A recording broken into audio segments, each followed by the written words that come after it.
awaiting only the core directives to be issued. Wang Gan settled comfortably in the main seat, as if the earlier commotion had merely been an inconsequential interlude. Mr. Wang, the preliminary loan intention letter and relevant documents have been prepared, Zheng Yun announced, presenting a neatly organized folder with both hands, her voice crisp and professional. Wang Gan accepted the folder but did not immediately peruse it. Instead, he glanced at the still-shocked Song Jing beside him. Her cheeks retained a lingering blush. Her beautiful eyes filled with excitement and a hint of unease. He offered her a reassuring look before shifting his focus back to the documents. His reading was swift, and once he had verified the contents, he picked up the Mont Blanc pen provided by the bank and, with a flourish, inscribed his name on several crucial preliminary documents. After signing, he did not immediately set down the pen. Instead, he made an unexpected decision that took everyone present, save for Zheng Yun, by surprise. He gently handed the pen to Song Jing. Instinctively, she accepted it, the warm barrel still bearing Wang Gan's warmth, her hand trembling slightly. Wang Gan did not look at her, but calmly surveyed Zheng Yun and Yang Laohu, firmly declaring in an undeniable tone, "This is Miss Song Jing. From this moment forth, I authorize her as my sole designated contact, responsible for handling all matters related to this property purchase." His voice was clear and powerful, each word etched into the hearts of the audience like a brand. This included, but was not limited to, preliminary discussions and drafting of the purchase contract details with Mr. Yang's side, as well as the collection and submission of all necessary documents for the loan process with Manager Zheng's team.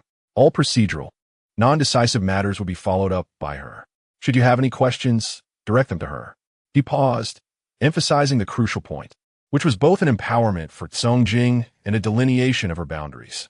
Of course, I will personally handle all final legal documents and fund transfer authorizations requiring my signature.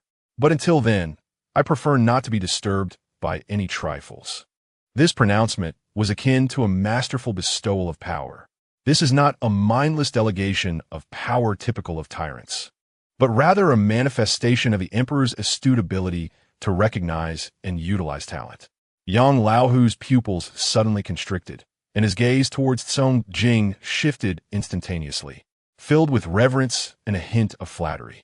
He understood that to secure financial support in the future, he must serve this young lady, Miss Song, diligently. Zheng Yun immediately revealed a professionally warm smile, being the first to extend her hand towards Song Jing with an equal demeanor. "Miss Song, I am Zheng Yun. I look forward to your guidance. Here's my business card. Should you require anything, please feel free to contact me at any time." Yang Laohu hastily retrieved his own business card from his pocket, presenting it with both hands, his manner more respectful than before. "Miss Song, rest assured, I will do everything in my power to cooperate. You need only give the word." Song Jing grasped the pen, feeling its weight in her hand. She understood the significance of this authorization. It was not merely a job, but an acknowledgement of her capabilities by Wang Gan, a chance that could alter the course of her life. A surge of warmth and immense responsibility flooded her heart, instantly dispelling all discomfort and anxiety, replacing them with an unprecedented sense of determination and confidence.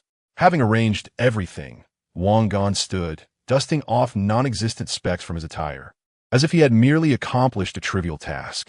He smiled gently at Song Jing. "I believe you will handle this well. Once you have the documents that require my signature organized, give me a call." He turned to Su Wei, who still seemed to be in a daze, and Gu Linfeng, who had entered unnoticed, and said, "Let's go back to school." With that, he left the room filled with the essence of money, power struggles, and human interactions without a backward glance. Inside, a budding core of power, Song Jing was systematically interfacing with an elite banking team and a smiling construction boss, radiating an unprecedented aura of confidence. Outside, Wang Gan had taken his place in a modest BMW 3 Series, resembling an utterly ordinary university student, starting the engine and smoothly driving towards his campus. With a mere flick of his finger, he stirred the winds of change. With a turn, he returned to the mundane. This stark contrast elevated his mystique and strength to an unimaginable new height. Chapter 128. the devil's temptation as Wang Gan employed relentless strategies to seize the entirety of building number 1 at the academy, redefining his roommates' perceptions of wealth. Another storm, pivotal to the foundation of his future business empire, was quietly brewing in a serene CF outside campus. Zhao Chunlai, the investment director of Morningstar Venture Capital, elegantly stirred his latte across from 3 young individuals, each exhibiting distinct expressions. These were Li Ming, a former core member and technical backbone of the Computer Society, Zhang Qi, responsible for planning, and Zhao Lei, the lead designer. After being publicly humiliated by Wang Gan, Zhao Chunlai did not relent. He leveraged his connections to effortlessly uncover the details of Wang Gan's makeshift crew, precisely targeting these 3 actual developers of 2048. He intended to employ a meticulously orchestrated strategy to completely lure this team away. 3 individuals sat together, and Zhao Chunlai set down his coffee cup. His voice gentle, yet imbued with a perceptive strength. He addressed them directly. During our last meeting at the Computer Society, I discerned that the 3 of you form a true iron triangle capable of success. However, as far as I'm aware, Wang Gan has only offered you a meager one-time outsourcing fee of several tens of thousands, correct? Observing the immediate shift in their expressions, a wider smile crept across his lips. Meanwhile, he profits immensely from your achievements, basking in both fame and fortune. I pose this question: is this equitable? His words ignited a spark, instantly detonating the long-suppressed grievances within the trio. It is not merely unjust, exclaimed Zhang Qi, the most impetuous among them, as he slammed his hand on the table and spoke in a hushed yet furious tone. That Wang Gan is nothing but an amateur, merely pointing fingers without real understanding. Had it not been for President Xia's insistence, we wouldn't have bothered to engage with him at all. His talk of rounded corners and color contrasts, while seemingly articulate, is merely superficial nonsense. Indeed, Zhao Lei, responsible for the artistic elements, chimed in, his face reflecting indignation. We toiled through countless sleepless nights, losing significant amounts of hair in the process, only to receive such paltry compensation. Meanwhile, he drives a BMW and flaunts his charms with campus beauties. What gives him the right? Li Ming remained silent, yet the furrowed brow and the unconscious clenching of his fists betrayed his profound discontent. Zhao Chunlai reveled in their reactions, feeling entirely in control. Adjusting his gold-rimmed glasses, he continued his manipulative performance. "Allow me to present you with a calculation," he said, raising a finger, his tone shifting to one of gravity and impact. According to the data model monitored by our Morningstar Venture Capital, the game 2048 has surpassed 2 million daily active users through campus competitions and word-of-mouth promotion. What? 2 million? This revelation struck Li Ming and the others like a thunderbolt, nearly propelling them from their seats. They were aware of the game's popularity, yet they had never anticipated it had reached such heights. They, the developers, had become the least informed regarding their product's data. Zhao Chunlai observed their astonishment with satisfaction, nodding approvingly. "Indeed, 2 million. Do you comprehend what this signifies?" His voice lowered, rich with temptation. According to the most conservative advertising monetization model for mainstream minigames, each active user contributes at least 10 cents in advertising revenue daily. This means that Wang Gan, lying idle, earns a net profit of 200,000 each day. That amounts to 6 million in a month. And what about you? You, the true creators, have received what in return? 200,000 daily, 6 million monthly. This glaringly specific figure left the trio breathless, a flame of jealousy igniting in their eyes. They had labored tirelessly, only to end up with a mere few thousand, while Wang Gan could amass in a month what they might never earn in a lifetime. What does a journalism student know about user retention? What does he understand about lifetime value? Zhao Chunlai scoffed. He is merely playing at this, riding on the coattails of luck and imitation.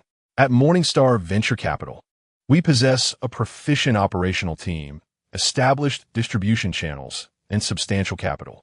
Our collaboration is not merely a matter of imitation, but rather an evolution that transcends conventional boundaries. He gazed at the 3 individuals, fully stirred by their emotions, and presented a meticulously prepared angel investment proposal. I shall personally invest $500,000 to establish a new company dedicated to operating our own upgraded version of 2048. This amount is sufficient for you to secure the finest servers and launch an initial wave of market promotion. Furthermore, it will enable each of you to receive a respectable salary from the company. Subsequently, he unveiled an even more enticing proposition regarding equity. As the investor, I will hold only 40% of the shares. The remaining 60% will entirely belong to your founding team. He deliberately fixed his gaze upon Li Ming.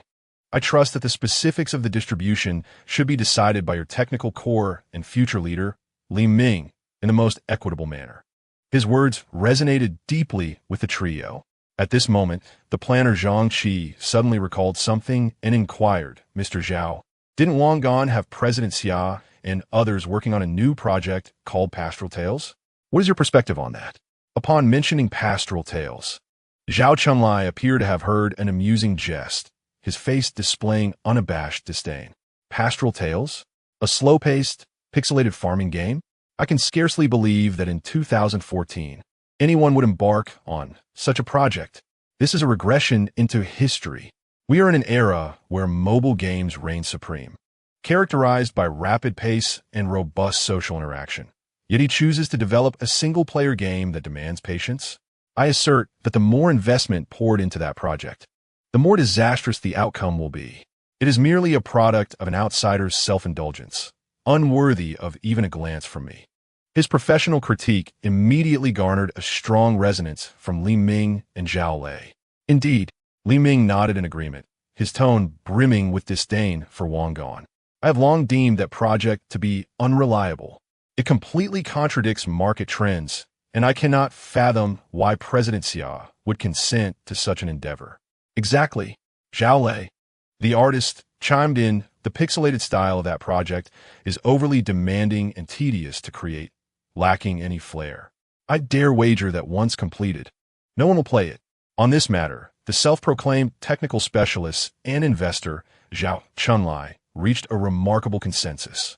They all believed that Wang Gan's success with 2048 was merely a fleeting stroke of luck, while Pastoral Tales would unequivocally reveal his ignorance and lack of expertise. This sense of superiority, wherein they alone remained clear-headed, further solidified their resolve to collaborate with Zhao Chunlai. Rising from his seat, Zhao Chunlai approached the window, observing the bustling traffic outside, and with an alluring tone, delivered his final summation. Therefore, let us cast aside that doomed project, Pastoral Tales. What we must pursue is seizing this opportunity for swift success. With a superior product, we shall demonstrate to the arrogant Wang Gan who the true connoisseurs of gaming are. I wish for him to witness firsthand how his sole success has been trampled underfoot, rendering it utterly worthless. The exhilarating thrill of vengeance against Wang Gan, the substantial initial capital of $500,000 and the coveted 60% equity stake in the team. These temptations whispered like sirens in their minds, fervently echoing and devouring the last remnants of their reason. Li Ming recalled Wang Gan's ever-calm visage, the countless nights spent toiling alongside his companions in the server room, and the icy words that relegated them to the status of an outsourcing team. In that moment, all their resentment, jealousy, and yearning for success erupted in a fervent crescendo. He rose to his feet, and under the fervent and expectant gazes of Zhang Qi and Zhao Lei, extended his hand solemnly toward Zhao Chunlai. "Mr. Zhao," he heard his voice resonate, somewhat hoarse yet remarkably resolute. "I look forward to a fruitful collaboration." Chapter 129. The Fracture of Dreams. As they departed the CF, twilight had already begun to envelop the sky. Li Ming, Zhang Qi, and Zhao Lei walked along the path back to their school in silence, each face glowing with an irrepressible excitement and aspirations for the future. Terms such as company shareholder and $500,000 in initial funding, once seemingly unattainable, now felt tantalizingly within reach, igniting a blazing inferno within their hearts. "Let us go celebrate." The most extroverted among them, Zhang Qi, broke the silence, proposing, "I know of a fantastic barbecue place behind the school. I'll treat today. Consider it an early celebration for the founding of our dream technology." Absolutely. Zhao Lei immediately concurred. He too yearned for a celebration to release his pent-up exhilaration. Li Ming, as the prospective leader, naturally offered no objections. The trio harmonized perfectly, finding a bustling barbecue joint, settling at an outdoor table, and ordering an abundance of skewers and several rounds of chilled beer. Cheers! To our imminent success and to vanquishing that amateur, Wang Gan. Zhang Qi raised her glass, brimming with beer high, her eyes shimmering with ambition. Cheers! With a resounding clang, their glasses collided.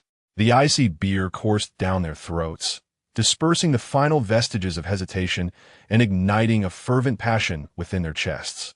The three began to speak freely, mapping out the grand blueprint for their company. Once Mr. Zhao's 500,000 arrives, we will immediately register the company. Zhang Qi gestured animatedly with her skewer, akin to a general strategizing a campaign. We might delay renting an office, but the server must be top-notch. With Wang Gan launching a campus competition, we can capitalize on the hype. We will list our app in all major app stores, targeting users nationwide. We will reap tremendous profits. Server? But isn't the game a single-player experience? Zhao Lei inquired, somewhat perplexed. Zhang Qi shot him an exasperated glance, as if addressing an outsider. What do you understand?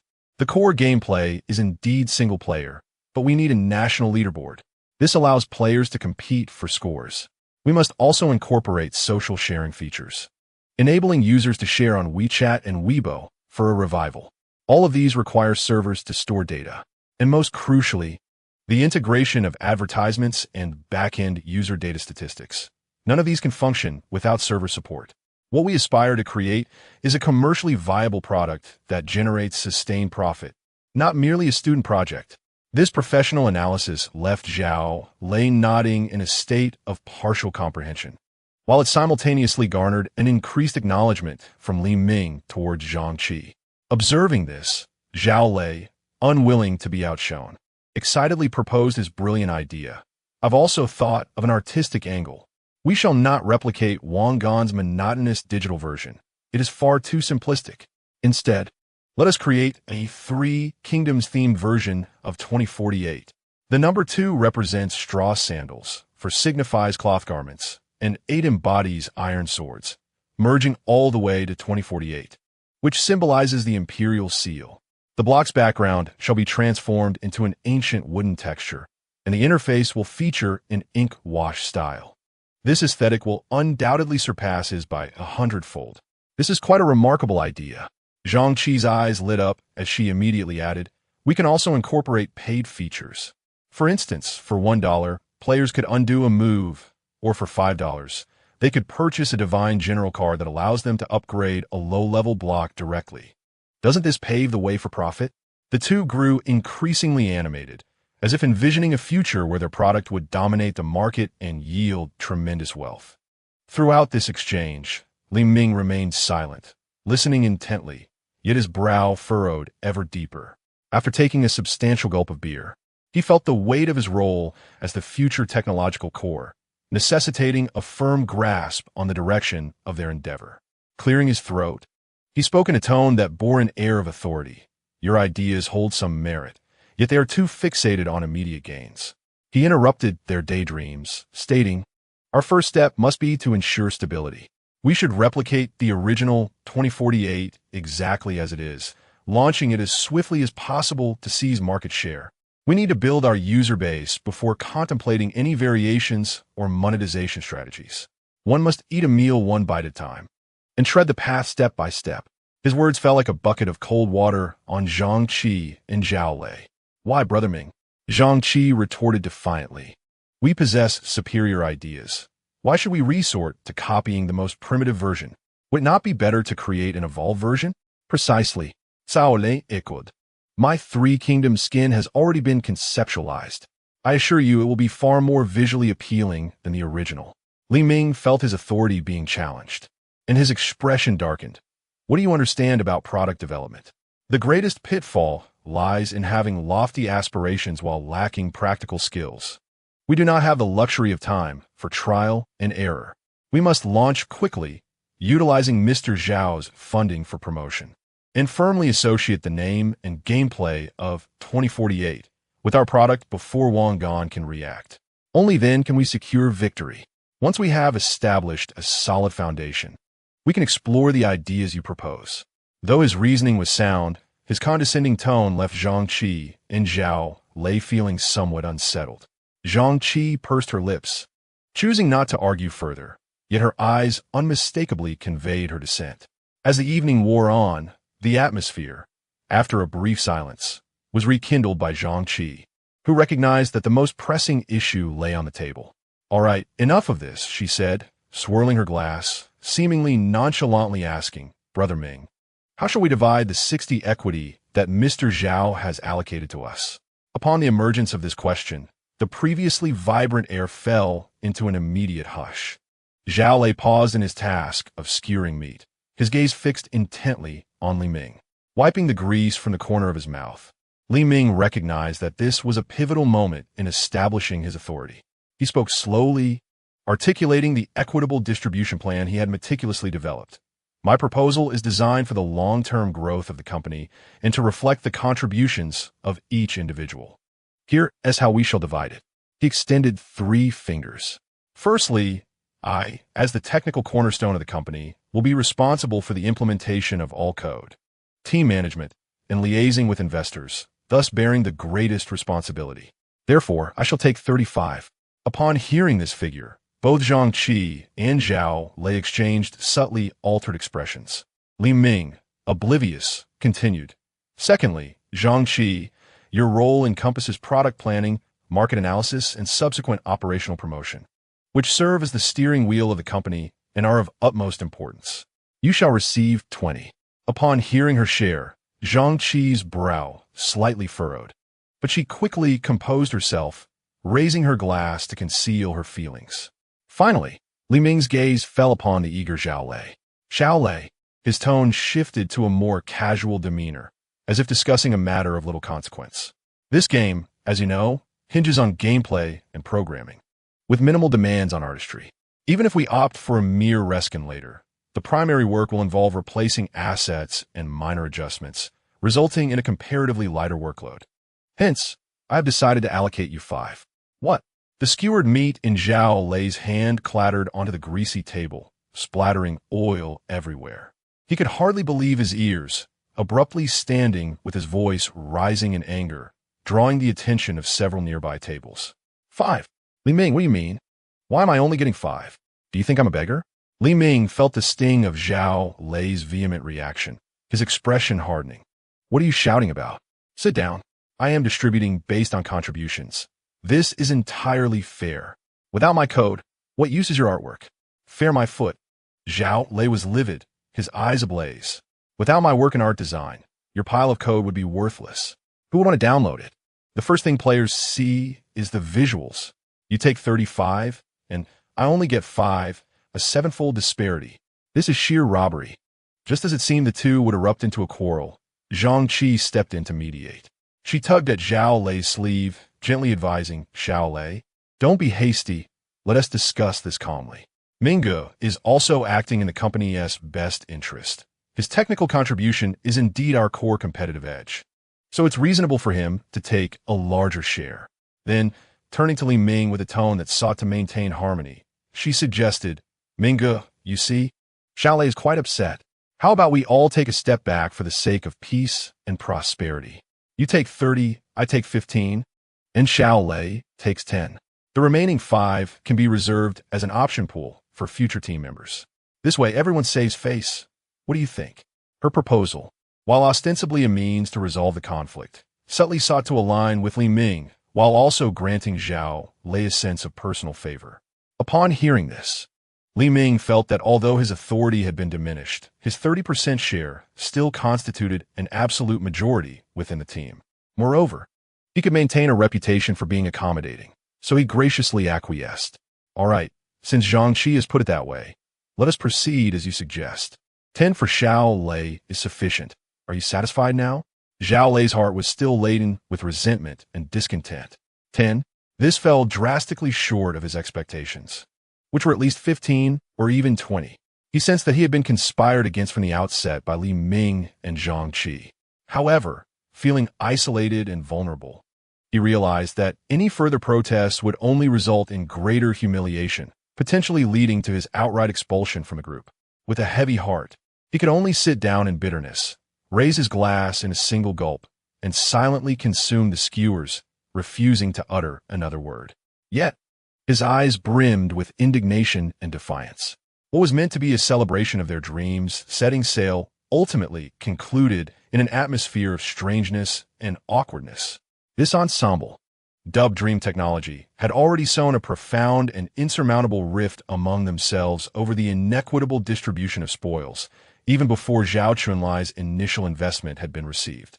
They envisioned vanquishing Wang Gan, yet they failed to recognize that their greatest adversary was none other than their insatiable greed and selfishness. Chapter 130. The confidence of a young lady. Since returning from Academy No. 1, Su Wei had transformed into an exuberant evangelist, akin to one invigorated by a surge of adrenaline.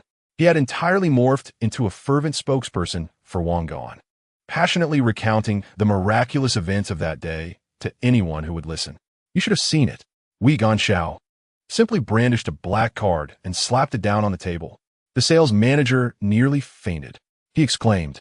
Then the bank president personally came to facilitate the loan. A whole building. He didn't even blink before making the purchase. This account was so legendary that most of his classmates perceived Su Wei to be exaggerating. Yet, when considered alongside the genuine battle of red envelopes, this narrative acquired an air of dubious mystique. In no time, Wang Gan's persona became increasingly enigmatic within the campus. As the epicenter of these discussions, he remained indifferent, attending classes and sleeping as usual. His nonchalant demeanor only added to the allure of the legend. That afternoon, the weather was splendid, and Wang Gan found himself savoring the afternoon sun at the school's outdoor CAF. A striking figure approached, shattering the tranquility. It was Chen Xinyue.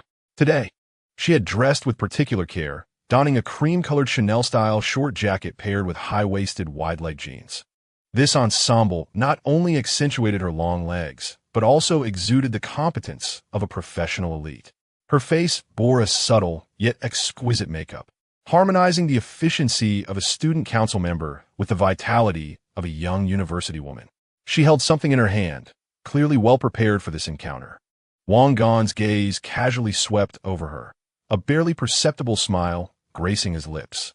Having become accustomed to various luxury items, he recognized at a glance the craftsmanship of Chen Xinyue's jacket. It was exquisitely made with a commendable cut. However, the fabric's luster and the quality of the buttons left something to be desired. It is a remarkably crafted imitation, an intriguing endeavor by a girl striving to present herself as a socialite, eager to infiltrate the upper echelons of society. Such individuals often harbor greater ambition and are more resourceful than genuine heiresses. Good afternoon, Mr. Wang. Chen Xinyue was blissfully unaware that her subtle intentions had been discerned. She greeted him with a smile, maintaining impeccable poise, neither overly obsequious nor lacking the requisite respect for her benefactor. Mr. Wang nodded slightly, inviting her to take a seat. As the head of the 2048 Campus Challenge, she was there to report on the promotional results and seek funding for the next phase of the event. With practiced ease, she unlocked her device and opened a beautifully crafted document. Mr. Wang, here's our summary of the previous phase. She presented the activity data in detail, her tone brimming with confidence, eagerly anticipating Mr. Wang's commendation and another round of financial support. Mr. Wang listened patiently, his fingers gently tapping on the table. Only after Chen Xinyue concluded her report did he calmly nod and utter a statement that left her astonished. Well done. However, starting today, all paid promotional activities are suspended. Suspended? Why? Chen Xinyue blurted out, her smile freezing. Mr. Wang, this is the perfect moment to capitalize on our momentum. We should increase our investment. No need for that. Mr. Wang interrupted her. He regarded the anxious and perplexed Chen Xinyue with a smile, seizing the rare opportunity to impart some wisdom. Xinyue. His tone seemed reminiscent of a seasoned mentor guiding a junior in the business realm. In product development and operations, one must understand the rhythm. The essence of 2048 lies in viral dissemination, not monetary promotion. Leaning back in his chair, he elaborated. The initial funding was to ignite the first spark and generate buzz. Now that the buzz has been created, I've just checked Weibo and Tieba. It has already transcended its initial boundaries.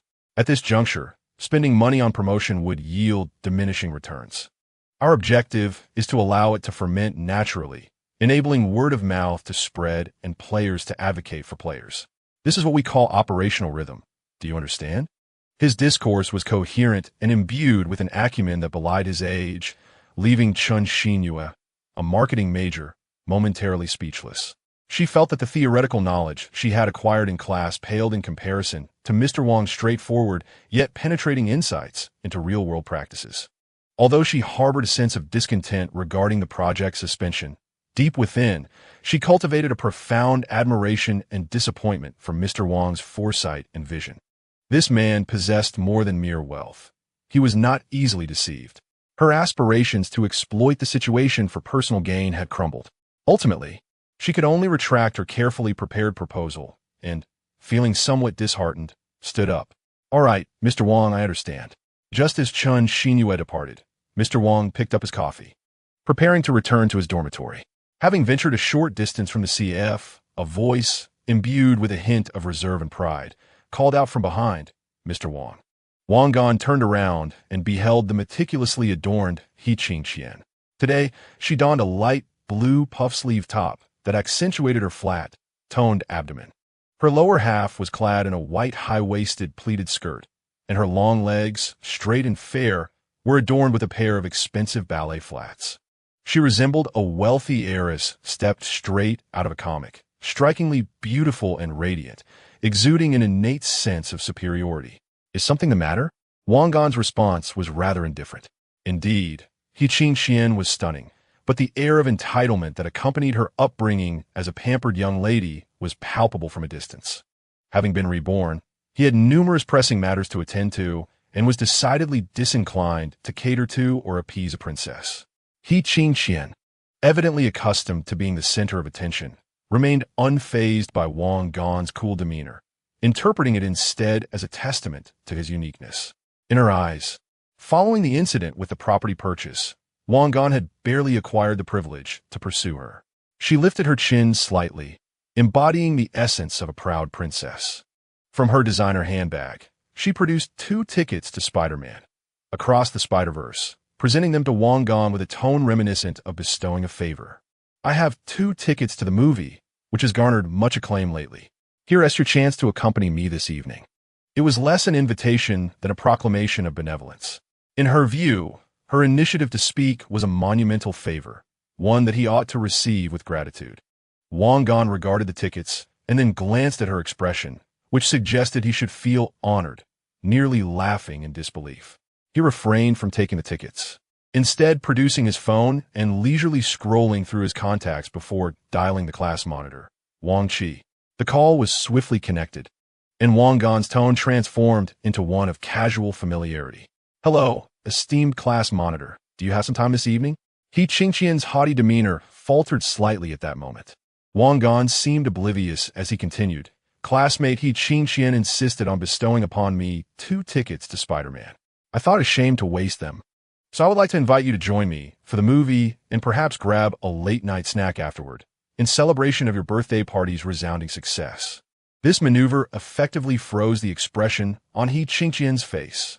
Not only had he declined her offering, but he had also transformed her opportunity into a mere prop for his own amusement. He had left her no semblance of dignity, openly declaring her misplaced affections in a manner bordering on humiliation. This was not merely a rejection. It was an unabashed slap in the face. On the other end of the line, Wang Qi's voice emerged, laced with surprise and a hint of bashfulness. Oh, sounds great. It's settled then. Wang Gan ended the call and finally met the gaze of the now petrified He Qingqian, a look of innocent delight gracing his features as he remarked, See, I've already taken care of the tickets for you. No need for thanks. Then, amidst the astonished stares of He Qingqian and the surrounding classmates, he gracefully picked up the movie tickets and turned to depart. Chapter 131. The distance of a movie after finishing her call with Wang Gan. Wang Qi stumbled back to her dormitory, her mind in a haze. With a resounding thud, she shut the door, leaning against it as her heart raced uncontrollably, and a foolishly sweet smile graced her lips, unbeknownst to her.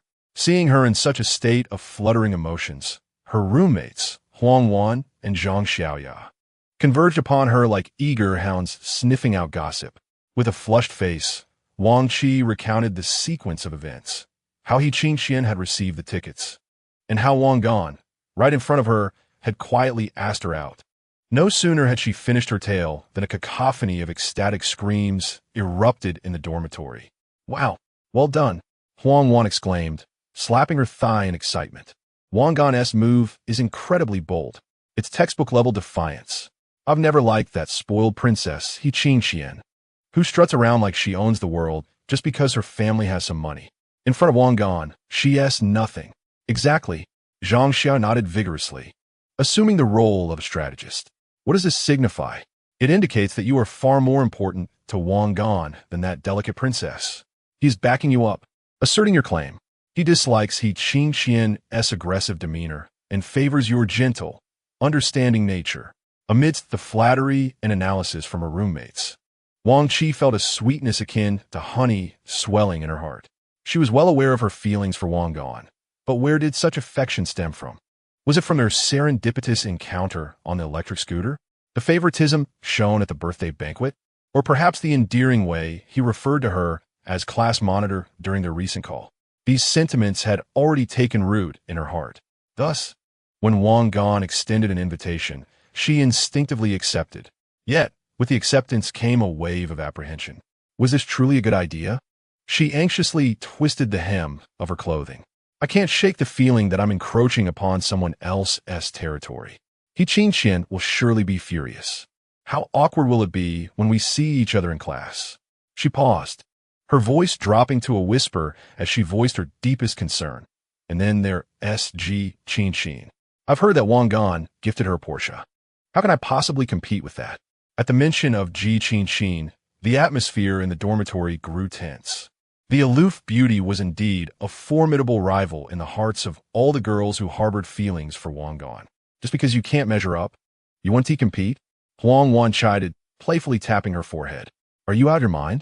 What era are we in? They haven't even gotten married. It's a level playing field. Everyone should compete fairly on their merits. She counted on her fingers as she explained to Wang Qi. Yes, Ji Qingxian is beautiful and cool, but so what? She is reluctantly accepting help and must feel both fear and respect for Wang Gan. There is no way her feelings are as natural as yours. Besides, what kind of person is Wang Gan? It's entirely normal for someone of his caliber to have several beautiful confidants. The key is who will ultimately prevail. Zhang Xiaoya quickly chimed in to support her. Exactly. Huang Wan is spot on. What you need to do now is not wallow in self-pity, but rather embrace it boldly. Seize every opportunity that comes your way.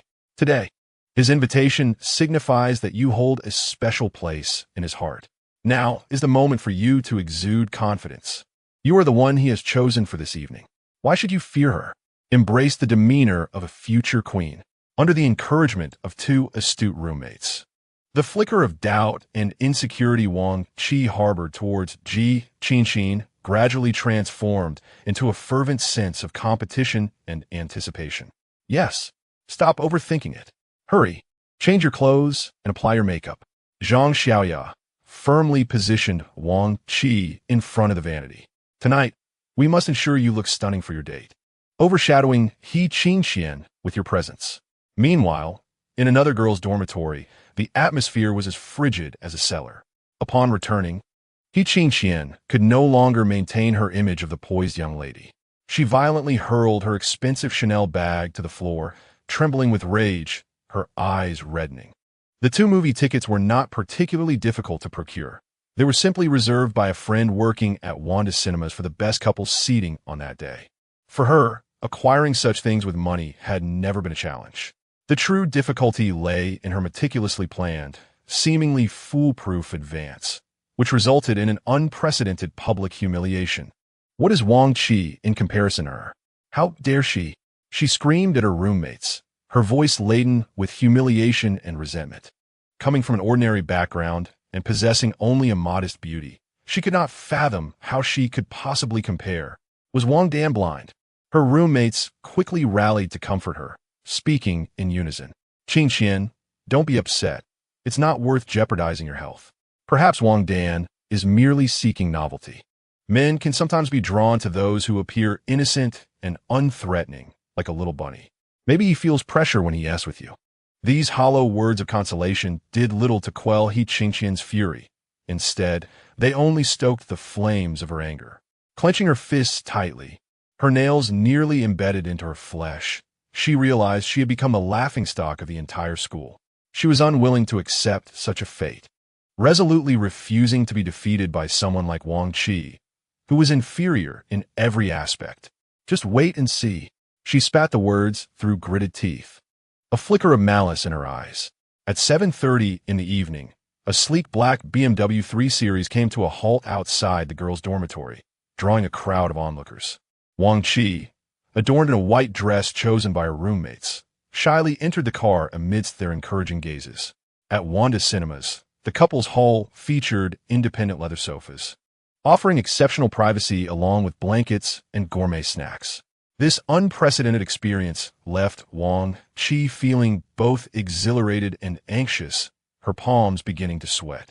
The film, The Amazing Spider-Man 2, boasted grand scenes and dazzling special effects.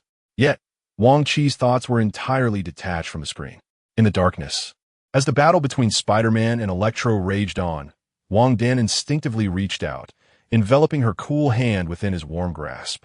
Wang Qi's body stiffened abruptly, as though struck by lightning, instinctively yearning to withdraw. However, Wang Gan merely exerted a slight pressure, enveloping her hand securely, even going so far as to gently caress her palm with his thumb. That unmistakable air of dominance, laced with a hint of mischievous teasing, compelled her to cease her struggles.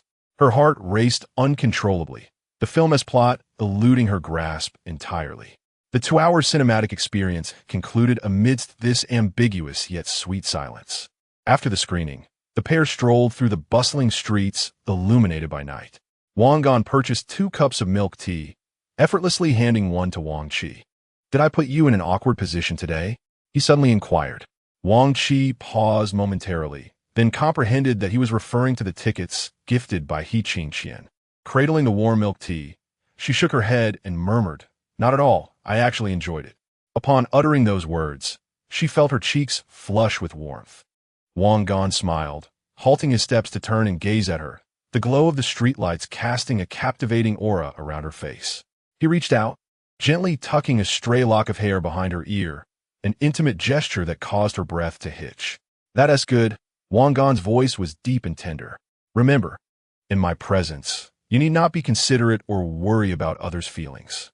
All that matters is your own happiness, for with me around, no one can cause you distress." He did not utter the words, "I like you," nor did he suggest, "Be my girlfriend," yet this sentiment resonated more profoundly with Wang Qi than any overt confession could. He offered her his half-consumed milk tea, signaling with his eyes. After a brief hesitation, captivated by the laughter in his gaze, she bravely accepted it.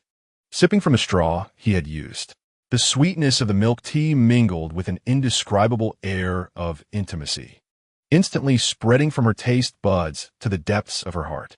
Chapter 132. The upper-class admission ticket during a particularly tedious public lecture. 3 girls huddled in the back corner of the lecture hall, whispering excitedly. "So what happened last night?" Roommate Huang Wan nudged Wang Qi with her elbow, her face alight with uncontainable curiosity. "Did you two become a couple? Coming back so late, something must have occurred." Another roommate, Zhang Xiaoya, leaned in closer, her voice lowered as she eagerly pressed for details. Wang Qi's cheeks flushed crimson, reminiscent of a ripe apple. She recalled the warm, assertive hand from the previous night, along with that cup of milk tea infused with an air of flirtation. Her heart fluttered uncontrollably. And no, it was nothing, she stammered, attempting to defend herself. "We just watched a movie, that's all." "Just watched a movie?" Huang Wan, known for a fiery temperament, rolled her eyes dramatically. Which normal guy would take a beautiful girl to a movie with tickets she provided? That SA declaration of ownership, you know? Don't play dumb with me. Wang Qi felt increasingly embarrassed by her words, resorting to softly emphasizing the details in an effort to assert the innocence of the previous evening. It was really nothing. After the movie, he took me out for a late-night snack. Late-night snack?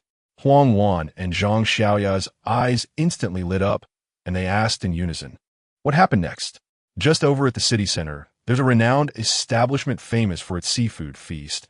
Wang Qi reminisced about the delightful flavors from the previous night, a hint of blissful foolishness gracing her visage.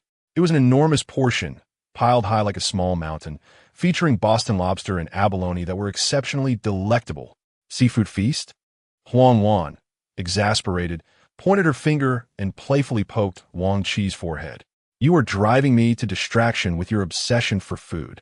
I asked you whether you succeeded, and you respond with seafood feast? At a time like this, you're still thinking only of eating." She lowered her voice, scolding in a tone laced with both envy and urgency. "Silly girl, if you win him over. What sort of seafood feast 1 TB at your disposal in the future? We could indulge alongside you. You must put in more effort. Don't get so caught up in eating that you forget the main objective." Wang Qi's face flushed deeply from her words, and she was about to retort when the teacher at the podium raised her voice. She could only stick out her tongue, silenced. Just then, Wang Gan, seated a few rows ahead, had his phone vibrate on the desk. He glanced at the caller ID. It was Zhang Yun. He picked up the phone and told Su Wei beside him, "Please help me respond to the roll call." Then he stood up and walked directly out of the lecture hall under the gaze of his peers. Huang Wan watched his tall and upright figure, nudging Wang Qi with her elbow, gesturing with her lips. "Look, another call, right? Who knows which little enchantress it is? If you don't act quickly, he is surrounded by beautiful women. You'll be the one left in tears." Wang Qi gazed at the figure disappearing through the door, a wave of inexplicable disappointment and bitterness washing over her. On the phone, Zhang Yun's voice was respectful yet tinged with just the right amount of allure. "Mr. Wang, this evening, we are hosting a thank-you banquet for clients with a net worth exceeding 50 million at the top floor of the Jinling Hotel. It will be attended by the true elites and entrepreneurs of Muling City. I wonder if you might be interested in expanding your network?" Wang Gan, eager to immerse himself in the local circle, found this invitation impeccably timed. However, having been reborn, he was no longer the impulsive youth who wore his emotions on his sleeve. Recognizing the need to maintain some poise, he deliberately adopted a slightly languid tone to decline. "Oh, a banquet? That sounds delightful. However, such occasions typically require couples, and as a mere student, I lack a suitable female companion, which would make my attendance rather awkward." Zhang Yun on the other end of the line awaited precisely this response. Seizing the rare opportunity, her voice became even more sultry, laced with anticipation and a hint of probing. "If Mr. Wang wouldn't mind, may I be your companion?" "You?" Wang Gan feigned surprise for a moment before appearing to reluctantly agree. "Very well. Then I will trouble Manager Zhang." 3 o'clock in the afternoon. At the entrance of Deji Plaza, after hanging up, a barely perceptible smile crept upon Wang Gan's lips. At 3 o'clock in the afternoon, at Deji Plaza, Wang Gan still donned his understated casual attire. Whether it is the limited edition sneakers adorning his feet or the subtle glimpse of a Rolex peeking from his wrist, both unmistakably signify his distinction from the average student. Zhang Yun had been waiting there, dressed impeccably in a tailored bank professional outfit that seamlessly combined an air of maturity with her alluring physique, drawing the attention of passers-by. "Mr. Wang, you've arrived," she greeted as she approached Wang Gan. He assessed her attire with a slight shake of his head. "Your professional outfit is too stern. While it may suffice for staff, it is not suitable for a companion attending a soiree. Come, let us find you something more fitting." Together, they entered the opulent entrance of Deji Plaza and ascended directly to the second floor, where luxury brands proliferated. Wang Gan held no particular enthusiasm for these extravagant labels. In his previous life, he had been merely a harried delivery man, lacking the bandwidth to become an aficionado of haute couture. Thus, he willingly relinquished the choice to Zhang Yun. "Please assist me in selecting. I have little knowledge of these matters." Zhang Yun paused momentarily, a flicker of joy illuminating her eyes. This not only reflected Wang Gan's trust in her aesthetic judgment, but also presented her with an exceptional opportunity to showcase her value. She shed her reservations, transforming into Wang Gan's personal image consultant. With a firm grip on his arm, she led him into the prestigious Italian menswear brand, Zegna. Mr. Wang, your tall and statuesque frame is ideally suited for a suit, she remarked as she navigated through the racks with professional precision. Given the sweltering June heat, I recommend a top-tier linen and silk blend leisure suit, which boasts exceptional breathability. Its natural sheen will create a fluid beauty under the lights, exuding sophistication. She adeptly communicated her specifications to the sales associate, considering every detail from shoulder seams to sleeve lengths, lapel widths to button materials, ensuring nothing was overlooked. Wang Gan observed her confident demeanor and articulate discourse with a nod of approval. Before long, the ensemble, a suit, shirt, shoes, and cufflinks, was perfectly curated. As Wang Gan stepped into the fitting room and emerged, his entire presence radiated a renewed elegance. It was undeniable that this look surpassed anything he had previously assembled. The exquisite suit, with its substantial value, accentuated his upright stature and the composed aura he had cultivated since his rebirth, transforming him into a distinguished heir seasoned in the realms of commerce. Absolutely perfect, Zhang Yun exclaimed, her eyes sparkling as she beheld Wang Gan in the mirror. The man reflected back at them stood tall, with broad shoulders and elongated legs. The light, gray Zegna suit seemed to come alive on him, each cut executed flawlessly, amplifying his poised demeanor that transcended his peers. Merely standing there, he exuded an undeniable, formidable presence characteristic of a figure of authority. Wang Gan nodded in satisfaction. While he may not be a fashion connoisseur, he understood the importance of investing in oneself. This attire was his armor as he stepped into a new realm. I will take this entire ensemble, he declared. He addressed the sales associate beside him and added, please help me select a watch. Chapter 133. The undercurrents and highlights of the gala. The sales associate had already been captivated by the aura and prowess of this young, affluent gentleman. Promptly, they led him respectfully to a premier watch boutique within a mall. Wang Gan showed no interest in the ostentatious timepieces adorned with diamonds and intricate functions. Instead, his gaze was drawn directly to the display case of Audemars Piguet, ultimately selecting a royal oak chronograph. The classic stainless steel case and the iconic octagonal bezel exuded a robust athletic spirit and mechanical elegance, complementing his casual suit splendidly. Sir, you possess remarkable taste. The boutique manager approached personally, his face adorned with the warmest of smiles. This royal oak chronograph, model 26320, is one of our most iconic pieces, retailing at 198,000 yuan, which perfectly aligns with your refined demeanor. Without batting an eye, Wang Gan produced a sleek black centurion card, having earlier swiped 260,000 yuan on a complete ensemble from Zegna, including a suit, shirt, shoes, and cufflinks. Following that, he effortlessly charged 198,000 yuan at the watch store. His total expenditure amounted to 458,000 yuan, all executed with an air of nonchalance that left onlookers, both sales associates and customers alike, in silent astonishment. As the sales associates dutifully packaged his purchases, Wang Gan suddenly turned to Zhang Yun, who had been quietly observing from the side, and remarked, my outfit lacks a female companion. Please choose something for yourself as well. Zhang Yun was momentarily taken aback. Since Wang Gan's arrival, she had assumed he was merely a man who spent lavishly to impress women, and although she felt a slight annoyance, she did not express it, recognizing their differing statuses. Besides, there was ample time ahead, and she was not concerned that Wang Gan could escape her grasp. However, she never anticipated such a swift turn of events. Wang Gan's unexpected suggestion left her somewhat flustered. Mr. Wang, I don't need anything, my attire. Zhang Yun attempted to maintain her image of not being materialistic. Go ahead, choose as you see fit. Wang Gan's tone remained calm, yet imbued with an undeniable authority. A shiver coursed through Zhang Yun. She understood this was not a request for her opinion. Under Wang Gan's unwavering gaze, she ultimately acquiesced and made her way toward the adjacent women's formal wear section. True to her status as an elite in the finance sector, her aesthetic sensibility was exceptional. Before long, She had selected a royal blue silk gown from Valentino. Elegantly simplistic yet noble, perfectly accentuating her graceful figure. To complement this ensemble, she chose a classic woven clutch from Bottega Veneta, as recommended by the sales associate. The associate swiftly calculated the total.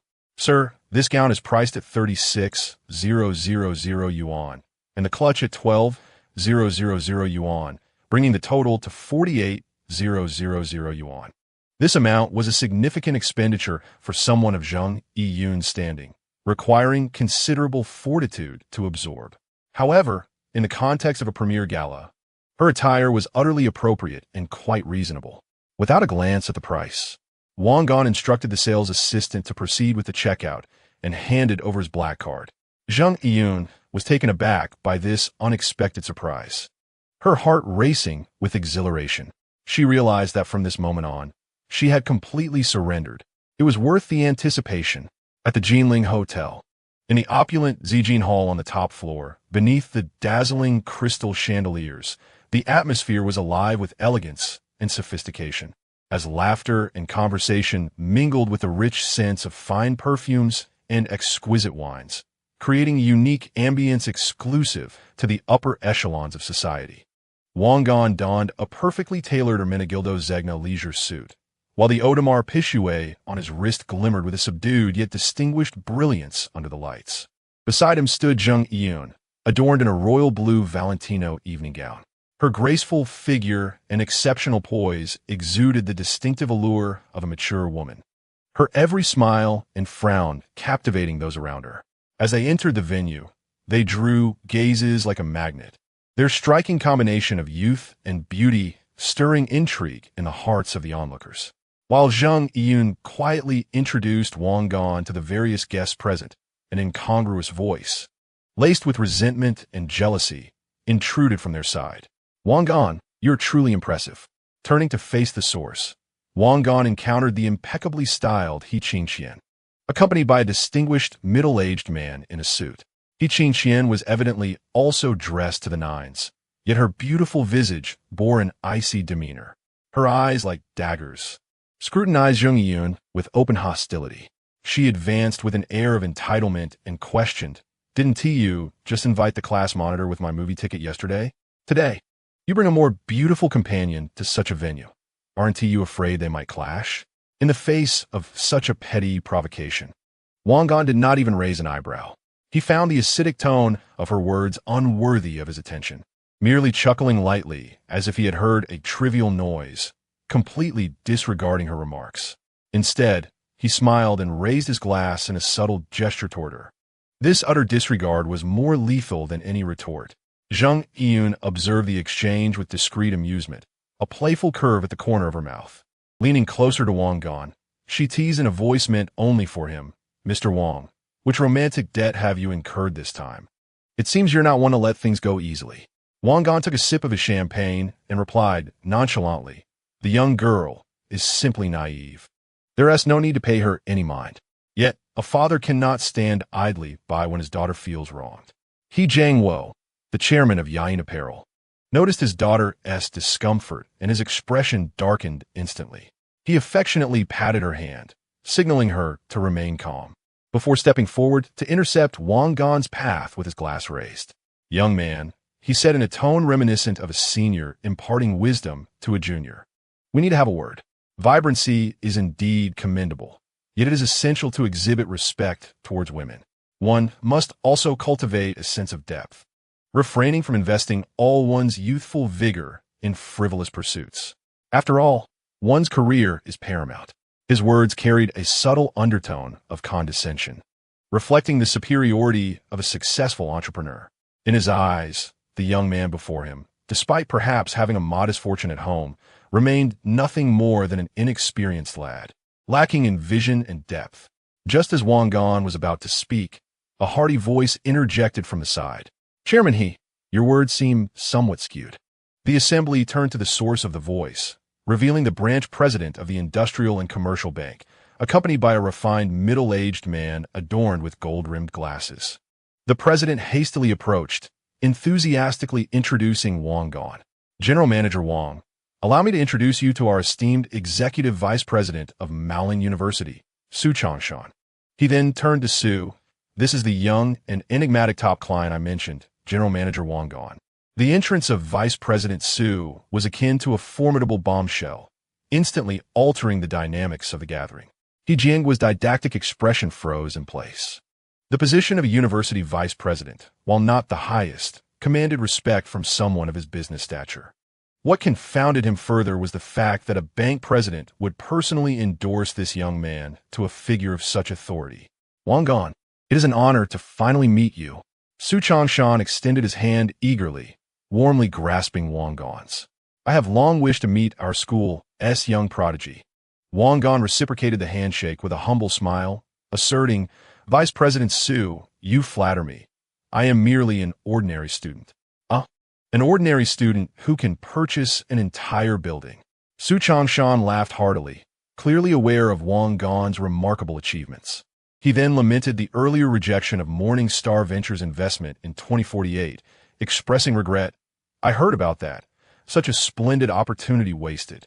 I had hoped our university would produce an internet titan. Chapter 134, A Shift in Perspective. Su's remarks carried a hint of favoritism. As a mere gaming company, could hardly be considered an internet sensation at this stage. Given a normal trajectory, the likelihood of evolving into a giant seemed negligible. Yet, Wang Gan received Su Changshan's words with unabashed acceptance. He possessed the confidence and capital, with a wealth of ideas and World Cup funding as his foundation. Wang Gan smiled as he explained, Vice President Su, it is not a matter of regret. Rather, their vision is too limited. The price they offered barely equates to the advertisement cost for my game over a month. Collaborating with them would only hinder my progress. Upon hearing this, Su's eyes sparkled with admiration for Wang Gan's audacity. The more he observed this young man, the more he appreciated him, perceiving a raw gem in need of refinement. With boundless potential if guided correctly, he seized the opportunity to suggest, with your capabilities and business acumen, why not take on a more active role in the student council and mentor your peers? With your talent, holding a position on the executive committee, even as a vice president, would be more than fitting. This would indeed be a splendid embellishment to your future or some. This statement serves both as a compliment and a gentle enticement. However, Wang Gan immediately smiled and waved his hand, responding with a tone that was half joking, half serious. Principal Su, please do not put me in a difficult position. I'm quite laid back by nature and dread meetings and report writing. I simply cannot take on a leadership role or manage others. He chuckled self-deprecatingly and continued, just look at me, skipping classes daily. I am nearly becoming a cautionary tale for our school. If I were to join the student council, wouldn't that set a poor precedent? Other students might think, oh, so one can avoid classes by becoming a student council officer. Then you would have a real headache. His humorous remarks not only flattered Principal Su, but also clearly expressed his reluctance to be constrained, leaving no room for criticism. Moreover, Wang Gan shifted the tone of the conversation, becoming more earnest.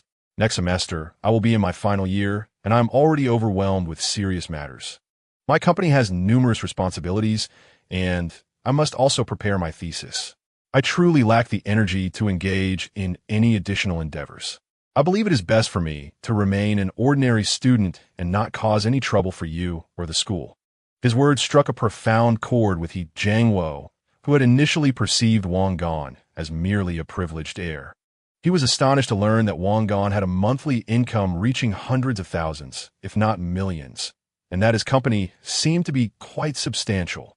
Seeing Wang Gan's resolute stance, Su Changshan ceased his insistence, instead admiringly patting his shoulder and sighing as he spoke of the school's challenges.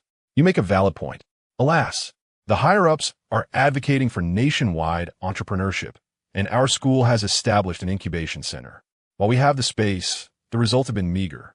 Most students' projects revolve around trivial ventures like bubble tea shops or printing services, which are hardly sustainable. If only we could have successful entrepreneurs like you, Mr. Wang, to contribute to the school with a donation and establish a fund. Principal Su's words carried both a sense of lamentation and a hint of hopeful inquiry. If such a scenario were to materialize, it would certainly be a significant achievement for him, perhaps even allowing him to shed the acting title before his retirement. Yet upon hearing this, Wang Gan merely smiled and refrained from engaging with the suggestion of a donation. He lifted his glass, gently swirling the amber liquid within, his gaze seemingly penetrating through the bustling banquet hall, envisioning something far beyond. His profound demeanor caused both Su Changshan and He Jiangwo to hold their breath in anticipation of his next words.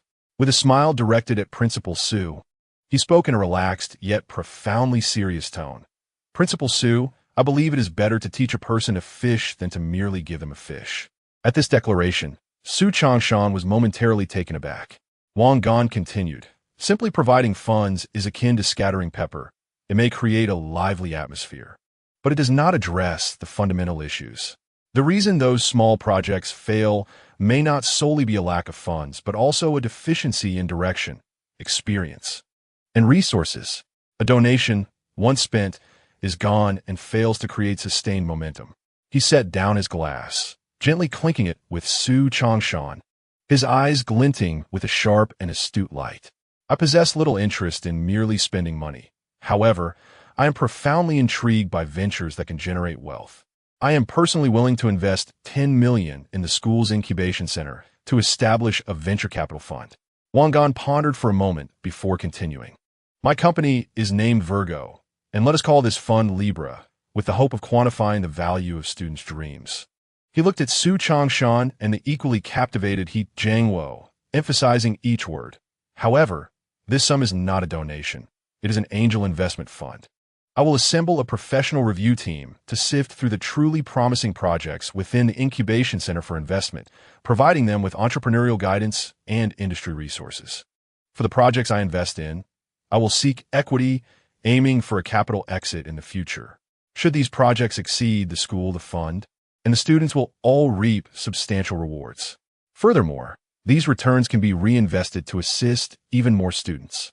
Of course, if the projects fail, I shall consider this $10 million as an expensive tuition fee for my alma mater's entrepreneurial education.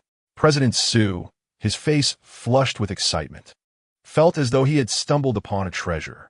He grasped Wang Gan's hand tightly, exclaiming, "Excellent, truly splendid. Mr. Wang, your idea is 100 times more sophisticated than mere donations. This is the genuine model that can invigorate our school." Meanwhile, He Jiangwo stood nearby, drenched in cold sweat. His mind buzzed with disbelief. 10 million. This young man had casually decided to allocate such a sum to establish a venture capital fund. Moreover, it appeared that, according to his words, this was merely a minor endeavor within his expansive business empire. He Jiangwo's heart raced, overwhelmed by a profound sense of fear and regret. He recalled his earlier display of arrogance, akin to a rural landowner pontificating to a disguised emperor, utterly ludicrous. He was also reminded of his own company, Elegant Rhythm Apparel. On the surface, it appeared glamorous, a renowned brand in Moling City. Yet he knew all too well that the company was nothing but a hollow shell. In recent years, it had been battered by e-commerce, leading to plummeting offline sales, overwhelming inventory, and looming bank loan deadlines, with the financial chain fraying tighter than a wire. He had attended this war with the hope of discovering new investors or collaborative avenues to rescue his company from impending doom. Yet what had he just done? Chapter 135. Bias He Jiangwo, drenched in cold sweat, comprehended fully that the young man before him was far from the affluent classmate his daughter had described. Instead, he was a shrewd and far-sighted titan of capital. His gaze towards Wang Gan had entirely transformed. It was no longer one of scrutiny or parody, but rather a deep-seated respect and fear emanating from a subordinate to a superior. His sole thought now was to rectify his earlier folly. He must immediately atone for his previous foolishness. He quietly pulled his daughter, who was sulking in the corner, closer, adopting a posture of utmost humility as he implored softly, "Qing Shan, my dear daughter, please come with me to toast Mr. Wang and offer an apology. It was my fault for not recognizing the importance of the situation. Do not let your temper prevail."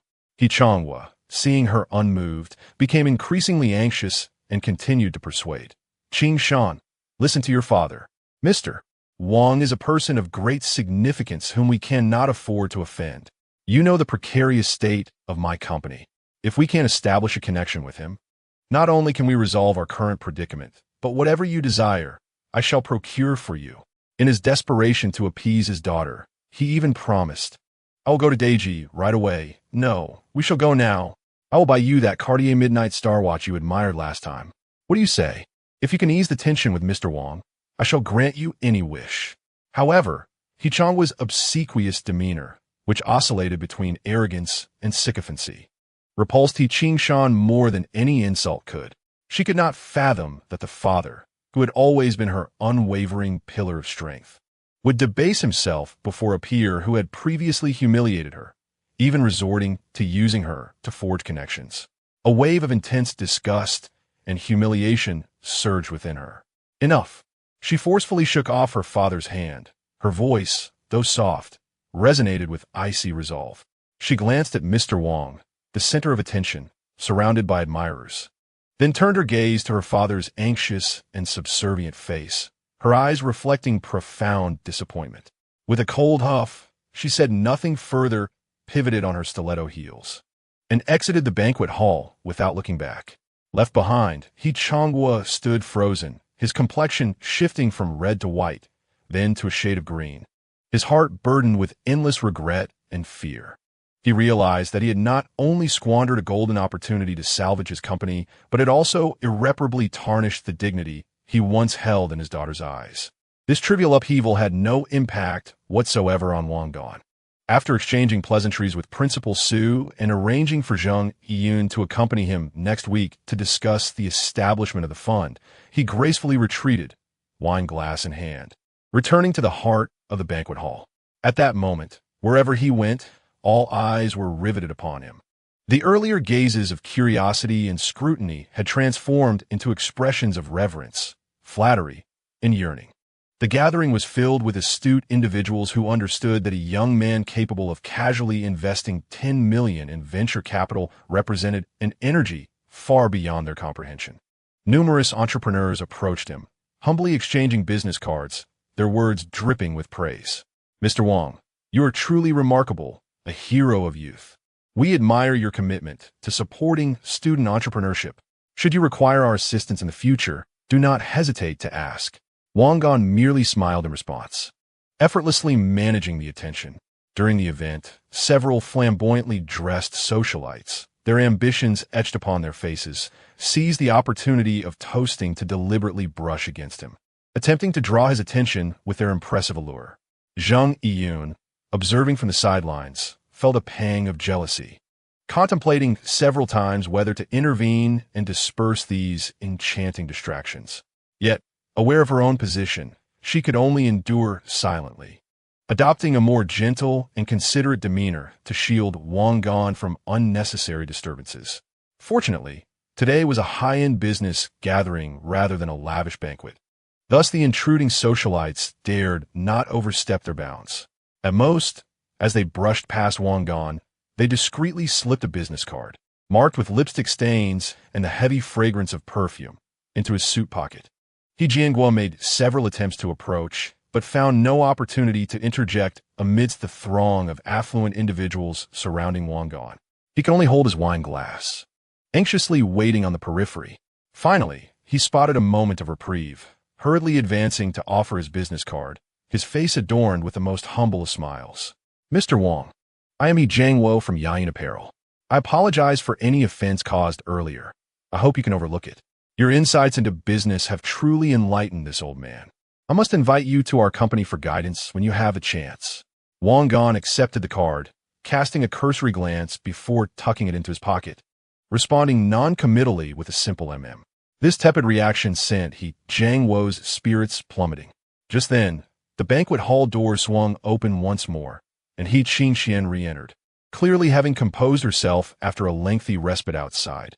Her makeup had been retouched. Yet, her beautiful eyes still bore a hint of redness, rendering her once haughty demeanor tinged with a fragile vulnerability. She bypassed her father, walking directly to Wang Gan, raising a glass of red wine and downing it in one swift motion. Slamming the empty glass onto the tray, she fixed her gaze upon Wang Gan, her voice imbued with a complex blend of defiance and sincerity. "Wang Gan, I was in the wrong today. I apologize for my earlier rudeness."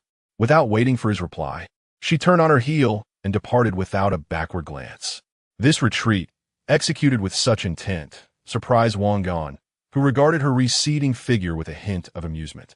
It seemed this young lady was not entirely devoid of intrigue. As the gathering concluded, Wang Gan and Zheng Yiyun settled into the back seat of a BMW 7 Series, where a skilled, designated driver smoothly started the engine. The vehicle glided along the empty streets of the night, the neon lights outside flickering past, casting shifting shadows within the car. The back seat now resonated with a palpable tension, thickened by the alcohol and recent events. Zheng Yiyun turned her head, gazing at the young man who navigated the world of fame and fortune with such ease, her eyes brimming with admiration and an almost worshipful glow. Wang Gan seemed to sense her gaze. Reclining against the seat, he retrieved a thick stack of business cards from his suit pocket, received throughout the evening. He flipped through the cards one by one, and when he reached the few adorned with lipstick marks and the lingering scent of perfume, he scarcely glanced at the names inscribed upon them. He pressed the car window down, and the night breeze rushed in, tousling Zheng Yiyun's hair. With a casual flick of his hand, the cards, which bore the ambitions and dreams of socialites, swirled in the wind, cruelly whisked away into the darkness behind the tires. Having completed this act, he closed the window, as if discarding a few inconsequential scraps of paper. This blatant disregard for decorum caused Zheng Yiyun, who had been anxiously observing him, to feel a sudden jolt in her heart. Far from feeling repulsed, an inexplicable thrill surged within her. The car eventually halted in the underground parking lot of her upscale downtown apartment. The chauffeur collected his fare, bid a polite farewell, and briskly made his way to the elevator, leaving this serene space to the two individuals in the back seat. Inside the parking lot, the dim yellow light streamed through the car windows, casting enchanting shadows on Zheng Yiyun's flushed face, a result of both alcohol and emotion. She gazed at Wang Gan's youthful yet profound profile, unable to contain her inner desire any longer. With deliberate intent, she slowly unfastened her seatbelt, her soft body, imbued with warmth and the rich fragrance of her perfume, leaned closer to Wang Gan. Her voice, beguiling and tremulous, mingled with her warm breath as it brushed against his neck. Without uttering another word, she conveyed all her longing through the most direct of actions. Wang Gan smiled, not rejecting this tender overture that had been so willingly offered. He turned towards her, enveloping her in his embrace. In the next moment, the BMW began to sway gently. Chapter 136. Without a ripple, the morning sunlight filtered through the slats of the blinds, casting mottled patterns on the apartment floor and gently rousing the slumbering occupant. Wang Gan awoke on the soft bed, feeling refreshed and invigorated. The air was filled with the rich aroma of freshly brewed coffee and the sizzle of frying eggs. He glanced beside him, only to find the space vacant. Yet, the disheveled creases on the sheets and the glamorous cobalt blue silk gown carelessly tossed on the carpet silently narrated the fervor and madness of the previous night. Stretching lazily, he stepped out of the bedroom. There, he found Zheng Yiyun busily tying a charming apron in the open kitchen. Her wavy hair was casually swept back, revealing her smooth and fair neck. Without the embellishment of evening wear, she exuded less of the sharpness of a career-oriented woman and more of the enchanting warmth of a homely presence.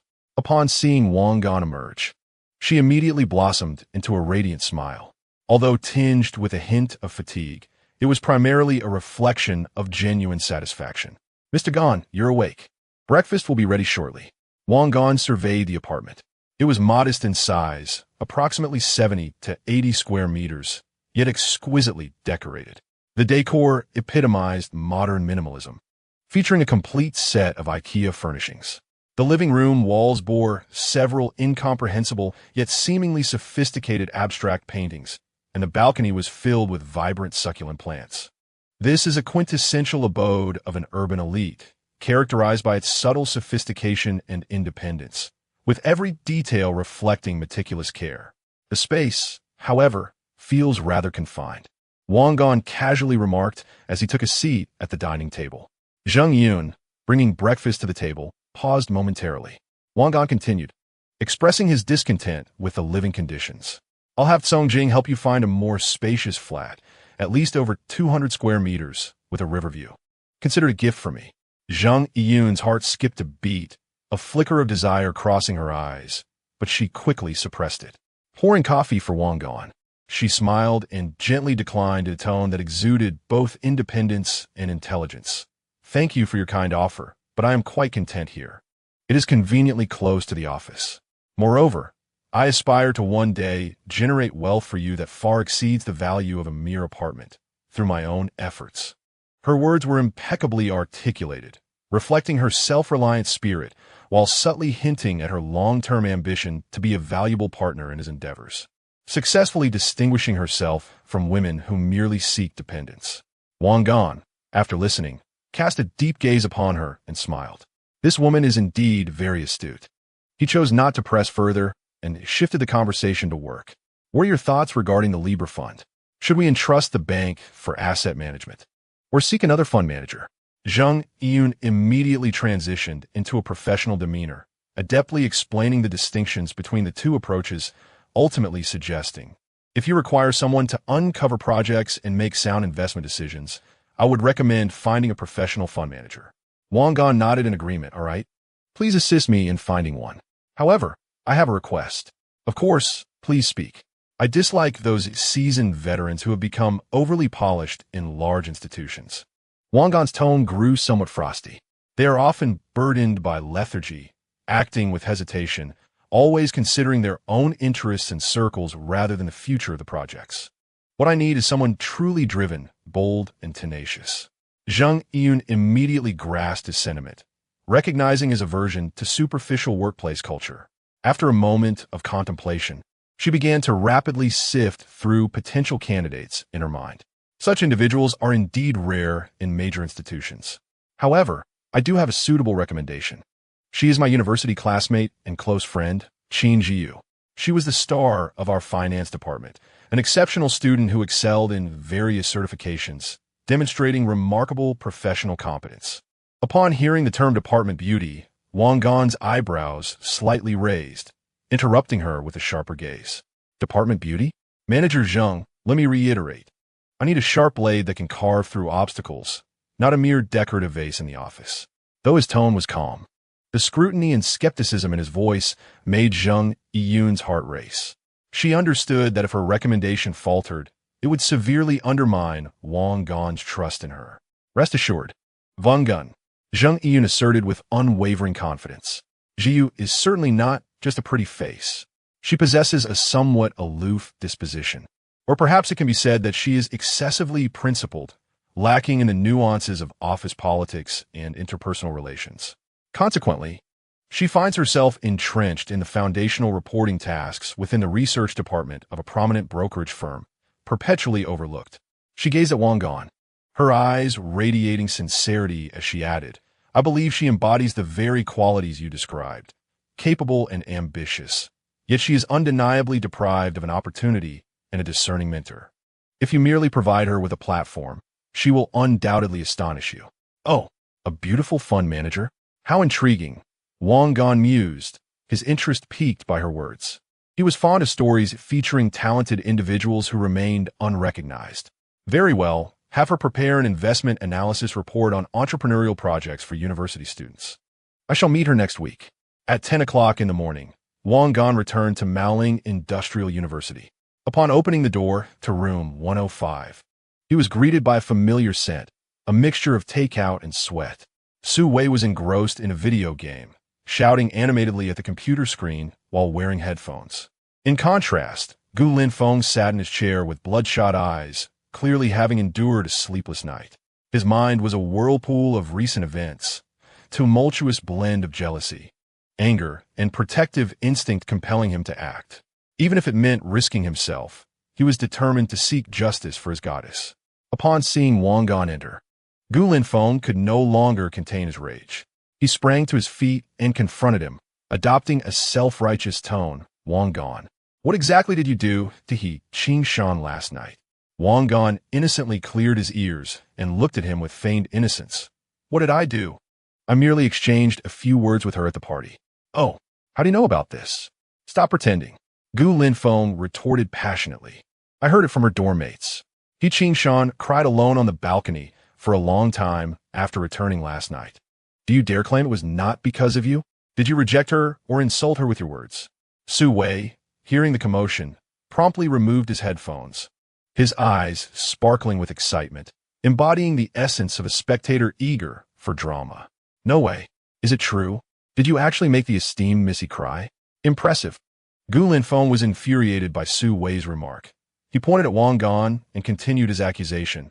Wang Gan, I don't care how wealthy you are. You cannot bully a girl like this. You must apologize to her. Wang Gan observed Gu Linfeng's indignant expression, as if a realization dawned upon him. He slapped his thigh and, in an exceedingly sincere and remorseful tone, replied, Ah, now that you mention it, it seems I was indeed in the wrong. Perhaps my tone was too direct last night and wounded her pride. You see my emotional intelligence. Gu Linfeng was momentarily stunned. He had not anticipated Wang Gan's readiness to admit fault so easily. However, Wang Gan's next statement plunged him into despair. How about this? Wang Gan said, retrieving his phone, opening WeChat, and locating He Qingshan's profile picture, shaking it in front of Gu Linfeng. Since you believe I'm at fault, I must certainly extend my apologies. This evening, I shall invite her out, securing the finest table at the Jinling Hotel to indulge in a romantic candlelit dinner. Then, before her, I will sincerely apologize for my rudeness yesterday. Surely, this approach will suffice? These words struck Gu Linfeng's heart like an invisible poison blade. In an instant, he comprehended the insidious nature of his own inquiry. Rather than distancing He Qingshan from Wang Gan, it had instead provided Wang Gan with a perfect justification to invite her once more. He realized he had become a mere jester, facilitating another's advances. Gu Linfeng's face fluctuated between shades of pale and flush, his mind torn in conflict. He yearned to shout, "Do not go." Yet, such a declaration would only serve to acknowledge his jealousy and impotence. He wished to witness Wang Gan make the call, hoping for He Qingshan's refusal. But what if she accepted? That would utterly obliterate his dignity. Amidst this fierce, internal struggle, he watched as Wang Gan's finger hovered over the dial button, and ultimately, all his courage and fury dissipated into fear. He abruptly reached out, pressing down on Wang Gan's phone, his voice hoarse and squeezed out through clenched teeth. No need. I've meddled enough. Having spoken, he sank back into his chair, drained of all strength, burying his head in despair, fully conceding. Wang Gan regarded his disheveled demeanor, pocketing his phone with a shake of his head, her heart unmoved. Chapter 137. The journey finally commences on the 22nd floor of the Guitai Junin Securities building on Financial Street. The expansive research department office buzzed with the sound of clattering keyboards. Each individual operated like a finely tuned machine, their faces etched with the fatigue wrought by data and demands. In a corner cubicle, a woman clad in a crisp white business suit, exuding an air of icy composure, fixated intently on the densely packed data models on her computer screen. Her name was Qin Jiyu, a university classmate and close friend of Zhang Yiyun. Possessing a visage that could make any man pause, she was undeniably striking. Yet, within her clear eyes lingered a hint of aloofness, a barrier that kept others at bay, and an indifference to her current reality. Her phone vibrated on the desk. It was a message from Zhang Yiyun. "Jiyu, have you given any thought to the Libra fund I mentioned last time? Mr. Wang specifically requested to see your investment analysis report." Upon reading the message, Jiyu's brows knitted slightly, her fingers hovering over the keyboard for a moment. The image of the enigmatic young Tycoon Zhang Yiyun had described, a university student embarking on a multi-million-dollar venture capital fund, floated through her mind. It sounded more like a whimsical game for the affluent. She replied with a few brief words. "Yiyun, I apologize, but I may not be suitable. I am accustomed to the investment logic of formal institutions and am not well versed in personal funds." She held her pride close. Despite working as a basic researcher at this leading brokerage, enduring the tedious task of data organization under the demanding gaze of her overbearing supervisor, yet she remained steadfast in her belief that her professional prowess should be dedicated to serving truly prestigious institutions and clients, rather than a nondescript venture capital fund established by students. To her, this is nothing short of a demotion in status. Zhang Yiyun's response to her call was almost instantaneous, clearly indicating that she had been anxiously awaiting Qin Zhiyu's reply. Inappropriate? Where is it inappropriate? Zhang Yiyun's voice was laced with an urgency tinged with frustration. Zhiyu, don't be foolish. Do you genuinely think this is merely a student's trivial endeavor? She lowered her voice, imparting a strikingly impactful tone. Let me share something with you. This Mr. Wang has just purchased an entire building at Xuefa No. 1 with full payment. The president of the Industrial and Commercial Bank personally facilitated his loan. He is not playing with this fund. He is strategizing. By joining now, you would be among the elite, the core. If you continue to linger in that dismal place, merely assisting your inept supervisor with reports, when will you ever rise? The revelation of a building caused Qin Zhiyu's breath to momentarily falter. She was acutely aware of the stature of Xuefa No. 1. An entire building represents an asset worth at least hundreds of millions. Zhang Yiyun continued to press on, her voice imbued with undeniable conviction. Let me express my heartfelt sentiment. I do not regret following him. This man possesses energy and vision that far surpass our imagination. What he seeks is an individual capable of transforming 10 million into 100 million, not merely a researcher. This is the greatest, perhaps the only opportunity of your lifetime.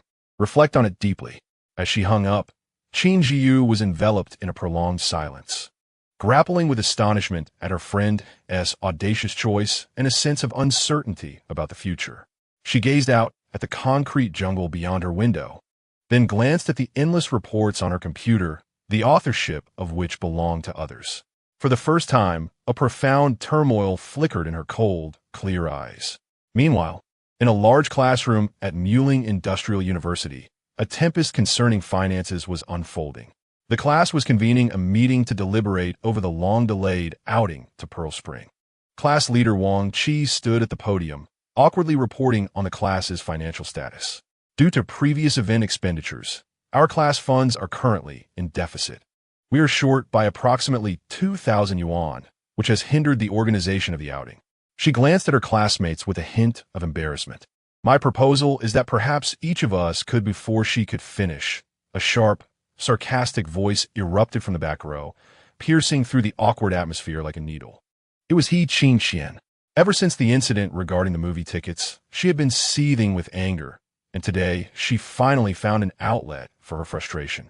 Unable to directly challenge Wang Qi, she directed her ire towards the increasingly favored class leader beside him. Leaning back in her chair with arms crossed, she languidly remarked, Wang, our esteemed class leader, your abilities seem rather lacking. After a whole semester in this role, you can't even organize a simple outing. The mere sum of 2,000 yuan, and one cannot even manage that. How can one hope to establish a foothold in society? This sharp rebuke rendered the classroom utterly silent, with all eyes fixated on the podium, particularly on the girl whose face had flushed crimson.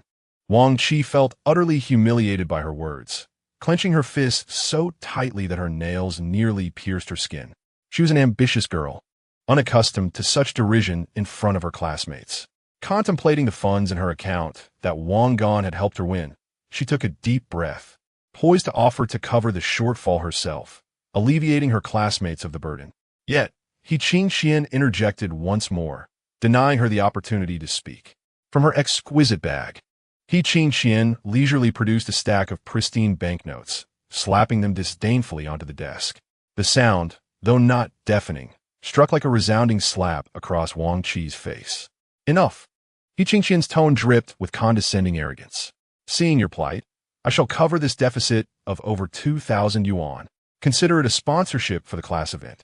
She made her intentions crystal clear, to use her wealth to humiliate Wang Qi, to showcase her own financial prowess and decisiveness, to craft an image of herself as a benefactor for the class, thereby winning their favor, and to forcibly ensure that the outing proceeded, as she intended to reclaim Wang Gan from Wang Qi amidst the outdoor activities she excelled in.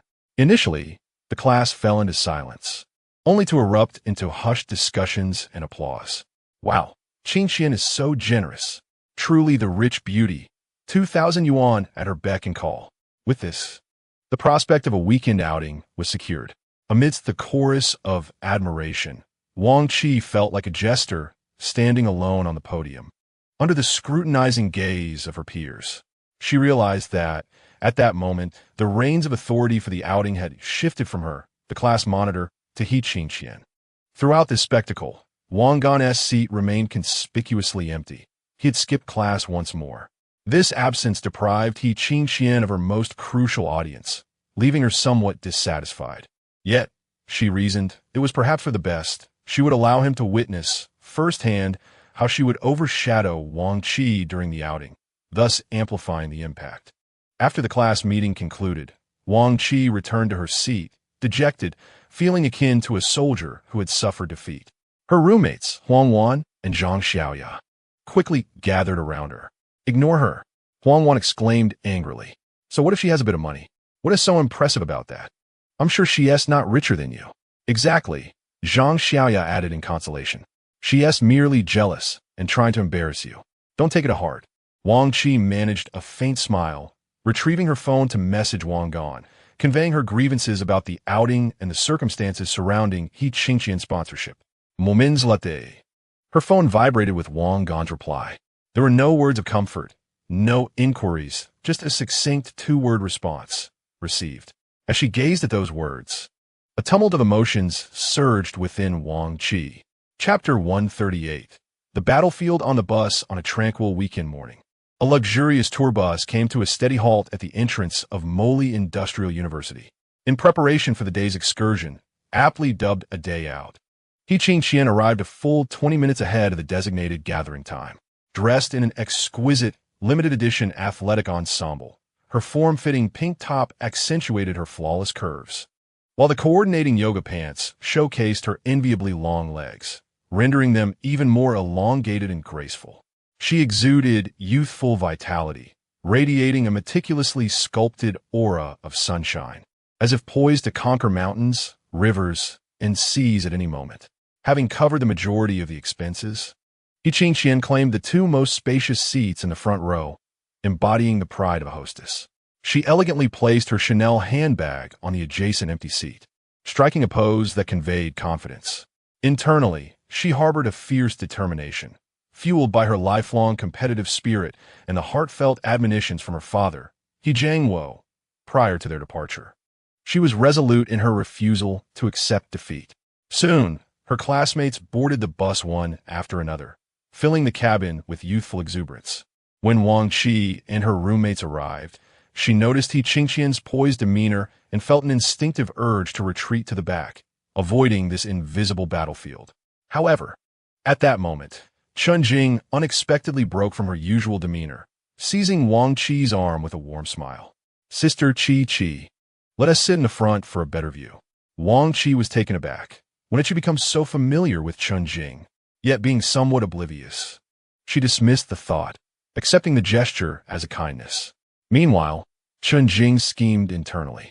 After her confrontation with Wu Yue in class, her standing in the group had grown precarious, with the other girls keeping their distance.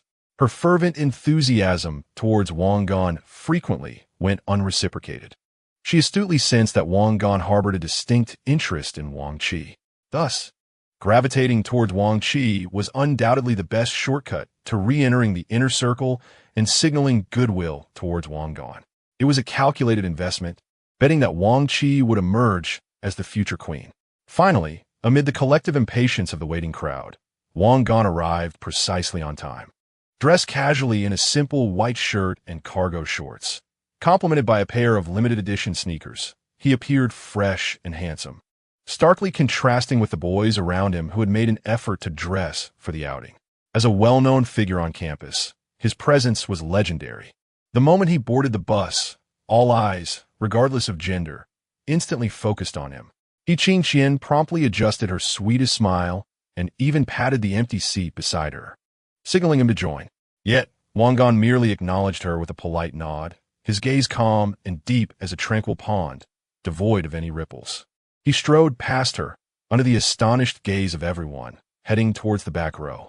He halted beside Wang Chi's seat and, with an undeniable tone laced with a hint of intimacy, declared, "Class monitor, their essay seat here. Let us sit together." This decision was akin to a silent slap in the face, unequivocally signaling the failure of He Qingshan's scheme. Blushing, Wang Chi, under the almost murderous glare of He Qingshan's jealousy, timidly took her place next to Wang Gan. The faint, pleasant scent of tobacco emanating from Wang Gan made her heart race, a blend of anxiety and sweetness. Thus commenced a war devoid of gunpowder. The bus appeared tranquil, yet beneath the surface, currents of tension surged. While the students feigned casual chatter and listened to music, almost all their attention subtly drifted towards the front and back ends of the bus. Up front sat He Qingshan, her face as dark as a pot bottom. In the rear were the composed Wang Gan and Wang Chi. Within a small WeChat group comprised of the most gossiping students, messages flew furiously. "Wow, what a dramatic start. Missy was completely disregarded. Did you see her expression? It made me laugh so hard. Wang Chi is incredible. She won the first round without making a sound." It seems Wang Gan really likes her type, gentle and understanding, unlike the aggressive He Qingshan. Look at Chun Jing. She is actually offering Wang Gan and Wang Chi water and snacks. When did she become so close to Wang Chi? Such tactics, such awareness. I would call her a master of palace intrigue. Quiet down, everyone. Let us watch. I bet there will be more drama once we reach the scenic spot. Gu Linfeng sat in a corner, intently fixated on the back row, his fists clenched so tightly that his nails nearly dug into his flesh. His eyes ablaze with humiliation and jealousy. Meanwhile, in a window seat towards the rear of the bus, Wu Yiwei sat quietly. She observed Wang Gan, surrounded by a throng of girls, laughing and chatting, then glanced at her own lonely seat, her heart heavy with regret and bitterness. Once, she had been closest to that throne, yet she had pushed herself away. Now, she lacked even the qualification to be a bystander, having been utterly marginalized. Wang Gan was acutely aware of the unfolding drama, yet he chose not to expose it, relishing instead in the invisible, all-encompassing attention of a monarch. He did not overly display affection towards Wang Chi, but occasionally turned to her, whispering a few words. His demeanor was gentle and witty, always managing to elicit a soft smile from Wang Chi.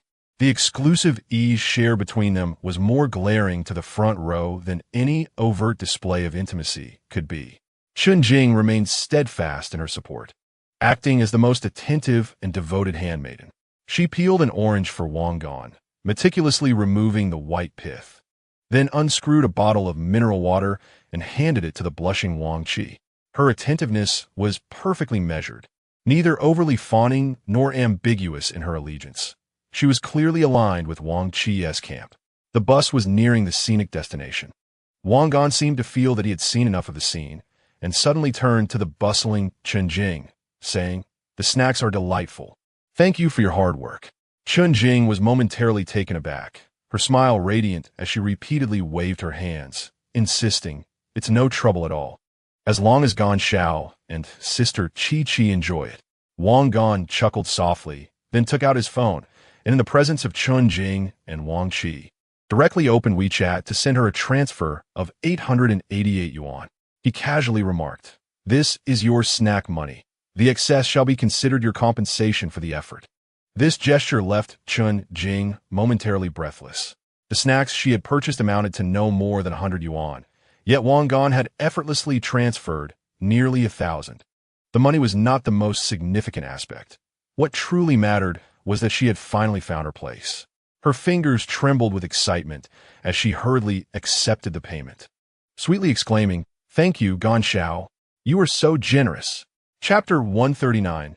Bamboo rafting. The bus slowly rolled into the parking lot of the Pearl Spring Scenic Area. As the doors opened, a refreshing breeze filled with the scent of grass and lake water enveloped them. Upon disembarking, class leader Wang Chi began to count heads and organize the distribution of tickets. Meanwhile, He Qingxian swiftly readjusted her demeanor.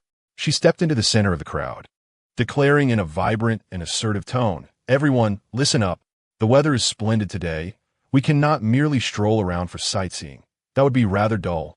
I propose we head to Mirror Mountain Lake for a bamboo rafting competition. What do you all think? The losing team will have to perform later. This suggestion immediately garnered cheers and excitement from the boys. Qin smiled confidently. Having mastered various skills since childhood, from equestrianism to rock climbing and kayaking, bamboo rafting was child's play for her.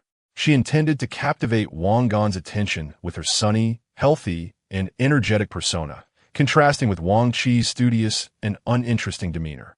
The group made their way to the shores of Mirror Mountain Lake. The surface of the lake shimmered, while rows of lush bamboo rafts lined the bank. Students quickly formed pairs and groups, and soon, laughter and cheer carried as the rafts glided towards the center of the lake. Qin, akin to a proud swan, teamed up with two athletic girls. The bamboo poles danced effortlessly in her hands, and their raft sped forth like an arrow, drawing applause from the shore. In contrast, Wang Qi appeared somewhat embarrassed. She was paired with two roommates, and all three were novices at bamboo rafting. Their raft not only failed to advance, but spun in circles, eliciting hearty laughter from the onlookers. Qi, paddle harder. Oh no, not that way, this way. Her roommates, Huang Wan and Zhang Xiaoya, were in a tizzy, their faces glistening with sweat, while Wang Qi blushed with embarrassment. Observing this, Chun Jing seized the opportunity to shine. She eagerly offered to switch groups with Wang Qi, leaping onto the shaky raft with enthusiasm, saying, "Sister Qi, let me help you. I have done this before." However, her meager skills were but a drop in the bucket, and the bamboo raft continued to spin in place, drifting further from the shore. Just as Wang Qi felt on the verge of tears from embarrassment, a bamboo raft silently approached. It was Wang Gan. He had not participated in Qingqian's so-called competition at all. Instead, he leisurely paddled his own bamboo raft, akin to a carefree tourist admiring the picturesque scenery of the lake and mountains. He aligned his raft with Wang Qi's, observing her adorably flustered demeanor and smiling softly. Then, he performed an astonishing act that left everyone speechless. He extended his long leg and effortlessly leaped from his raft onto the crowded one occupied by Wang Qi and her friends. The three girls shrieked in fright, causing the raft to sway violently. Yet he, born in the water town, remained as steady as a mountain. He approached Wang Qi from behind and spoke in an authoritative tone. "Get up, I'll take over." Chun Jing and the other two roommates discreetly retreated to the front of the raft, leaving the space behind for them. Wang Gan took the pole from Wang Qi's hands, but did not paddle immediately. He turned to her, who was still in a daze, and said, "Stand here." Confused yet obedient, Wang Qi moved to stand before him. In the next moment, Wang Gan gently wrapped his arms around her from behind, his warm chest pressing closely against her back. He grasped her hand, still holding the pole, and laid his larger hand over hers. "Watch closely." His voice was deep and magnetic, his warm breath brushing against Wang Qi's sensitive earlobe. With a forceful twist of his waist and arms guiding the pole, he instructed, "Push back like this," the gesture intimate to the point of resembling an embrace. Wang Qi's entire body stiffened, her mind blank. She could vividly feel the solid touch and searing warmth emanating from the man behind her. Her cheeks flushed with heat, and her heart raced wildly, as if it might leap from her chest. Wang Gan guided her hand in hand, the pole carving elegant arcs through the water. The raft, which had been spinning aimlessly, began to glide steadily and powerfully towards the center of the lake. This was not merely teaching her to row. It was, before all eyes, a dramatic display of the most romantic and domineering idol drama. Not far off, Qingqian, who had just reached the finish line and was preparing to turn around to accept cheers and Wang Gan's admiring gaze, happened to witness this scene unfold in its entirety. Her smile instantly froze on her face. Her pride in her athletic abilities, her meticulously planned competition, and the vibrant energy she wished to showcase all became a complete joke in the face of Wang Gan's affectionate embrace. She felt as if her heart were gripped tightly by an invisible hand, leaving her breathless. The color drained from her once proud face, leaving it pale. Meanwhile, the other students on the lake were equally stunned by this sudden turn of events. They ceased their playful banter and unconsciously slowed down. From a distance, They watched the bamboo raft that seemed to be a scene from a film, and the WeChat group erupted once more. I declare that today, Wang Qi has won. A decisive victory. I have had my fill of this dog food. It is excessively sweet and stimulating. Look at He Qingqian's expression. I feel she is on the verge of tears. Under the watchful gaze of the crowd, Wang Gan, accompanied by Wang Qi, leisurely navigated the boat, leaving everyone else far behind, as if the entire Jing Mountain Lake had transformed into their exclusive stage for a romantic rendezvous. The bamboo raft activity concluded under Wang Gan's embrace, filled with absolute favoritism and a possessive affection. He Qingqian spent the entire morning with a sullen expression, choosing to be solitary. In contrast, Wang Qi was enveloped in a blend of sweet yet anxious emotions, occasionally stealing glances at Wang Gan, her cheeks adorned with a charming blush.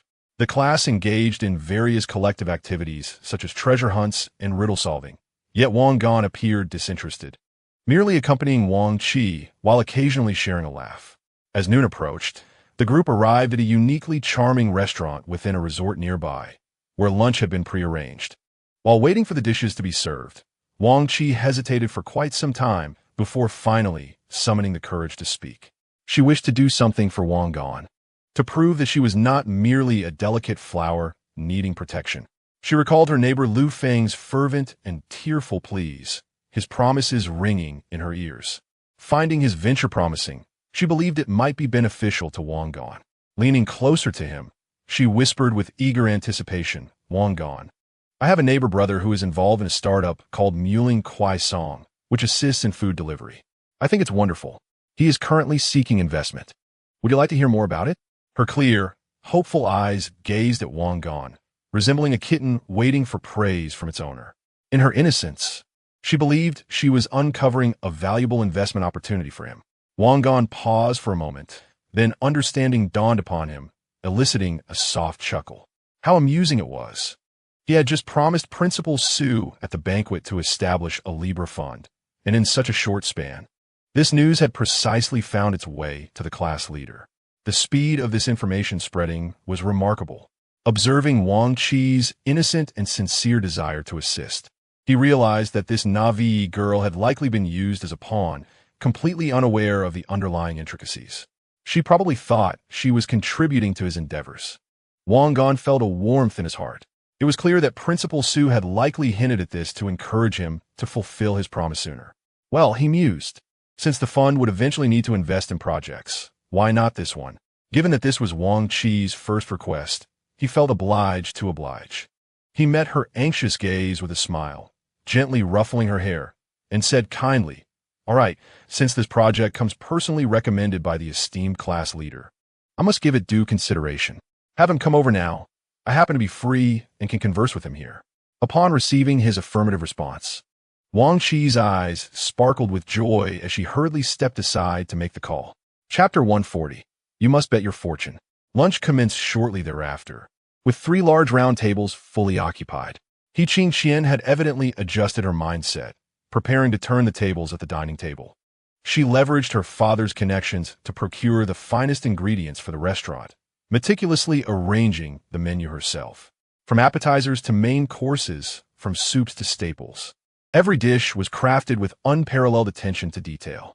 Once again, she took the initiative to sit at Wang Gan's right side, seamlessly transitioning into the role of hostess, enthusiastically introducing the origin and characteristics of each dish to him.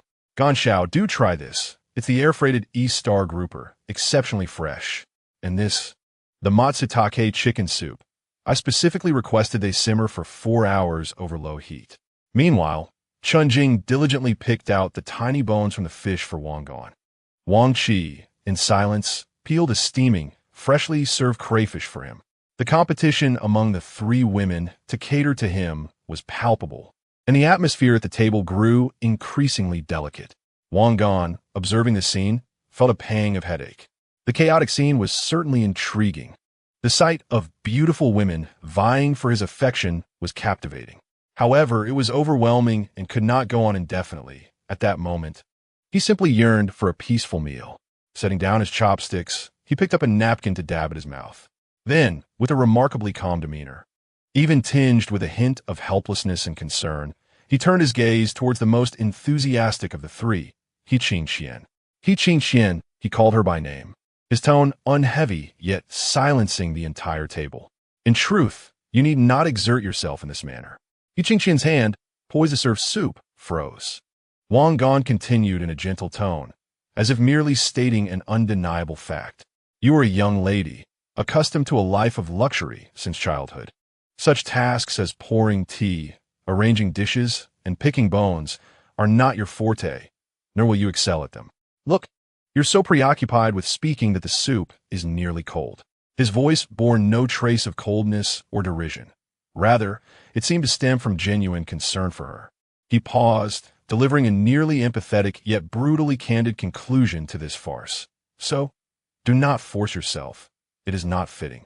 Just be your true self, a young lady, and let others handle these matters. Having said this, he effortlessly took a plate of peeled crayfish from Wang Qi and began to eat. This declaration instantly drained the color from He Qingxian's face, rendering it as pale as parchment. She felt as though all her efforts, all her pride, had been utterly crushed by his words. Wang Gan had neither scolded nor mocked her. He had even shown concern. Yet, it was precisely this condescending definition and understanding that completely stripped her of any standing in this competition. She felt like a clown desperately trying to please her master, having performed diligently for half the day, only to be told that the master had no need for her performance and found it quite clumsy.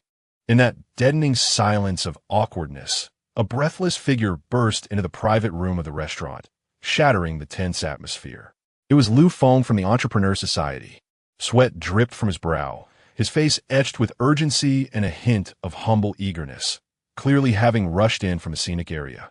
His arrival instantly broke the tension, shifting everyone's attention from He Qingxian to this unexpected guest. Wang Qi hastily rose to his feet, a hint of embarrassment illuminating his features as he introduced the two parties. Wang Gan, this is Lu Feng, whom I mentioned to you. Lu, this is my classmate. Wang Gan politely nodded, gesturing towards an empty seat beside him. Lu, please take a seat and have some water. There is no need to rush. Lu Feng, taken aback by the attention, quickly pulled out a chair and sat down. He excitedly opened his old laptop adorned with anime stickers, ready to commence the long-awaited presentation, intending to boast about his project as a beacon of innovation for Maoling. However, as he began with Mr. Wang, our Maoling Express project is an innovative platform dedicated to solving the last-mile delivery challenges on campus. Wang Gan abruptly interrupted him. Leaning back in his chair with a half-smile, he regarded Lu Feng with a calm demeanor. Lu, let us save some time. Your idea, I presume, is inspired by that entrepreneurial competition on television recently, mimicking ELE. Me? His words struck like a bucket of ice water, instantly freezing the smile on Lu Feng's face and prompting beads of cold sweat to form on his forehead. The grand narrative he had prepared was swiftly silenced by this unrelenting critique. Ignoring Lu Feng's discomfort, Wang Gan continued, gently tapping his fingers on the table as he posed his next question. I took a look at your website. It still relies on manual phone notification for orders, correct? Lu, it's 2014. Smartphones are nearly ubiquitous now. ISNT, your approach a tad outdated? These two statements shattered Lu Feng's defenses. One dissected the origin of his idea, while the other highlighted the fatal shortcomings of his business model, leaving him utterly demoralized. He realized that any pretense in front of this inscrutable young man was utterly laughable. Like a student caught cheating, he could only nod obediently. His voice dry as he admitted, Mr. Wang, you're right. I did indeed mimic ELE. Me? And I acknowledge that my technology is lacking. Observing Lu Feng's discomfiture, Wang Gan felt little turbulence within himself. Just as in his past life, he mused. In his previous memories, there was no trace of a company called Maoling Express. This absence indicated that Lu Feng and his team would ultimately fade into obscurity, becoming yet another casualty in the competitive landscape. Though Lu Feng displayed enthusiasm, his limited vision and abilities foretold his inevitable failure. However, a shift in Wang Gan's thoughts occurred. Unlike his past life, they did not have him. The industry was indeed promising, and the opportunity was genuine. While Lu Feng may lack capability, He possessed a certain drive that could be harnessed. Wang Gan swiftly made up his mind. The investment was minimal for him, merely a ticket to enter the competitive arena, while also doing Wang Qi a favor. More importantly, he relished the sense of control that came from an elevated perspective, one capable of altering the fate of a project that was destined to fail. Just as Lu Feng was on the verge of fainting, fearing that this investment was irretrievably lost, Wang Gan's tone softened. He remarked, "The direction is correct, but you and your team are too inexperienced." Gazing at Lu Feng, he presented a tantalizing opportunity that would lift him from despair to elation. "However, I am intrigued by this direction. I am willing to invest in you." He raised 2 fingers. 2 million. Upon hearing this figure, Lu Feng's eyes sparkled like 2,000-watt bulbs. He felt an overwhelming joy that nearly suffocated him. Yet, Wang Gan's next statement left him utterly astounded. "I will invest 2 million for a 90 stake." Wang Gan's gaze swept over Lu Feng and the visibly anxious Wang Qi. "Moreover, I have one crucial condition. Your founding team must contribute 200,000 to retain the remaining 10. He looked at the bewildered Lu Feng and explained in an unmistakable tone, "I do not engage with a group that lacks the resolve to wager their own livelihood on entrepreneurship. If you do not possess the courage to scrape together 200,000, why should I risk my 2 million on you?" Lu Feng was utterly dumbfounded. The euphoria of 2 million was instantly overshadowed by the immense pressure of needing to raise 200,000. For them, a handful of impoverished students, that sum felt astronomical. He could only rise awkwardly, bow deeply to Wang Gan, and stammer, "Mr. Wang, this is too significant. I need to return and discuss it with my team." With that, he left in a daze, his back reflecting a profound sense of confusion. Once Lu Feng departed, Wang Gan seemed to have accomplished something trivial. He picked up his chopsticks again, placed a piece of meat into Wang Qi's bowl, then stood up and announced to the entire class, "All right, the serious matters are settled. Everyone must be tired, right? I've booked a whole roasted lamb at the nearby resort for dinner. It's on me. Let us continue the festivities and dance until we're intoxicated." After a brief silence, the class erupted into thunderous cheers. The way all the students looked at Wang Gan had transformed from seeing a wealthy peer to gazing up at an enigmatic young entrepreneur. Chapter 141. Making deals with a tiger several dozen kilometers away at Maoling Industrial University in a cramped, chaotic dormitory filled with the aroma of instant noodles. The atmosphere was as oppressive as the sea before a storm. This was the humble headquarters of Maoling Express. The technical core, Jiang Jingyi, along with several team members, paced anxiously like ants on a hot skillet, awaiting the verdict from their founder Lu Feng, who was out seeking funding. Finally, the dormitory door swung open, and Lu Feng entered, looking as though he had just emerged from a nightmare. "How did it go, Brother Feng?" Jiang Jingyi was the first to approach. With everyone's hearts in their throats, Lu Feng raised his head, swallowed hard, and his voice trembled. He agreed to invest. "No way. Is that for real? How much?" The dormitory erupted in jubilant cheers. The long-suppressed emotions were finally unleashed in that moment. Lu Feng took a deep breath, extended 2 fingers, and summoned every ounce of his strength to proclaim the number that would make their dreams a reality. 2 million. 2 million. The cheers escalated, nearly lifting the roof off the dormitory. In the fervent atmosphere of today's entrepreneurial spirit, an angel investment of 2 million was undoubtedly a golden ticket to paradise for these impoverished students. They could almost envision their company going public, themselves in executive roles, marrying beautiful and affluent partners, and basking in the glory of their success. However, Lu Feng's next statement struck them like a bucket of ice water shipped from Siberia, dousing them from head to toe with a chilling reality. "But he wants to hold 90% of the shares." He paused, struggling to articulate the next part. "Moreover, he demands that our founding team must each contribute 200,000 in cash to secure the remaining 10%. 200,000. The atmosphere of joy in the dormitory instantly froze, plunging into a silence as profound as death. The first to erupt were 2 supporting members tasked with grassroots promotion. 200,000. Why doesn't he just rob a bank? One tall boy kicked a chair aside and shouted, We could sell our kidneys and still not scrape together 200,000. Brother Feng, this is not an investment. It's a complete farce. Another quickly echoed, exactly. We joined you to earn some pocket money, not to gamble our lives away. I'm out. Whoever wants to stay can stay. With that, the pair stormed out, decisively marking the first formal schism within the team.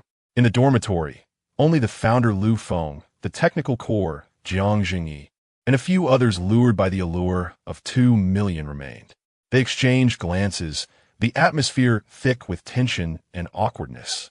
Both were reluctant to abandon their significant investments of time and effort, unwilling to surrender so easily.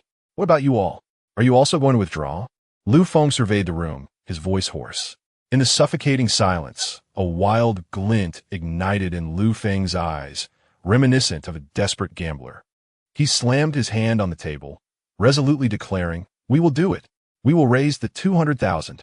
He looked at the stunned faces around him and enunciated each word. My parents saved some money for my marriage and a home. 90,000. I will put all in. I will take that share. At worst, I'll remain single for life." The technical core Jiang Jingyi was taken aback by Lu Feng's determination. Gritting his teeth, he said, "Brother Feng, if you are this committed, what kind of man would I be if I backed down? I'll contribute 20,000. I'll find a way for the rest." Now, they had pledged 110,000, leaving a deficit of 90,000. Jiang Jingyi inhaled deeply. He understood that this was the moment to test his connections and influence. He turned to the remaining 5 or 6 hesitant members, most of whom were from the entrepreneurial society, their hearts yearning for success. "Brothers," Jiang Jingyi's voice resonated with fervor. 2 million in angel investment. What does that signify? This is our chance to ascend to greatness. Now, we only need 90,000 more, and we can leverage this 2 million. Those with money contribute funds. Those with strength offer their efforts. Let us pool our resources, and in the future, we shall all be esteemed founding shareholders of the company. He used the enticing news of Wang Gan's 2 million investment as bait, painting an enticing picture of collective wealth and the promise of original shares upon going public. Under his fervent persuasion, this group of young individuals, already brimming with dreams of technological entrepreneurship, began to feel a surge of excitement. "I have saved 2,000 for my scholarship over the years," exclaimed a bespectacled boy. "I can gather 15,000. Another chimed in. "I only have 8,000, but I could distribute flyers and work harder. I will contribute 20,000. You 1,000, I 2,000, and amid the rising fervor, the remaining 90,000 was indeed cobbled together by their collective efforts. Having resolved the funding dilemma, a wave of exhaustion washed over them, akin to a sense of survival after a calamity. Jiang Jingyi adjusted his glasses and broke the silence. "Brother Feng, what gives him the right? 90% of the shares? This is sheer opportunism. Our muling quick delivery may lack technical advantages, but we possess first-mover advantage. In the entire muling university town, we are the only ones in this business." "Exactly," Lu Feng replied, equally animated. "Moreover, I personally negotiated exclusive partnerships with over a dozen of the most popular restaurants on the back street. These merchant resources, could they truly be deemed worthless?" As their frustration mounted, they felt deeply aggrieved. At that moment, a less vocal member of the group timidly spoke up. "Brother Feng, Brother Jingyi, I think you may be overly optimistic. What you value may be deemed worthless in his eyes. For a wealthy, second-generation individual of his caliber, investing 2 million might be akin to us spending $200 on a game, merely a pastime. If he loses interest, he could easily sideline us." This remark pierced Lu Feng and Jiang Jingyi like a dagger, leaving the dormitory steeped in silence once more. After a long pause, the timid member suggested, "Shall we seek out Li Ming again? Perhaps inquire about that investor, Zhao Chunlai?" Upon mentioning Zhao Chunlai, a flicker of humiliation and resentment crossed Lu Feng's face. He shook his head and forced a smile. "I have already approached him. I once believed an opportunity had arisen when Wang Gan declined Zhao Chunlai's investment and had Li Ming reach out to him. However, Zhao Chunlai outright rejected me. He remarked that our delivery service is a heavy asset model, requiring a delivery team and extensive ground promotion. which does not align with their preference for quick and efficient investments. This revelation cast a pall over everyone's spirits as they finally realized that Wang Gan was their sole hope. Lu Feng gazed at the group, articulating his final resolution with deliberate gravity. We are now bargaining with a tiger. Let us first agree to his terms and secure that 2 million.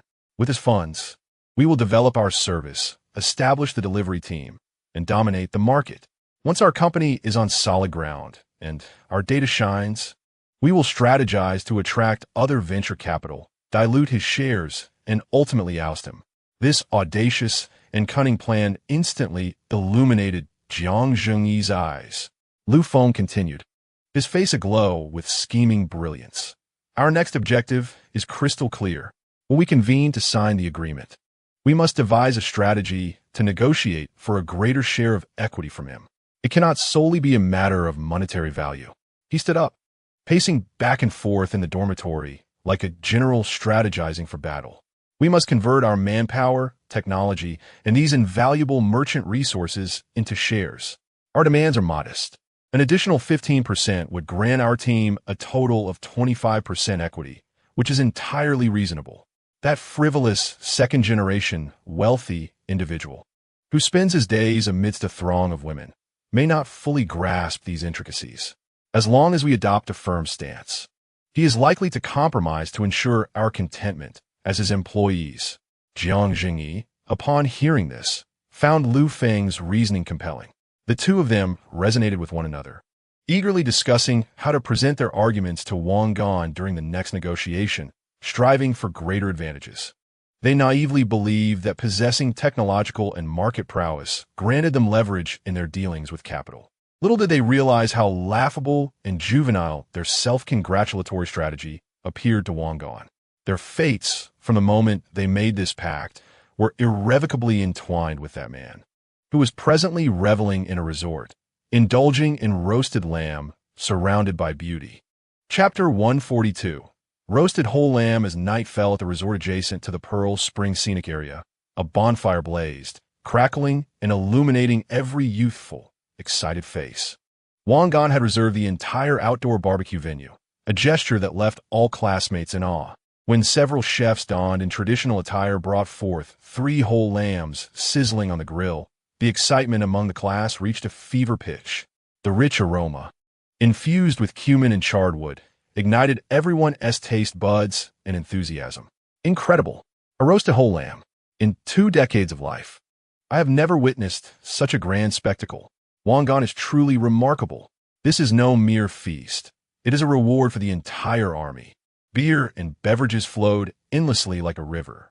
The long tables were adorned with an array of exquisite cold dishes and fruits, propelling the atmosphere to its zenith. The seating arrangements at the dining tables quietly redefined social dynamics. Wang Qi naturally took her seat beside Wang Gan.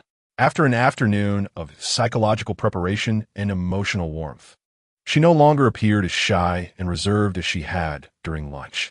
She proactively poured drinks for Wang Gan, and when the chef sliced the first tender leg of lamb, she graciously received it on a plate and carefully presented it to him. Her movements were smooth and unpretentious, subtly reflecting the grace and composure of a hostess. In stark contrast, He Qingxian sat alone at the farthest corner table, feeling desolate. Wang Gan's remark during lunch, implying she was incapable of serving others, pierced her heart like a thorn. Her proud lineage, beauty, and talent all appeared so feeble in the face of the word inappropriate.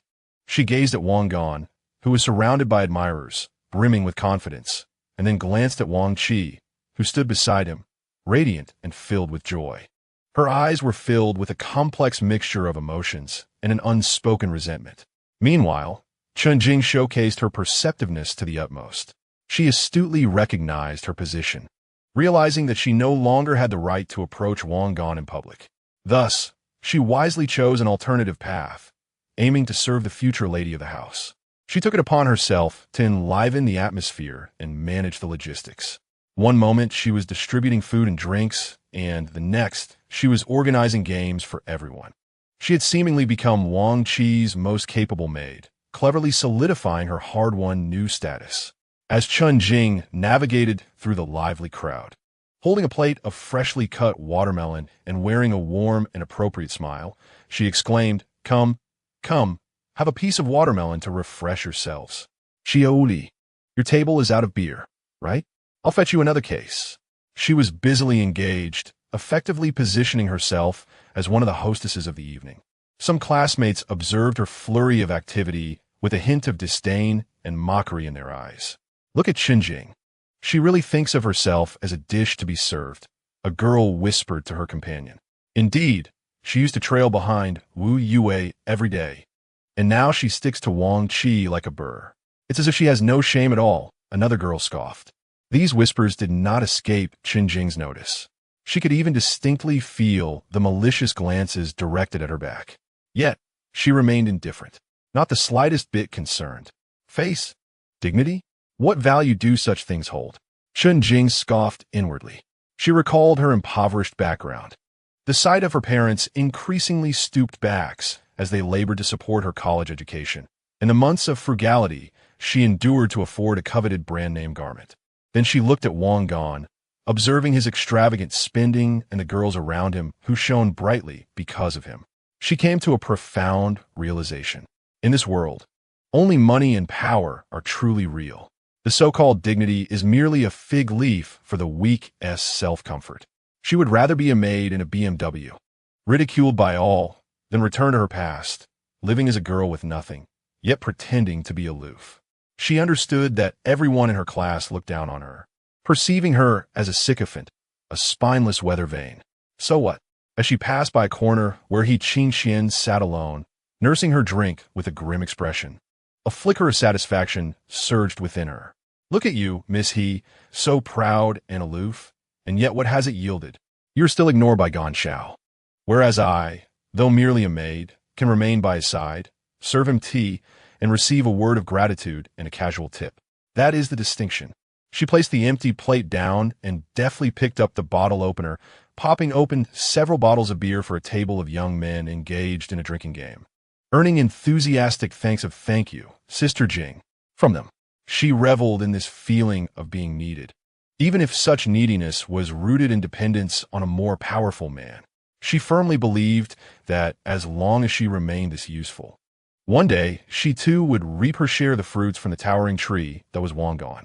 As for the opinions of others, when they find themselves burdened with worries over mortgage and car loans for a meager salary in the future, they will realize just how wise her choices were today.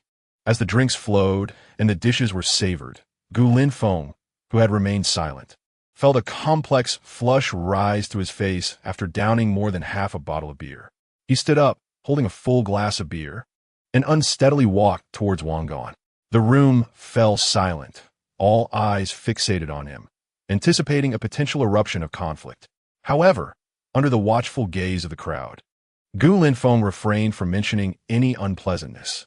Instead, with a flushed face, he bowed deeply to Wang Gan and, in a tone of utmost sincerity, even tinged with a slight tremor, said, "Gan Shao, I raise my glass to you. I was immature, unwise, and had a narrow perspective. I will punish myself with 3 cups to atone."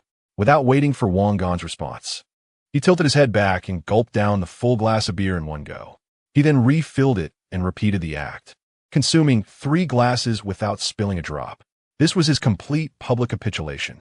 He had come to understand that rather than continuing as a ridiculous and overreaching challenger, it was far better to set aside his meager pride and admit defeat. Perhaps he could leave an impression on Wang Gan as someone who could both yield and endure. Seeing Gu Linfeng in this state, Wang Gan also lifted his glass, clinked it with his, and took a sip. He then stepped forward and patted Gu Linfeng on the shoulder, saying, "We are brothers. What has passed is past." Internally, he marveled at the young man, acknowledging that he was indeed a product of privilege, capable of adaptability, far superior to the foolish Huang Mingzhi. Such a person might still prove useful in the future. Witnessing even the proud Gu Linfeng voluntarily submit, a few other young men, who fancied themselves possessing a modicum of business acumen, bravely approached.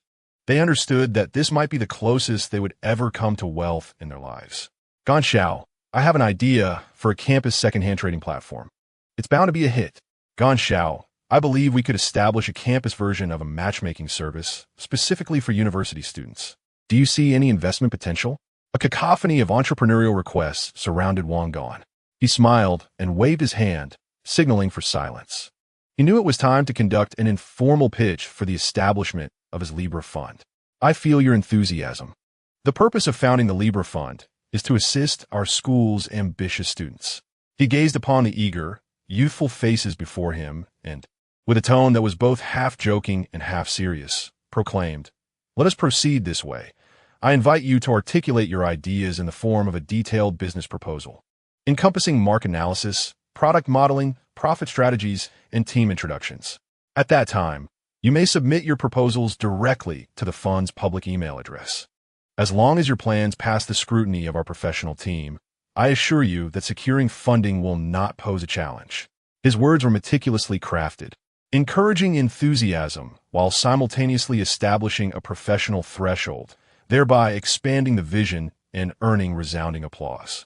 Those students who initially sought to achieve success without effort began to ponder seriously whether their ideas were truly viable upon hearing about the necessity of a business proposal and the evaluation by a professional team. The evening concluded with everyone fully engaged in merriment. On the return bus, the revelry of the bonfire and the effects of alcohol lulled most into a deep slumber. The vehicle was enveloped in tranquility, punctuated only by the steady hum of travel and the occasional chorus of snores. Wang Gong reclined against the seat, eyes closed in feigned slumber. He sensed that Wang Qi beside him remained awake, sitting upright with an air of tension surrounding her. Her breathing was light, infused with a hint of the fragrance of shower gel. He could discern her hesitation and inner turmoil.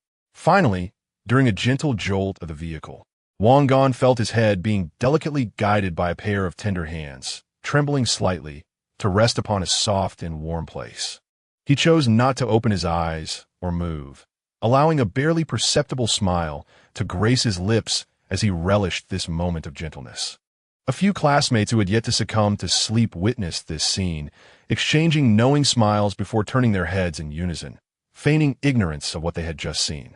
Meanwhile, in a corner, He Qingqian turned her gaze towards the window, watching the night slip away in a blur. The flickering glow of streetlights cast a pale hue upon her beautiful face. Ultimately, she could not restrain herself, silently shedding a single crystalline tear before hastily wiping it away. Chapter 143. The flame beneath the iceberg. The day after the excursion, at noon, in a tastefully decorated CAF near Maoyang Industrial University. In a private room on the second floor, the atmosphere was soft and inviting, filled with a delicate aroma of coffee. Wang Gong leisurely savored a cup of hand-brewed Yurgachev. Zhang Yun sat across from him.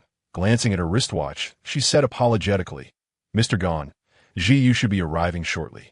I must remind you that she possesses exceptional professional skills, but her character is, well, quite proud, and she speaks very directly. She may challenge your ideas to your face. So please be prepared."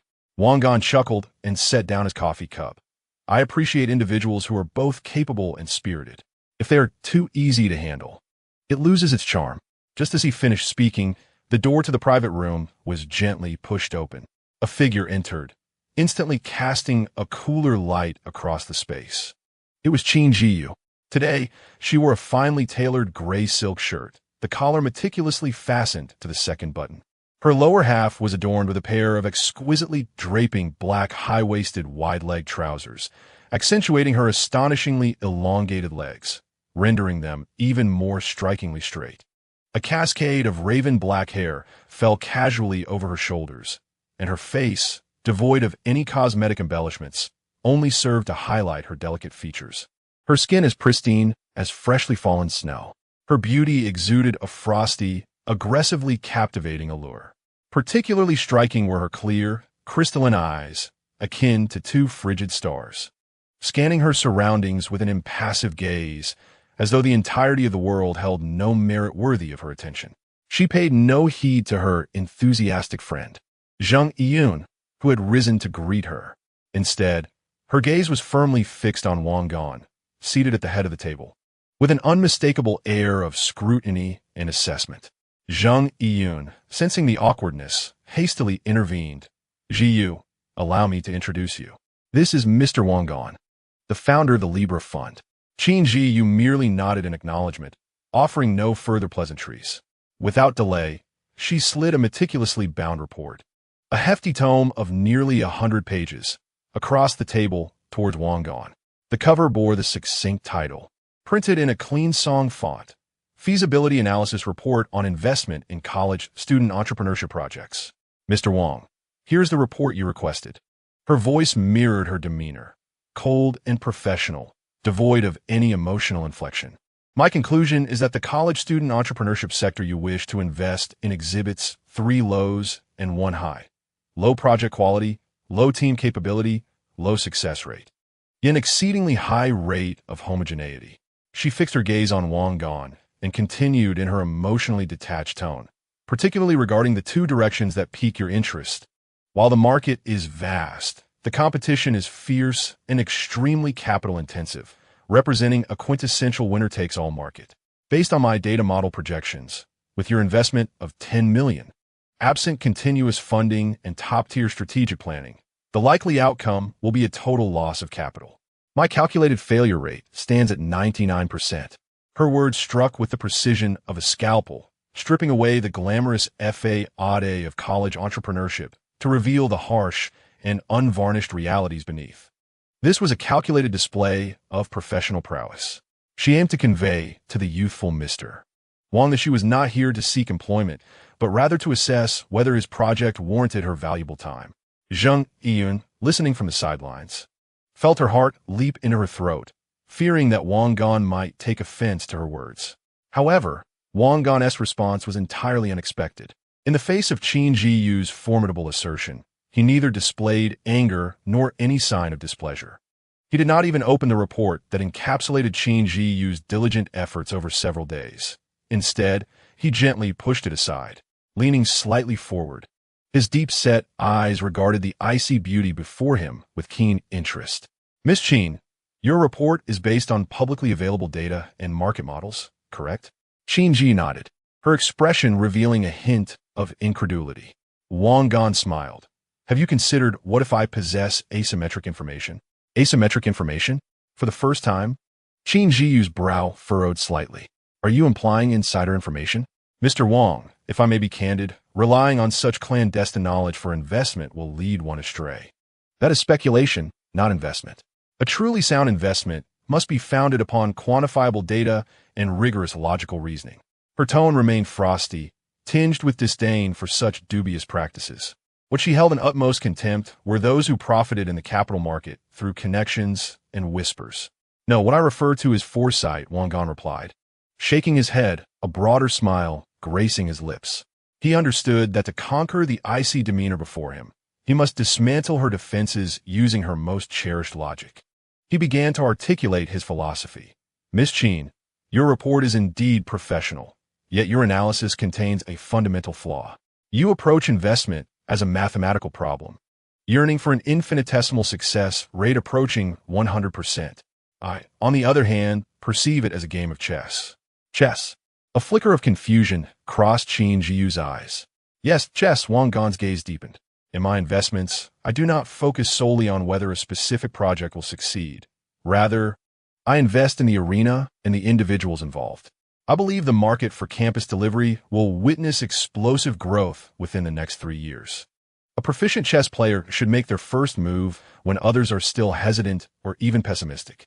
Observing Qin Jiyu's skeptical expression, he continued with a calm, yet forceful tone. As for the people, I do not require them to be geniuses or possess groundbreaking ideas.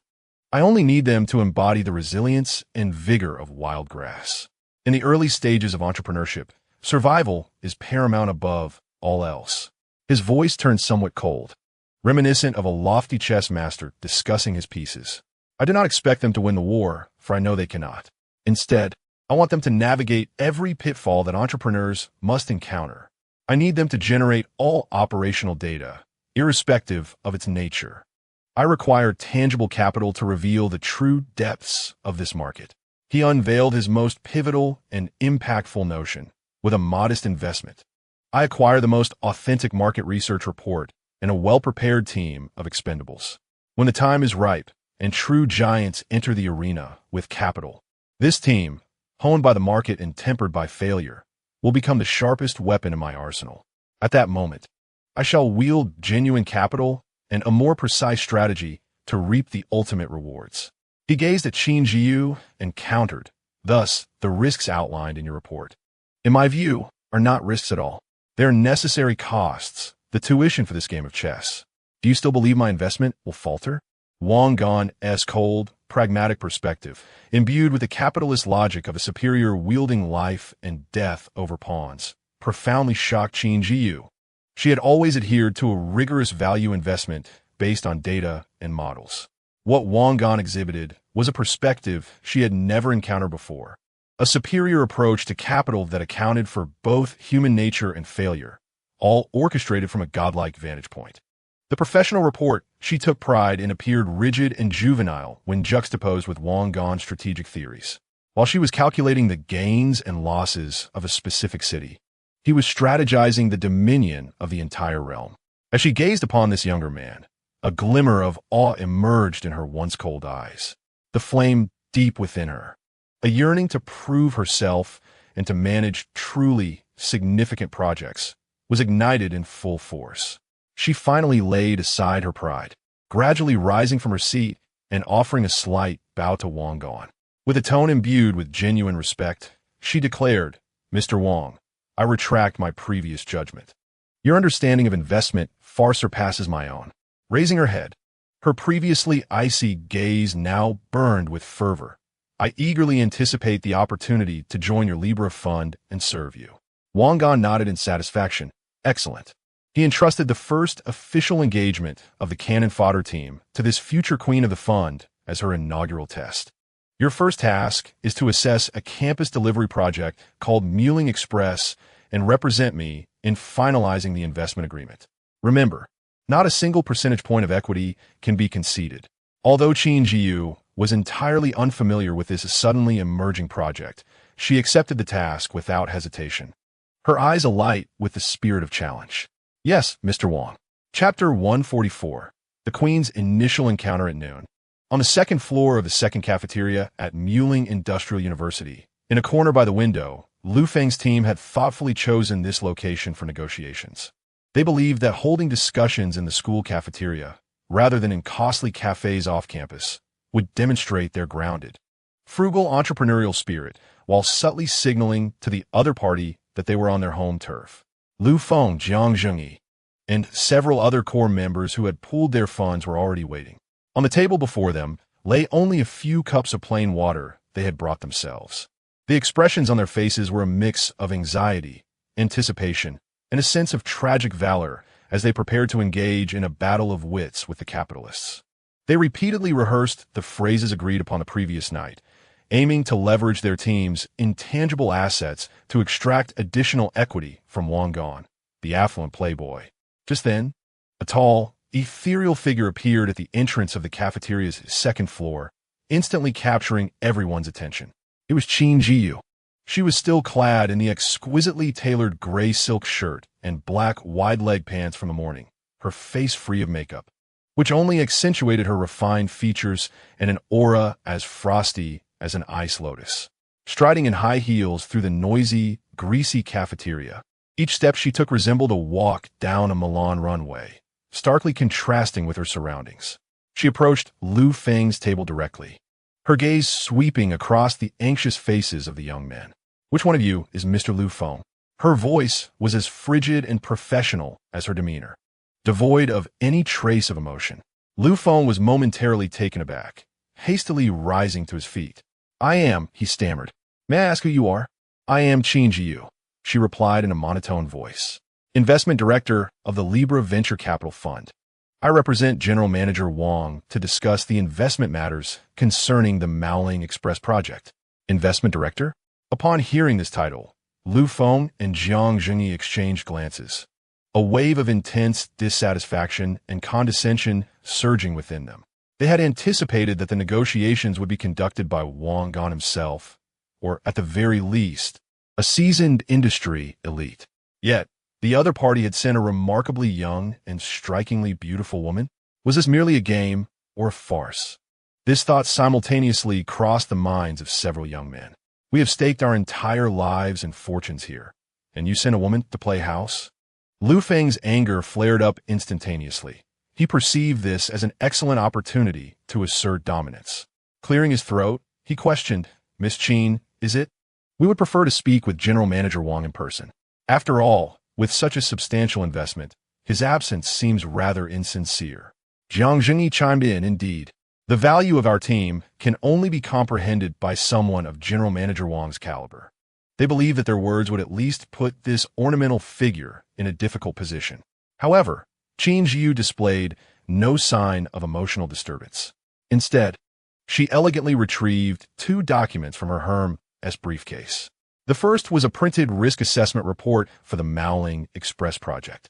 She pushed the report towards them and coldly stated, "Mr. Liu, before you discuss your value and General Manager Wang's sincerity, let us first examine this report." She offered no opportunity for rebuttal, directly enumerating the core risk points of the report. Firstly, technical architecture. Your front-end website utilizes the most basic language, presenting no barriers.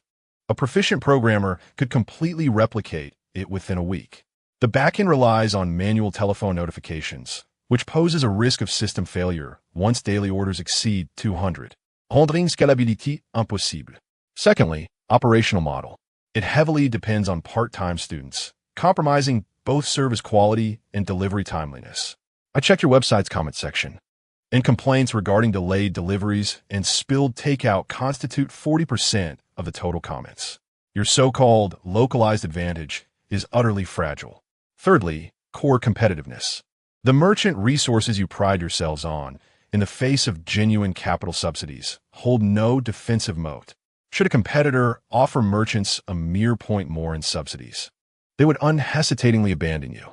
With each point she articulated, Lu Feng and Jiang Jingyi's faces paled further. All the advantages they had once held dear were rendered worthless by Qin Jiu's precise and brutal professional dissection, akin to the emperor's new clothes, mercilessly unveiled. After thoroughly dismantling the psychological defenses of her adversaries, Qin Jiu slid the second document, a meticulously prepared investment term sheet, before them, her tone icy and unequivocal. "Mr. Wang's intentions are crystal clear.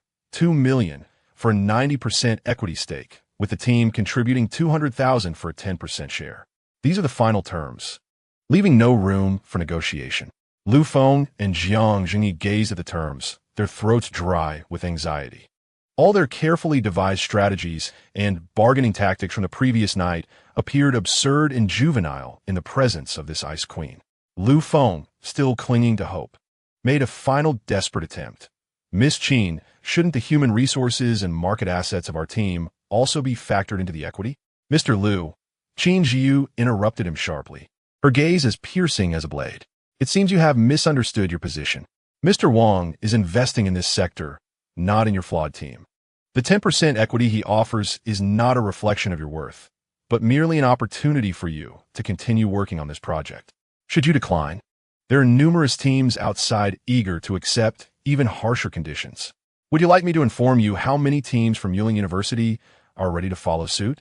She observed the pallor of Lu Feng and Jiang Jingyi's faces before delivering the final blow. "Furthermore, Mr. Wang has stipulated that the 200,000 co-investment must be deposited into our jointly supervised account within 3 days. Failure to comply will result in the automatic nullification of this investment." With that, she rose, adjusting her silk blouse, and declared, "I have said all I needed to say. Whether you sign or not is up to you. Once you have made your decision, please make this call." She left her business card behind and gracefully turned to depart. The sound of her heels striking the floor resonating like a hammer on Lu Feng's and the others' hearts. The entire encounter lasted no more than 15 minutes. All of Lu Feng and Jiang Jingyi's cleverness and strategic maneuvers were crushed under the weight of Qin Jiu's undeniable professionalism and authority. They exchanged glances and ultimately, Lu Feng picked up the pen, trembling as he inscribed his name on the investment letter that represented their capitulation. In the afternoon, Qin Jiu returned to Lu Feng. this time bearing a formal investment contract, thick with dozens of pages. After signing all legal documents and confirming the deposit of Lu Feng's team's $200,000, she finally revealed the first and only faint smile of the day. Looking at Lu Feng, she announced Wang Gan's final directive. Congratulations, Mr. Lu. From this moment, Muling Express officially becomes the first investment project under the Libra Fund. She paused, her tone leaving no room for dissent. Additionally, Mr. Wang believes that the name Muling Express lacks creativity and flair. He has assigned your company a new name. From today onwards, it shall be known as Yukong Takeout. She added a tagline, delivering everything swiftly. Upon hearing the new name, Lu Feng nearly choked on his own blood. He found the name to be utterly juvenile, even more so than his own rather mundane Muling Express. Yet, did he dare to voice his dissent? He did not. Under the cold gaze of Qin Jiyu, he could only nod in humiliation, conceding, very well, Mr. Qin. Let it be called Yukong Takeout. Just as Lu Feng completed the last document, believing that everything had settled, an unexpected figure appeared at the cafeteria entrance, Vice Principal Su Changshan, with a warm smile gracing his face. He was accompanied by several reporters from the school newspaper and television stations, armed with cameras and microphones. Congratulations, Lu Feng and Jiang Zhengyi. Vice Principal Su approached them enthusiastically, clasping Lu Feng's hand. Your project has become the first initiative supported by our school's Libra Fund. This marks a significant advancement in our institution's innovation and entrepreneurship efforts. Gulme, journalists, let us capture a photograph of our young entrepreneurial talents for a special feature. Lu Feng and Jiang Jingyi were utterly bewildered. They stared at the flashing lights and microphones, then glanced at Qin Jiyu, who remained composed, as if everything was well within her control. An uncontrollable thought surged from the depths of their hearts. It seemed they had merely been pawns on someone else's chessboard from the very beginning. Chapter 145. The value of human connections. Wang Gan arrived as promised at Vice Principal Su Changshan's office, located on the top floor of the administrative building. The office boasted a panoramic view and was adorned with an antique charm.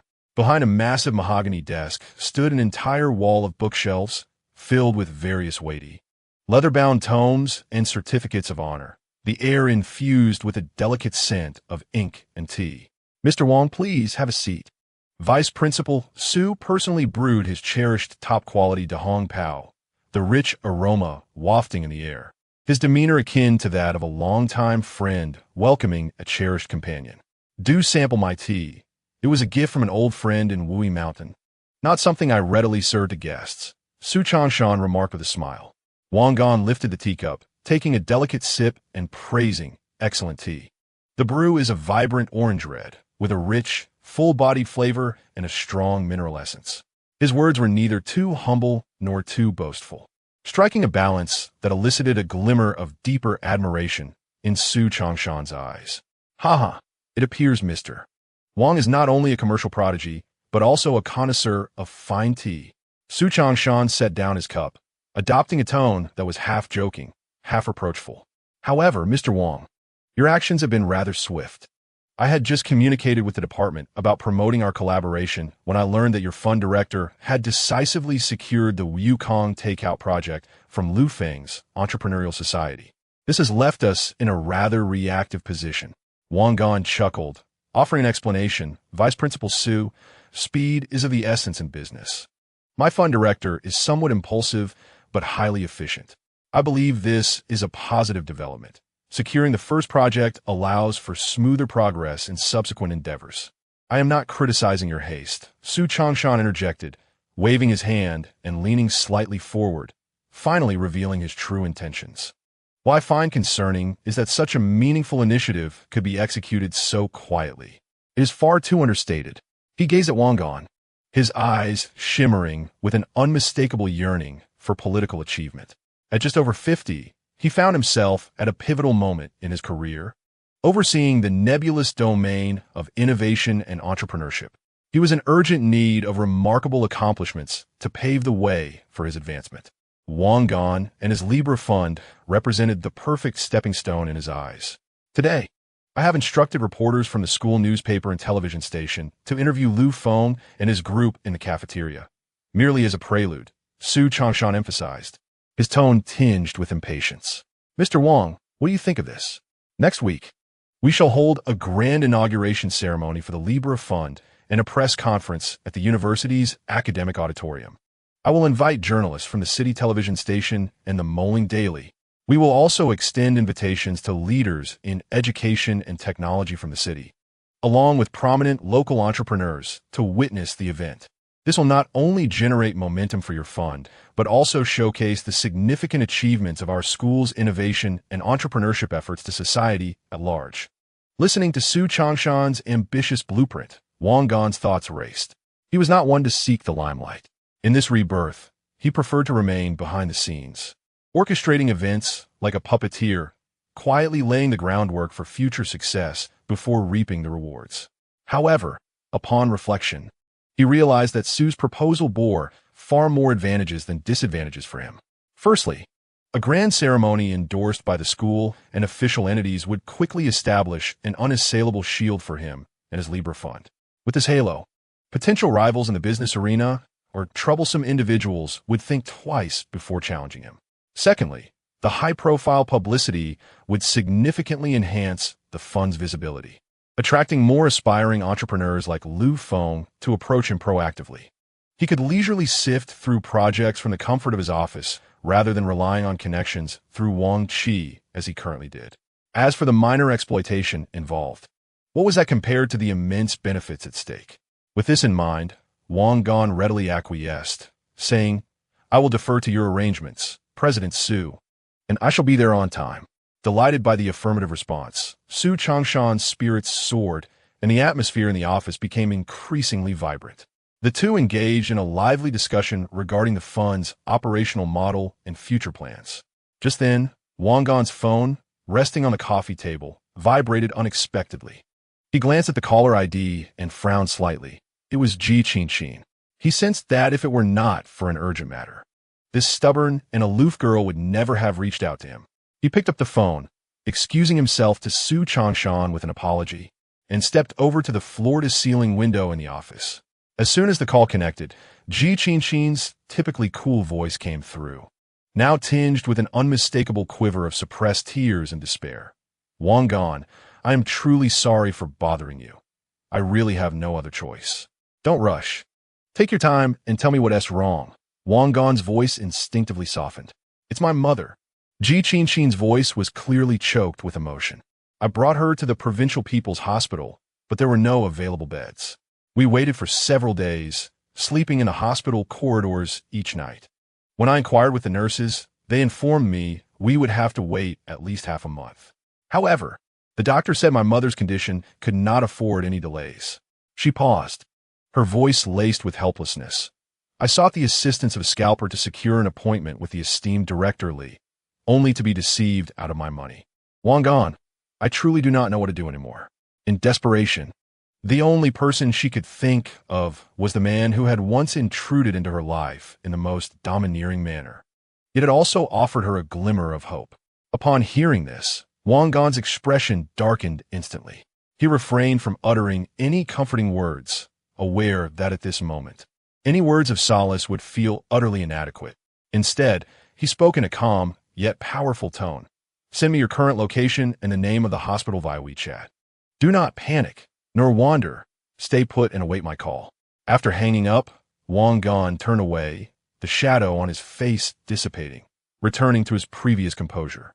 Beside him, Su Changshan, perceptive to the situation, had already deduced the essence of the matter. He inquired with concern, "Wang, have you encountered some trouble? Is there anything I can assist with?" Wang Gan glanced at him, a thought stirring within. He recognized that the moment to test the value of this connection had arrived. He briefly recounted the situation, omitting names, merely stating that a classmate's family was facing difficulties in receiving medical care. Upon hearing this, Su Changshan slapped his thigh, his face illuminating with an expression of resolute camaraderie. "Ah, you came to the right person. Director Li of the Cardiothoracic Surgery Department at the Provincial People's Hospital is my college roommate." He appeared even more enthusiastic than Wang Gan. "Rest assured, I will call him right away. I will ensure this elder is accommodated in the finest ward within half an hour. Within 3 days, I will have him personally arrange the surgery. In front of Wang Gan, Su Chanshan directly dialed the number without hesitation. Hello, Laoli? It's Shanshan. His tone was familiar and carried an undeniable authority. I have an urgent matter that requires your assistance. A very important friend of mine has a family member currently in your hospital, facing a cardiac issue that necessitates immediate hospitalization and surgery. Yes, arrange it at once. Secure the best ward and the finest care. You will personally oversee the surgery. You can schedule it, but it must be within 3 days. All right, it's settled. Once it's done, drinks are on me. In just a few succinct exchanges, he orchestrated what would seem an insurmountable task to the average person with remarkable clarity. After hanging up, he smiled at Wang Gan, as if he had merely accomplished a trivial errand. Wang, it's all set. Have your classmate go directly to the inpatient department and find the head nurse. I've already made the necessary arrangements. Then, as if recalling something, he adopted a teasing tone, reminiscent of an elder imparting playful jests. Wang, I have heard quite a few tales of your romantic escapades at school. Today's call, is it for another charming lady, perhaps spurred by a fierce passion? He cleverly diffused the emotional tension with a jest, transforming their relationship from mere collaborators to closer friends. Wang Gan observed this scene with an unperturbed heart. He understood that this was one of the most direct returns on his 10 million investment. The so-called connections were, at their core, a series of equivalent value exchanges. Chapter 146. The Divine Arrival in the Provincial People's Hospital within the inpatient department. The crowded and noisy corridor was saturated with an overwhelming scent of disinfectant. The mingling aromas of various foods intertwined with the oppressive groans of patients, forming an invisible net that ensnared every individual within, rendering them breathless. Ji Qin leaned against the cold wall, slowly crouching down, burying her head deeply between her knees. Her body trembled slightly, not from the chill, but from a profound sense of helplessness that resonated to her very core. She gazed at her mother, lying on a temporary bed in the corridor, once vibrant and full of life, now pale and barely breathing. She looked around at the throngs of patients and their families, each face etched with anxiety and numbness, their eyes brimming with endless despair. This was the finest hospital in the province, the last bastion of hope for critically ill patients. Yet, it resembled a purgatorial realm, incessantly eroding one's dignity and will. Over the past few days, she had endured the darkest moments of her life. She had faced scorn and sought help from everyone she could, from the perpetually stern-faced nurses at the triage desk to the hurried, attending physicians in the wards. She wore a smile, humbling herself time and again, offering the local delicacies she had brought from home, which she could scarcely bear to part with. In return, she received nothing but indifference and impatience. No bed available, and asking 100 times won't change that. Next, Director Lee's appointment? Little girl, who do you think you are? Even relatives of city officials must wait in line. You might as well wait until next year. I understand your mother's situation is urgent. But who isn't? Here, every life matters. If you had the ability, you wouldn't be ill. These cold words struck her like sharp knives, shredding her meager self-esteem to pieces. She had even sought out the scalpers lurking at the hospital entrance, their eyes gleaming like starving wolves, only to be swindled out of tens of thousands, leaving her unable to even catch a glimpse of their shadows. The remaining funds she dared not touch, for they constituted her mother's life-saving surgery money. Ji Qin felt akin to a drowning person, struggling in an endless sea of suffering, yet grasping at straws that were not there. Her pride, her stubbornness, and her strength were utterly crushed by the brutality of reality. It was only moments ago, when a nurse coldly informed her that the surgery would take at least a month to schedule, that her defenses crumbled completely. With trembling hands, she dialed the number she most dreaded yet yearned to call. At that moment, her heart was filled with humiliation. She knew that making this call meant she had completely bowed to that man. It signifies that the burdensome financial contract will become even more unbreakable. She will no longer possess any room for negotiation, utterly reduced to his vassal. Yet, she has no choice.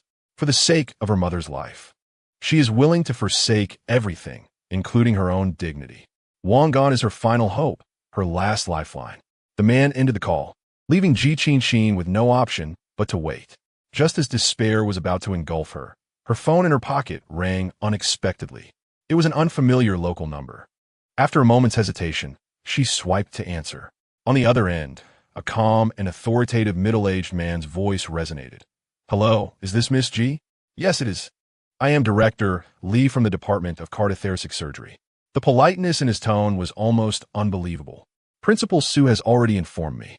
You need to go to the nursing station in the inpatient department immediately.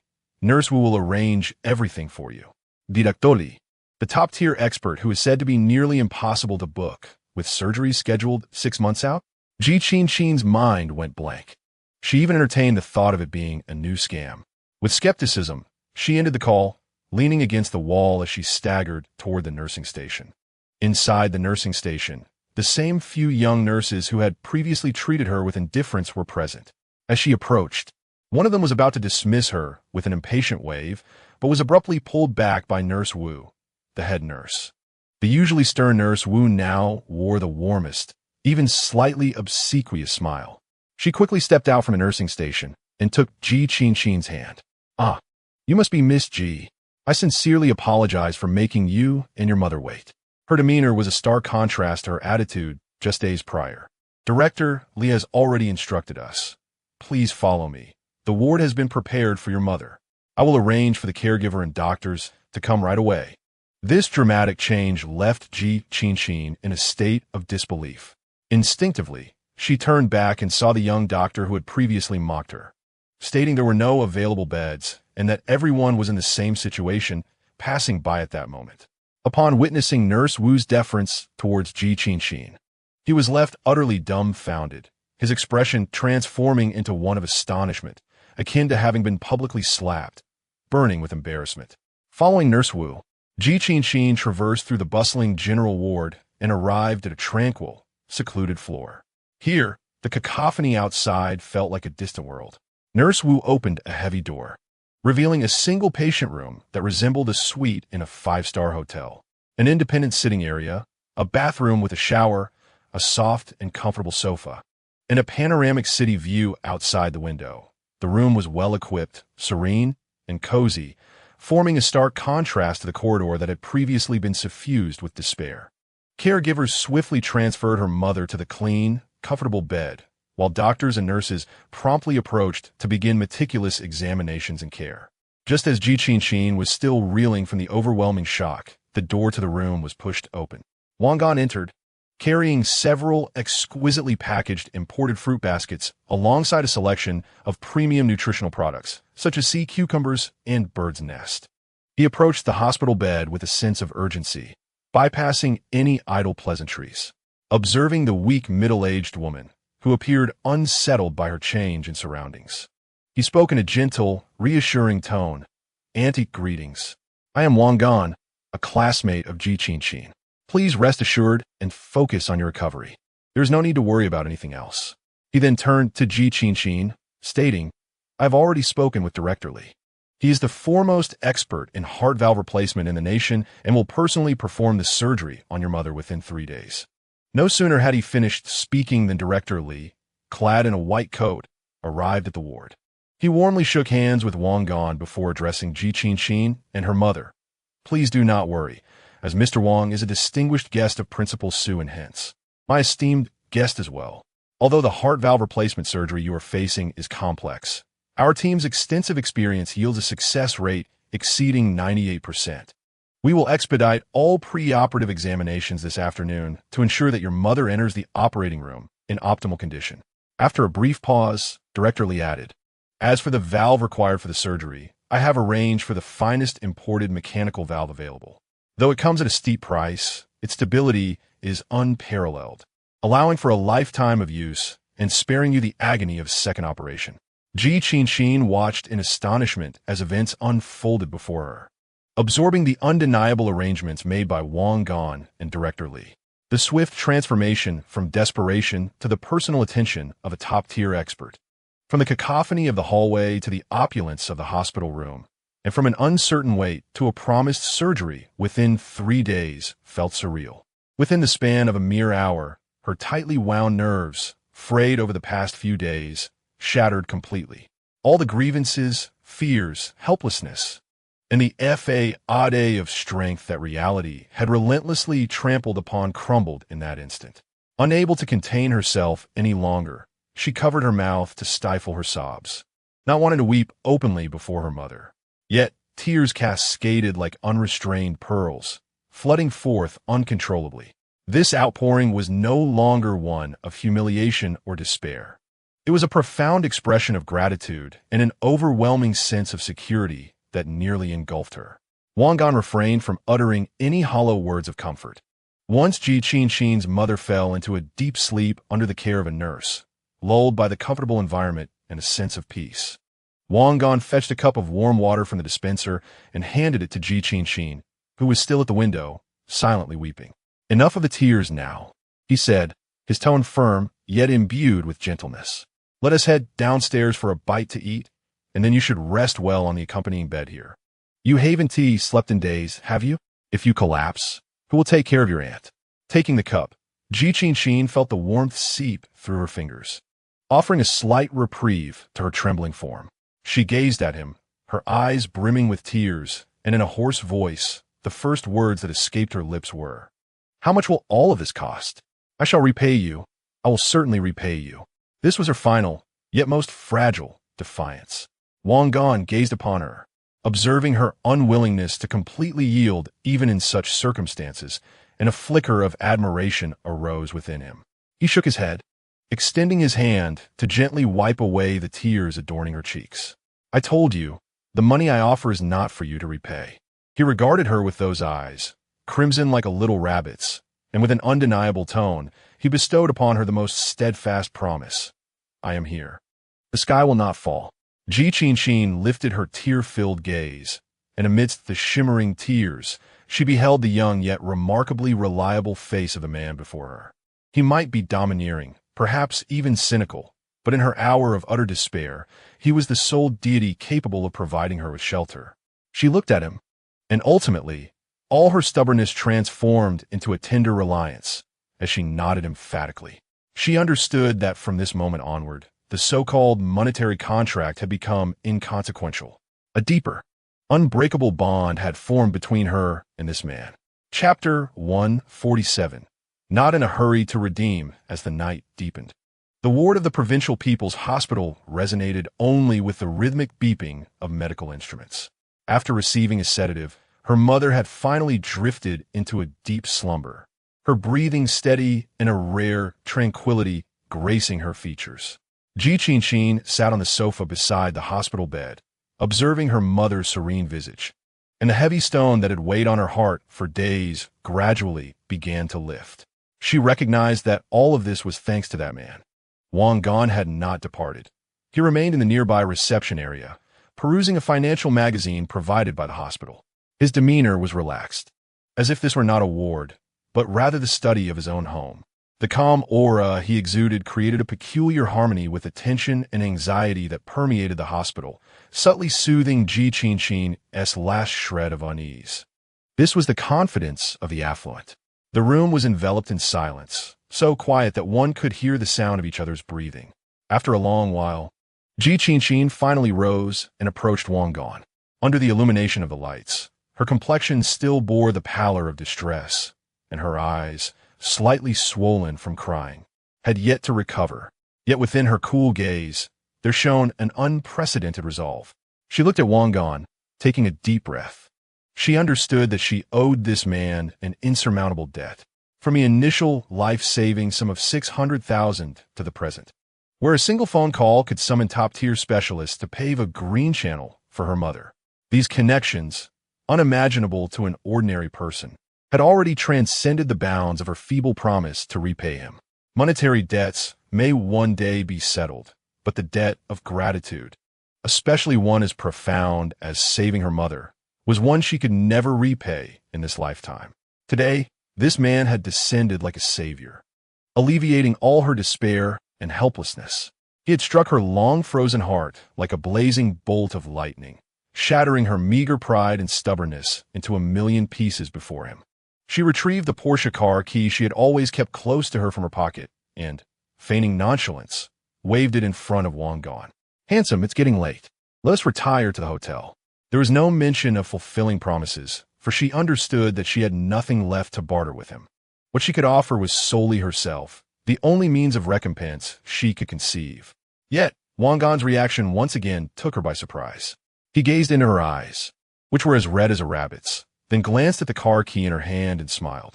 His smile harbored no desire, no frivolity, only a hint of pure amusement at her adorableness. He did not reach for the key, but instead extended his hand and gently tapped her forehead with his knuckles. Thud! The crisp sound resonated. "What are you thinking?" His tone bore a hint of dominance and teasing that brooked no contradiction. "At this hour, what need is there for a hotel room? My assistance is not meant to prompt an immediate repayment from you. Am I such an impatient person?" He observed her stubborn yet tragically beautiful countenance, shook his head, and deliberately adopted a tone of disdain. "Moreover, look at you now. Your face is haggard, crying like an ugly duckling. It turns my stomach. The woman of Wang Gong cannot appear in such a ghastly state." His words were unvarnished, even somewhat hurtful. Yet, he quickly added, "The sea cucumbers and birds' nests I bought for your mother are not meant for mere observation. You should partake in them as well. Your current task is to take care of your mother, while also nurturing yourself to a plump and rosy state. Otherwise, those supplements would be in vain, and I shall procure even more." He looked at her, a mischievous smile curling at the corners of his mouth as he delivered his final remark. "Once everything settles, when you present your most beautiful and confident self to me, we shall discuss other matters. For now, you are too unattractive, unworthy of consideration." Being told she was ugly by the man who stirred her heart would embarrass any girl. Yet, in this moment, Ji Qin, absorbing his seemingly disdainful but genuinely understanding and caring proclamation, felt an unprecedented warmth surge within her. Her once cold heart melted entirely. She could no longer contain her emotions, and, taking a bold step forward, rose on her toes. In the midst of Wang Gong's astonished gaze, she gently pressed her cool lips against his cheek, as fleeting as a dragonfly skimming the water surface. "Thank you." With that, her cheeks flushed, resembling a startled fawn. She turned and dashed back to the hospital room. Wang Gong touched his cheek, savoring the lingering softness, and chuckled while shaking his head. When he returned to school, it was already past 11 at night. To his surprise, he spotted a familiar figure pacing anxiously under the dim yellow glow of the streetlight, clutching a thick stack of documents. It was Wang Qi. Upon seeing the headlights of Wang Gong's car, Wang Qi rushed over like a kitten that had found its master. Wang Gong rolled down the car window, his brows furrowing in concern. He gazed at the girl, her hair tousled by the night breeze, and her arms marked with several red spots from mosquito bites. With a hint of reproach in his tone, he remarked, "It's so late. Why are you still waiting here? Didn't I tell you to go back first? What if you encounter someone dangerous?" Wang Qi felt a twinge of grievance at his scolding. Lowering her head, she murmured, "I was worried about you since you hadn't returned." She continued, "And nothing will happen at school." She handed him a stack of revision materials, still warm from her embrace, emphasizing earnestly, "The final exams are just around the corner. We can't afford to be careless. I've copied the key points from the teacher and organized my notes for you. You must review them tonight." Immersed in her own world, she resembled a diligent stewardess, focused solely on ensuring her boyfriend's academic success. Wang Gong watched her earnest demeanor with a blend of amusement and warmth. Is this what infatuation feels like for a girl? To him, the impending final exams were trivial, yet for her, they were monumental. As someone who had traversed the vicissitudes of life, his perspective was markedly calmer. He understood that he might never need these materials, but this unadulterated concern, devoid of any ulterior motives, was priceless and could not be bought. He accepted the stack of notes, adorned with her delicate and tidy handwriting, each key point highlighted in different colors. Reaching through the window, he gently tousled her hair, further disheveling her locks, and spoke in a softened tone. "Understood, class monitor. You've worked hard. Now hurry back and get some rest. It's too late, and it's not safe." Wang Qi nodded vigorously, a satisfied smile spreading across her face before she turned back to the girls' dormitory, glancing back 3 times. Wang Gan chuckled softly, shaking his head. He realized that the emotional debt he owed seemed to have increased once again. Chapter 148. The venue during the final exam season.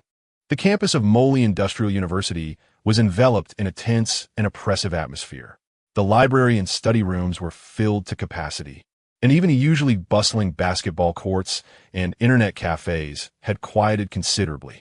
Everyone resembled wind-up machines, making a final sprint towards the grades that would determine their scholarships and future prospects. Yet amidst this silence, there existed a place that buzzed with life every day. Resembling a festive celebration, the Entrepreneurship Club located in the basement of the Student Activity Center. Since receiving Wang Gan's windfall investment of $2 million, Lu Feng and his Yukong delivery team embarked on a nearly frenzied expansion. Within mere days, recruitment advertisements emblazoned with Yukong delivery, fast for everything, plastered every corner of the campus. Lu Feng, with a flourish of his pen, assembled a colossal part-time delivery team exceeding 100 members. During peak dining hours at noon and evening, one could witness a vibrant spectacle of riders clad in yellow vests darting through the campus. Lu Feng himself transitioned from an inconspicuous entrepreneur to a prominent figure on campus. Wherever he went, people respectfully called him Brother Feng, a feeling that inflated his ego immensely. However, behind this grand facade lay glaring deficiencies in management. The most pressing issue was the venue. The once modest activity room, barely 50 square meters, now struggled to accommodate dozens of part-time staff members who came daily for meetings, equipment distribution, and salary settlements. It had transformed into a bustling marketplace, cluttered with takeaway boxes, promotional flyers, and miscellaneous items, leaving little room to navigate. One afternoon, the president of the Entrepreneurial Club, a bespectacled and articulate senior, could no longer tolerate the chaos and confronted Lu Feng. Lu Feng, the president's tone, though courteous, was tinged with dissatisfaction. Your Yukong takeout has become a star project of our university, which is commendable. However, this is a public activity room for the club, not solely your company. The crowd of you here daily is severely disrupting the regular activities of other members. Could you find a new place soon and vacate this space? As the vice president, Lu Feng felt a pang of embarrassment at being publicly dismissed by the president. He could only respond repeatedly, "Yes, yes, President, we'll do it promptly." After the president departed, Lu Feng's expression darkened considerably. He understood that the issue of space was urgent and needed resolution. Yet, in the precious real estate of a university town, finding a suitable office space was no small feat. More importantly, with $2 million in angel investment, neither too much nor too little, he could not afford to squander it on rent. Every penny needed to be allocated to market expansion to elevate valuation and attract new investors. Lu Feng was also hesitant to approach Wang Gan about relocating, fearing it would expose his incompetence in managing even such a trivial matter. He had to think of a solution within the university, but a startup was not the same as a club, making it a challenging endeavor. Just as he was at his wit's end, fate intervened. Wang Gan appeared unexpectedly at the Entrepreneurial Club's entrance. Running out of space? He inquired. Yes, indeed, Gan. The team is expanding too rapidly, and space is indeed tight. Lu Feng replied. Wang Gan casually remarked, I have rented an entire floor at the Innovation Center, and it will be ready for renovation soon. I'll reserve a few rooms for you. 500 square meters should suffice. I'll only charge you a symbolic 1 yuan for rent. You can continue to squeeze in here for now, and once my place is ready, you can move directly. This was indeed monumental news, capable of alleviating all of Lu Feng's worries. However, after a brief moment of elation, he hesitated. He recalled his grand scheme with Jiang Jingyi to attract other venture capitalists, thereby diluting Wang Gan's shares. If they moved into Wang Gan's office building, under his very nose, wouldn't their every move be subject to his scrutiny? What would become of their autonomy and aspirations to eventually oust him? No, absolutely not. Lu Feng's mind raced as he swiftly concocted an eloquent response, rejecting the offer with a tone that resonated with sincerity and foresight. Thank you for your kindness, but after deliberation, our team has concluded that this is not the opportune moment to occupy a high-end office space. He cleared his throat and continued his report. Firstly, as a startup, It is imperative that we allocate every penny judiciously towards market promotion and technological development, rather than indulging in extravagant office environments. This is a matter of cost efficiency. Secondly, and most importantly, our foundation lies within the campus, and our users are primarily students. We believe it is essential to remain connected to the student community. Only by sharing their experiences can we truly grasp their evolving needs and create products that resonate with them. This is the cornerstone of our strategy. Furthermore, while both our company and Virgo Investment share a common investor, we are still two distinct entities. Waiving rent could lead to financial ambiguities, which would be detrimental to our future listing. He spoke with a gravitas befitting a thoughtful and industrious entrepreneur. Wang Gong listened to Lu Feng's words, suppressing a smirk. Did they truly believe they could go public? The thought was rather fanciful. He easily discerned Lu Feng's ulterior motives, which were merely a desire to retain a semblance of independence, fearing his control. However, Wang Gong found no need to expose this. To him, Lu Feng and his team were merely pawns on his chessboard. If they wished to maneuver within their limited confines, so be it. They could never escape the board's boundaries. Well, you have aspirations. That's commendable, Wang Gong replied nonchalantly. But how do you plan to resolve the predicament? Are you merely going to make do? Of course not. I intend to apply for space through the university, as they currently support entrepreneurial initiatives from students. There is a specific process in place. In which department oversees the preliminary review for space approval at the student union? Lu Feng answered, it primarily falls under the logistics department and the office, with Vice President Zhang Hong as the responsible party.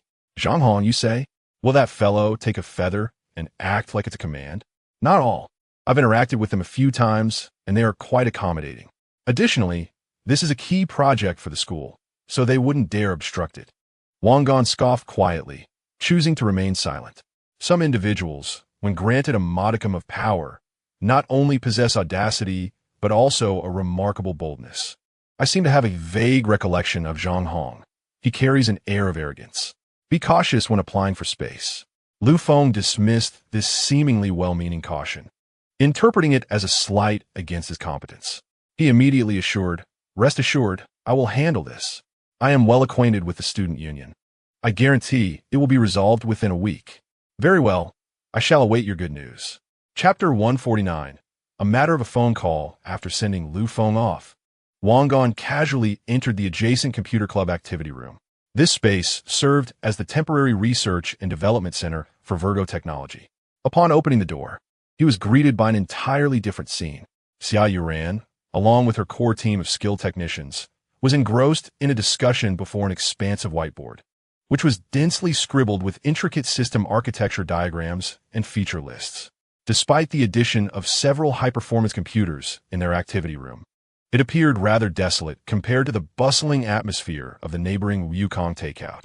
Upon seeing Wang Gong enter, a hint of palpable resentment surfaced on Xia Yuran's otherwise serene countenance. Mr. Wang, you finally decided to grace us with your presence, she remarked, her tone laced with an unintentional bitterness that she herself was unaware of. Wang Gong chuckled softly as he settled into the chair opposite her. What troubles you, President Xia? Has someone dared to upset our esteemed contributor? Xia Yuran cast a sidelong glance towards the adjoining room, her voice scarcely above a whisper, yet brimming with grievance. I heard you invested $2 million into that takeout team. Your sources are quite astute, Wang Gong replied. Astute? More like infuriating, Xia Yuran retorted, her tone growing increasingly acrid. Who in the entire school isn't aware of it now? They seem to be recruiting incessantly, as if preparing for an IPO. With funds and resources flowing freely, one might mistakenly believe that Yukong Takeout is your favorite progeny. She lifted her gaze, her striking eyes locking onto Wang Gong's, a hint of complaint in her voice. Mr. Wang, surely our Virgo team is your true elite force? Just look at us, still cramped within this dilapidated club. The incessant clamor from next door makes it impossible for us to even discuss technical issues in peace. The last time you took me to see that opulent top-floor office in the Innovation Center, I couldn't help but wonder when we might relocate there. She paused, articulating her most pressing concern, the source of her genuine anxiety. Moreover, regarding the Pastoral Tales project, As you know, while its technical complexity may not be unparalleled, the sheer volume of work is staggering. She gestured towards the whiteboard, her brows knitted in distress. With dozens of subsystems, thousands of items, and tens of thousands of artistic materials, the workload is astronomical just to bring all of this to fruition. With only our small team, each of us wearing multiple hats, our progress is agonizingly slow. When can we expect that capable technical expert you promised to find for me? Otherwise, meeting the 6-month deadline is utterly unattainable. Listening to her grievances, Wang Gan found himself more amused than irritated. He understood that Xia Yuran was not questioning his decisions, but was, in her somewhat awkward, tech-savvy manner, expressing her jealousy and sense of responsibility towards the project. What's the rush? Rome wasn't built in a day. Have I ever gone back on my word? He reassured her. Rest assured, the person you seek is already en route. I've recruited 2 genuine experts from abroad through a headhunting agency, and they will arrive next month. As for the venue, you needn't worry. He looked at Xia Yuran and dropped a bombshell. That building? Song Jing has arranged for the finest design team, and the renovations are nearing completion. Once finished, the top floor, spanning 1,000 square meters, will serve as the headquarters for our Virgo technology. In due time, whether it be a gym, a CAF, or a lounge, one can create whatever one desires. Really? Xia Yuran was utterly astonished by the decor. She could even envision a future office space that resembled the dreamlike environments of Google or Apple. The minor grievances she felt moments ago evaporated, replaced by immense delight and boundless aspirations for the future. Wang Gan observed her contented demeanor, secretly calculating in his mind. He understood that with the expansion of his entrepreneurial endeavors, the 2 teams under his command have begun to experience the delightful dilemma of resource allocation. Balancing their interests, allowing them to compete while remaining beneficial to his objectives, would pose a new challenge he must confront. A competent chess player must not only know where to place their pieces, but also how to master each one in their possession. After Lu Feng confidently pledged his commitment in front of Wang Gan, he swiftly took action. First, he downloaded what appeared to be a highly professional venue application report from the internet. Then, armed with 2 fine cigarettes purchased from an off-campus supermarket, he confidently approached the student union office. He believed that with his status as a member of a star-studded entrepreneurial team, coupled with his title as the vice president of the entrepreneurship club, securing long-term access to an activity room would be a mere formality. However, reality delivered a resounding slap to his face. The individual responsible for approving venue requests was none other than Zhang Hong, the vice president of the student union. Upon seeing Lu Feng, Zhang wore a smile that scarcely reached his eyes as he accepted the application report. He casually flipped through a couple of pages before tossing it onto the desk, his tone dripping with bureaucratic arrogance. This matter does not adhere to regulations. The club activity room is a public resource and cannot be monopolized by any single team. I cannot approve your request. Lu Feng was taken aback and hastily donned a smiling facade, discreetly pushing the 2 cigarettes forward. Chairman Zhang, we are merely contributing to the entrepreneurial initiatives of the school. Perhaps you could show some leniency, and I would be glad to treat you to a meal later. Zhang Hong's gaze flickered momentarily toward the cigarettes, a glint of greed flashing in his eyes. However, he was soon reminded of the public humiliation he had endured at the hands of Wang Gan beneath the teaching building not long ago. Knowing that Yukon Takeout was an investment of Wang Gan, old grievances surged within him, and he resolved to take a firm stand against this audacious young man. Leaning back slowly in his chair, he tapped his fingers on the desk and remarked in a sarcastic tone, Lu Feng, it's not that I am unwilling to assist you. It is simply that rules are rules. Moreover, I have heard that your company has secured $2 million in investments. That is quite a substantial sum. Why compete with us impoverished students for space? Why not rent an office off campus? It would also showcase your capabilities, wouldn't it? As if that were not enough, he added, oh, and if you wish to promote your business on campus or post flyers, that too requires our student union's approval. The application process is rather intricate, so you will have to wait patiently. His words served not only as a rejection, but also as a blatant display of extortion. The implication was clear. If they wished to conduct business, they needed to demonstrate some sincerity. Otherwise, Yukong Takeout would find it exceedingly difficult to operate within the campus. Lu Feng emerged from the student council office with a countenance as dark as thunder, having been met with disdain. In the ensuing hours, he traversed the various departments of the school, exhausting all his connections. Yet, without exception, he found himself thwarted by Zhang Hong, who employed an array of legitimate reasons to obstruct his efforts. It dawned on him that he had indeed encountered an insurmountable obstacle, with no viable options remaining. He hesitated to seek help from Wang Gan, fearing it would signify his incompetence. Instead, he devised a roundabout strategy. He procured an assortment of exquisite fruits and approached Wang Qi, embellishing his predicament with grandiloquent tales. His words were imbued with accusations against Zhang Hong and a lamentation of his own unrecognized talents. Qi, you share a good rapport with Gan Xiao. Could you perhaps have a word with him for me? Lu Feng sighed. I do not seek his assistance. I merely wish to inquire if he could intervene and invite Zhang Hong and the student council chairs to a dinner. Should Gan Xiao grace us with his presence and offer a toast, I assure you that the venue will be approved. I shall cover the expenses. He believed this to be the most effective solution, as it would resolve his dilemma while preserving his dignity. That evening, while taking a stroll with Wang Gan, Wang Qi relayed Lu Feng's request verbatim. Upon hearing it, Wang Gan was both amused and infuriated. Invite Zhang Hong to dinner? Offer a toast? As he lost his mind, he scoffed inwardly, perceiving Lu Feng as utterly inept, possessing only a reckless spirit. He was also irritated by Zhang Hong, a petty figure who dared to impede a project backed by Wang Gan. Observing the concern etched on Wang Qi's face, he shook his head. For such trivial matters, do we need to resort to dining and toasting? That would be an undue elevation of his status. He had no intention of seeking out Zhang Hong, considering it beneath his dignity. Instead, before Wang Qi, he directly dialed Vice Principal Su's number. The call connected swiftly, and Wang Gan's tone was as casual as if he were engaging in light conversation. Good evening, Principal Su. I hope I'm not disturbing your rest. A hearty laugh resonated from the other end. Not all, Mr. Wang. Your calls are always welcome. Here's the situation, Principal Su, Wang Gan continued nonchalantly. The first project of my Libra fund, Yukong Takeout, is expanding its team and wishes to apply for a larger office at the Entrepreneurship Center. I've heard that a certain vice president named Zhang from the student council has placed some obstacles in our path. What do you think? Before Wang Gan could finish his sentence, the tone of Principal Su's voice shifted dramatically. This is outrageous. He could sense Principal Su slamming his hand on the table. A mere student leader dares to obstruct a project that our school is prioritizing? This is absurd. Rest assured, Mr. Wang, I will address this matter immediately. I shall discover who has emboldened him so.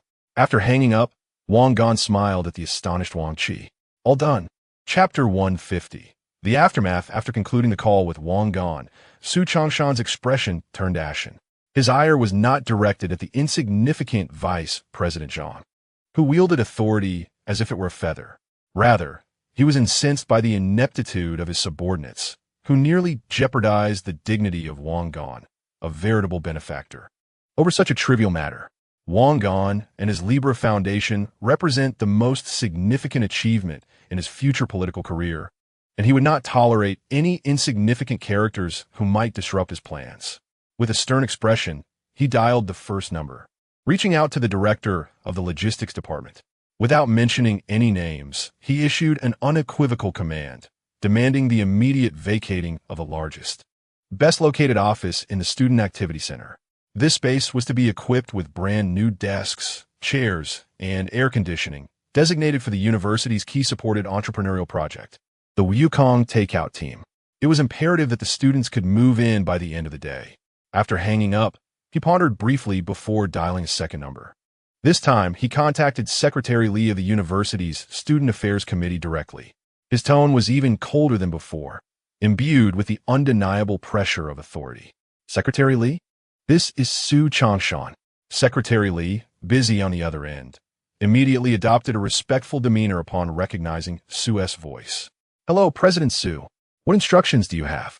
I am granting you 10 minutes. Su Changshan's voice was devoid of emotion. Find out how your student council has obstructed our university's key-supported entrepreneurial project. There's a vice president named Zhang Hong who seems quite principled. Upon hearing this, Secretary Li broke into a cold sweat.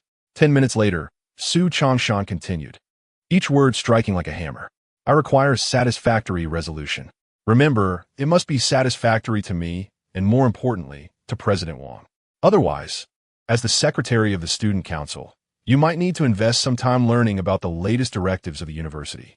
The call ended abruptly. Secretary Li gripped his scorching phone, feeling a wave of perspiration soak through his back. He immediately summoned his secretary, barking in an almost frantic tone, quickly, bring the student council president to me. Now, immediately, a storm targeting Zhang Hong had begun to sweep down from the upper echelons of the university's power structure. Meanwhile, the orchestrator of all this, Wang Gan, appeared unfazed, strolling alongside Wang Qi on the school playground. He had made that phone call in her presence. Observing the girl's wide-eyed shock, Wang Gan felt a surge of delight. As the night enveloped them gently, the playground lights cast elongated shadows of the two figures. Couples strolled in pairs, and students jogged nearby, all imbued with the essence of youth. Will President Su lend a hand? Do you think your tone was too casual? She asked, concern evident in her voice. No worries. I've known old Su for ages, he replied with a smile. Huh? Well, let's not dwell on such details. Wang Gan reassured Wang Qi, confident that the issue would be resolved. Your neighbor, Big Brother, should now be able to focus on his entrepreneurial endeavors. Wang Qi gazed at him, her clear eyes reflecting not only admiration but also a newfound sense of reverence. Today, she truly understood that this man possessed not just wealth, but a terrifying ability to effortlessly mobilize upper-level resources, an energy she found difficult to comprehend. Wang Gan, she ventured softly, uncertainty lacing her voice. Do you not like Lu Feng? Wang Gan momentarily paused, perplexed by her inquiry. Observing his silence, Wang Qi assumed she had struck a chord and hurriedly waved her hands, flustered as she began to explain. Please don't misunderstand. Lu Feng and I are truly nothing more than acquaintances. He is merely my neighbor, and we have grown up together. I've always regarded him as an elder brother. I believe his entrepreneurial endeavor has great potential, and knowing you are involved in investments, I merely wish to introduce you to him. There are no ulterior motives whatsoever. As she spoke, her face flushed deeper, her voice dwindling, her eagerness to clarify the situation endearing enough to evoke a desire to pinch her cheeks. In an instant, Wang Gan grasped the whimsical nature of her thoughts, finding amusement in her innocence. He teased her lightly. Oh, so your concern for his affairs is entirely rooted in neighborly affection? Of course, Wang Qi exclaimed, stamping her foot in exasperation, her earnest gaze fixed upon him. I simply believe he is a sincere person, diligent in his work, and I wish to lend him a hand. You mustn't overthink this. Gazing into her clear, earnest eyes, which seemed to fear his disbelief, Wang Gan's playful intentions melted away, replaced by a tender warmth. He reached out, gently tousling her hair, speaking in a soft tone. Silly girl, I trust you. My earlier actions were not motivated by him, but rather by you. By me? Wang Qi was taken aback.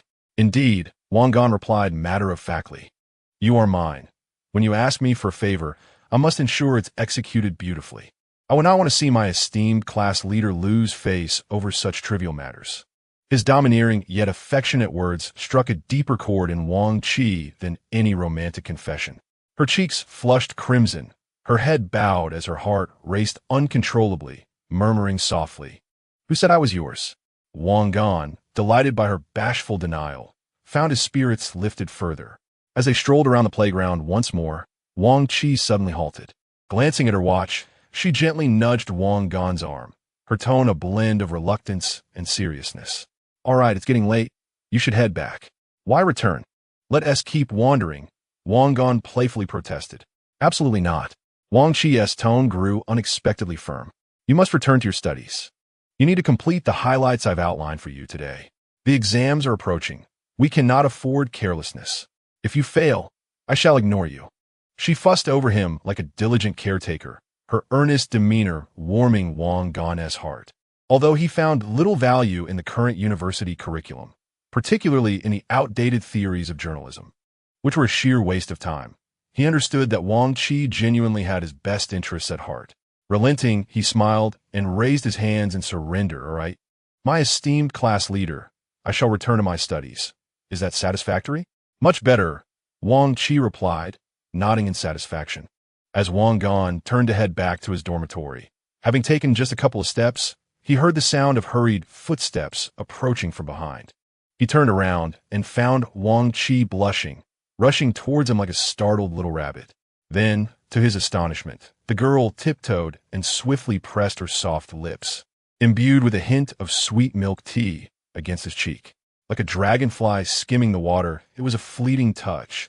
This is a reward. You must study hard, she declared, before daring not to look at Wang Gan again. Covering her burning cheeks, she turned and dashed towards the girl's dormitory, her silhouette radiating youthful shyness and joy. Wang Gan touched his cheek, savoring the lingering softness, and chuckled while shaking his head. The Trials of Youth. Chapter 151. The Last-Minute Preparations. Not fast but still bright in a cheerful mood, Wang Gan pushed open the door to dormitory 105. Inside, remarkably, there were no roars from Su Wei engaged in gaming. Instead, he saw Su Wei and Gu Linfeng each holding a keen notebook generously sponsored by Wang Qi, pretentiously pretending to read. Meanwhile, the computer screen quietly played a recording of a World Cup match.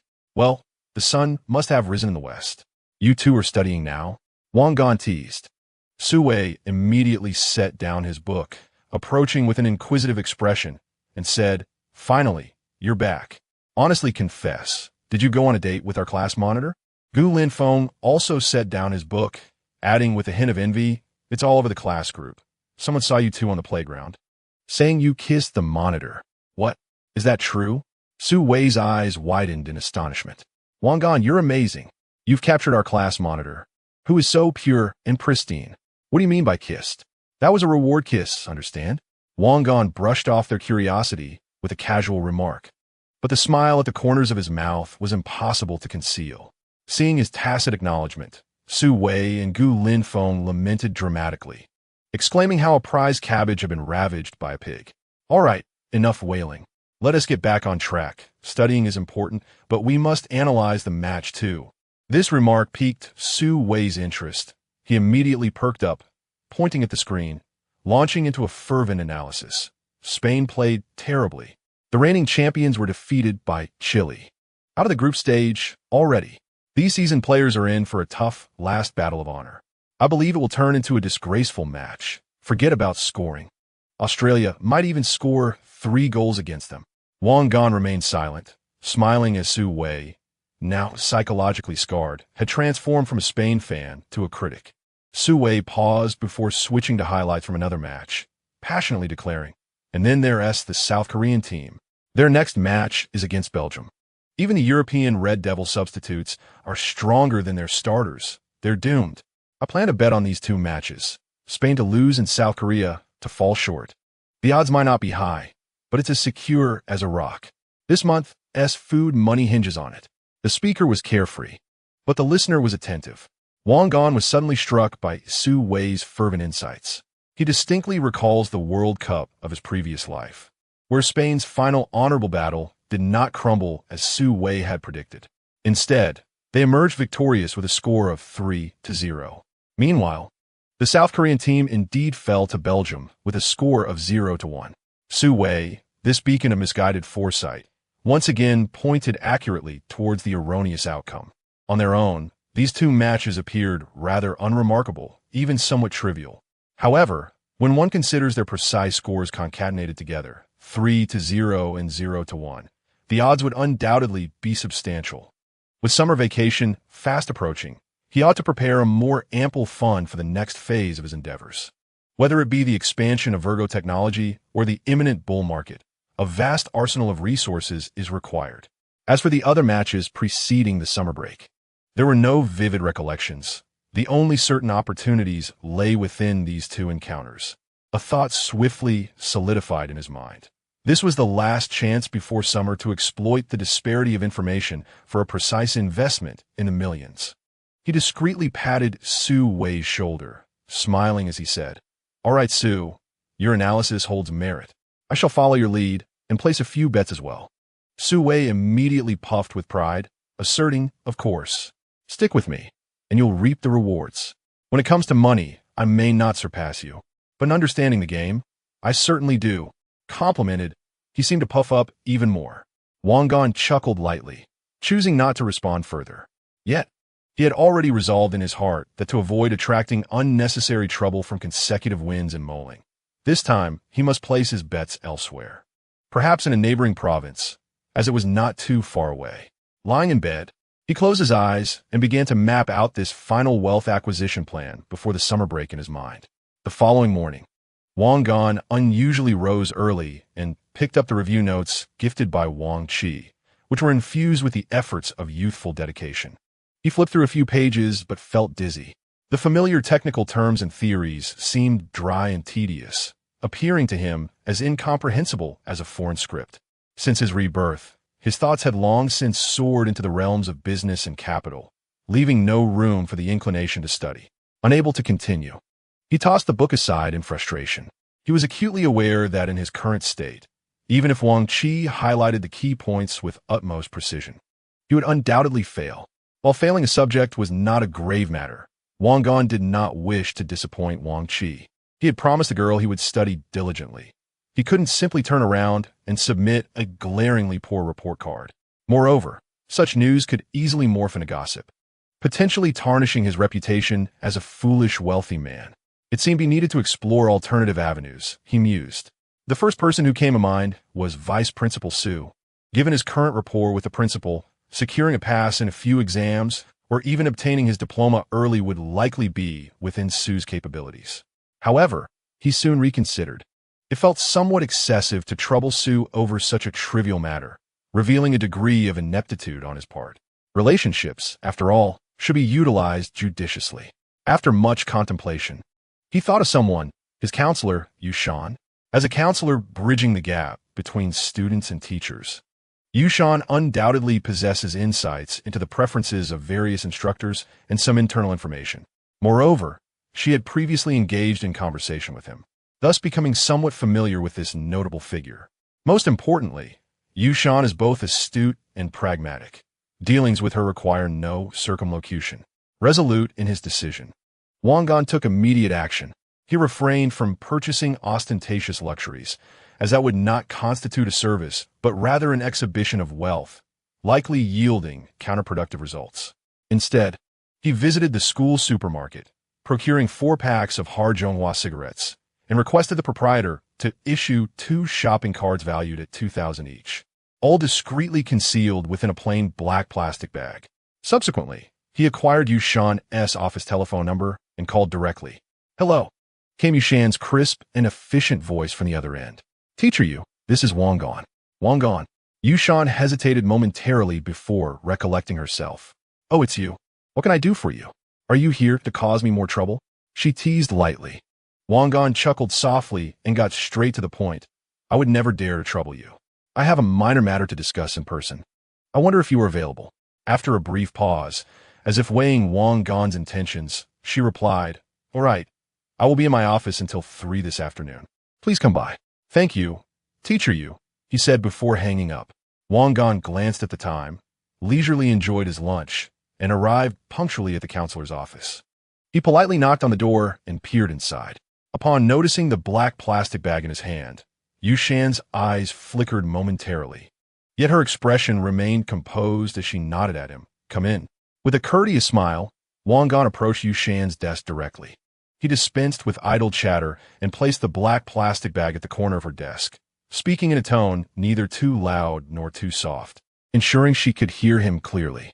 "Teacher Yu, with exams approaching, I find myself somewhat uncertain. As you're aware, I've been rather distracted lately, and my focus has not been on my studies. This is a small token of my appreciation, a humble gesture. Could you kindly guide me on which teachers' classes I should prioritize visiting?" His words were refreshingly candid, bordering on audacious. Yet, this straightforwardness proved to be the most effective approach. A flicker of surprise crossed Yushan's face. She had not anticipated Wang Gan's directness or his unconventional method. She lifted her gaze, studying him intently. Before her stood a young man who still bore the semblance of a student. Yet his eyes exuded a calmness and composure reminiscent of someone seasoned by the trials of life. He exhibited no signs of anxiety or apprehension, as though he were not engaging in anything untoward, but rather conducting a most ordinary transaction. Yushan remained silent for a full half-minute. Ultimately, she refrained from touching the bag, opting instead to retrieve a class schedule from her drawer. With a red pen, she circled 4 names upon it. The instructors of these 2 courses are rather strict and rather conventional in nature. It is advisable to refrain from any dubious intentions and diligently focus on studying. Familiarizing oneself with the key points highlighted in class, ensuring that passing should pose no problem. Subsequently, she marked a gentle tick next to the titles of 3 additional courses. As for these 3, Yushan paused momentarily, raised her gaze to Wang Gan, and spoke with implied meaning. Their offices are situated on the 3rd floor of the liberal arts building. Last-minute preparations are seldom effective. At times, one's attitude holds greater significance than mere grades. You, being so astute, should comprehend my implication. Wang Gan grasped it instantly. This was precisely the outcome he desired. He expressed his gratitude to Teacher Yu with a smile and nodded appreciatively, nudging the black plastic bag closer to her hand. Without even glancing at the bag, Yushan lifted her teacup and took a sip of water. Wang Gan chuckled once more. Engaging with intelligent individuals is indeed a source of relief. Very well, Teacher Yu. I shall not disturb you further. With that, he turned and left the office with poise, leaving the black plastic bag, filled with the intricacies of social etiquette behind. Chapter 152. Public execution emerging from Yushan's office. Wang Gan felt quite pleased. Following her guidance, he prepared the remaining tokens of appreciation and headed straight to the 3rd floor of the liberal arts building. The process unfolded even more smoothly than he had anticipated. For the majority of professors merely passing time in academia, teaching serves as just a job. They seek neither fame nor fortune, nor do they wish to foster any animosity with students. With a student like Wang Gan, who possesses both a background and an understanding of social nuances, willingly visiting them, they are naturally inclined to oblige. Wang Gan's gifts were somewhat modest, as one-time friendships are often the norm for individual subject instructors. Whether they will continue teaching remains uncertain. Moreover, being overly generous can sometimes backfire. One never knows how others may interpret such gestures. Each received 2 premium cigarettes and a shopping card worth 2,000. While this is not a trivial sum, Wang Gan presented it without a flicker of emotion, and the teachers accepted it with ease. An unspoken understanding was reached between them. Wang Gan, you should devote more time to your studies. You are a bright child, and one must not lose sight of what truly matters.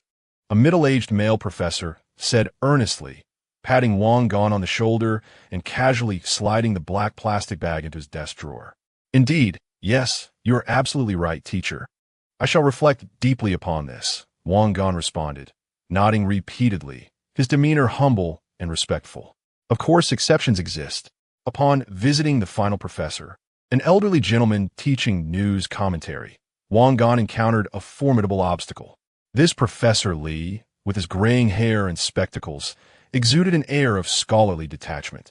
When Wang Gan placed his offering on the desk and subtly conveyed his hope for the professor's favor, the old professor merely lifted his eyelids to glance at him, adjusted his glasses, and said in a deliberate tone, "Student, please take your items back.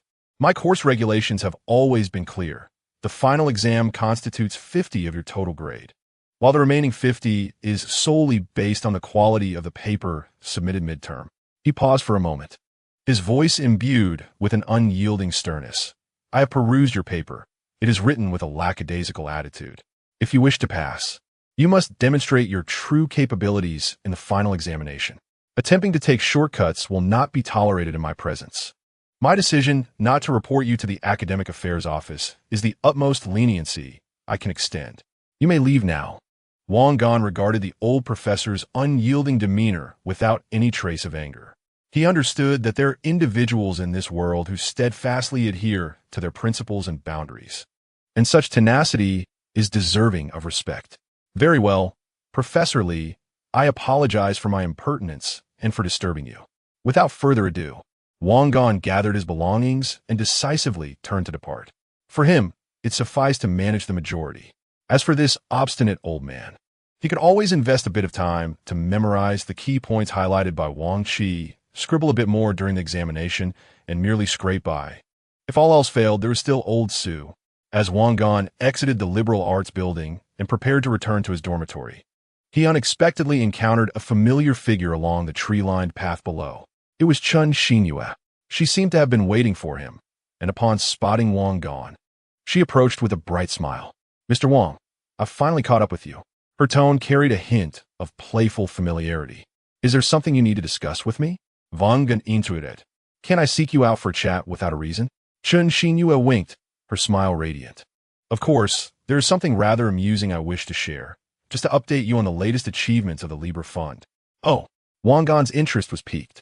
It concerns that oblivious vice president of the student council, Zhang Hong.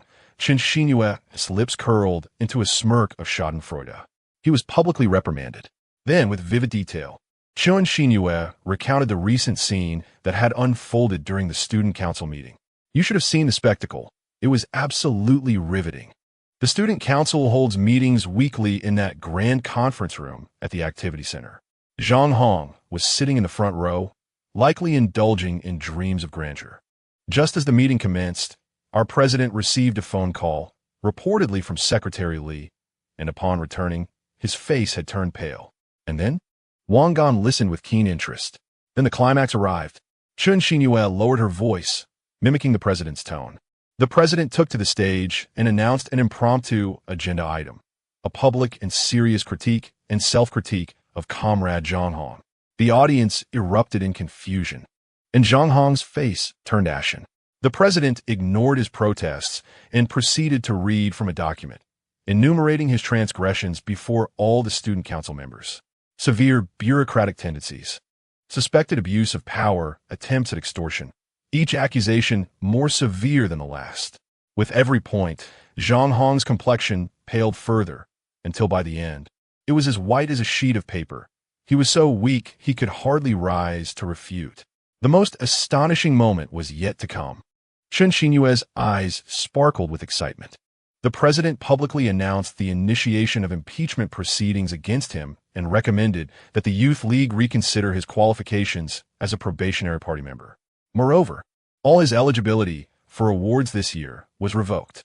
Do you comprehend the implications of this? His aspirations for further studies are utterly extinguished. In that fleeting moment, all his political prospects vanished into thin air. Wang Gan could hardly envision the scene, his heart untouched by any tumult. For such a buffoon, this was the fate he rightfully deserved. Surely, he would not accept this defeat? Of course, he protested vehemently. Chun Xinyue chuckled with unrestrained delight. He sprang to his feet, his face ashen, shouting accusations, claiming to have acted by the book. In response, the chairperson regarded him with a frosty stare, posing a question that shattered his composure on the spot. Chun Xinyue cleared her throat, mimicking the chairperson's icy tone, and declared, "Rules? You are obstructing a project that has been personally overseen by Vice Principal Su and funded by Mr. Wang's Libre Fund. Are you going to discuss rules with Principal Su? Are you going to talk about rules with Mr. Wang?" At this juncture, she paused, gazing at Wang Gan with a mix of admiration and a hint of trepidation. Finally, the chairperson descended from the platform, leaning close to his ear, and with a tone audible to all, disdainfully uttered a phrase that resonated deeply. Chun Xinyue inhaled sharply, articulating that piercing remark word for word. In their eyes, what significance do you hold? Upon finishing, Chun Xinyue could not restrain a shiver.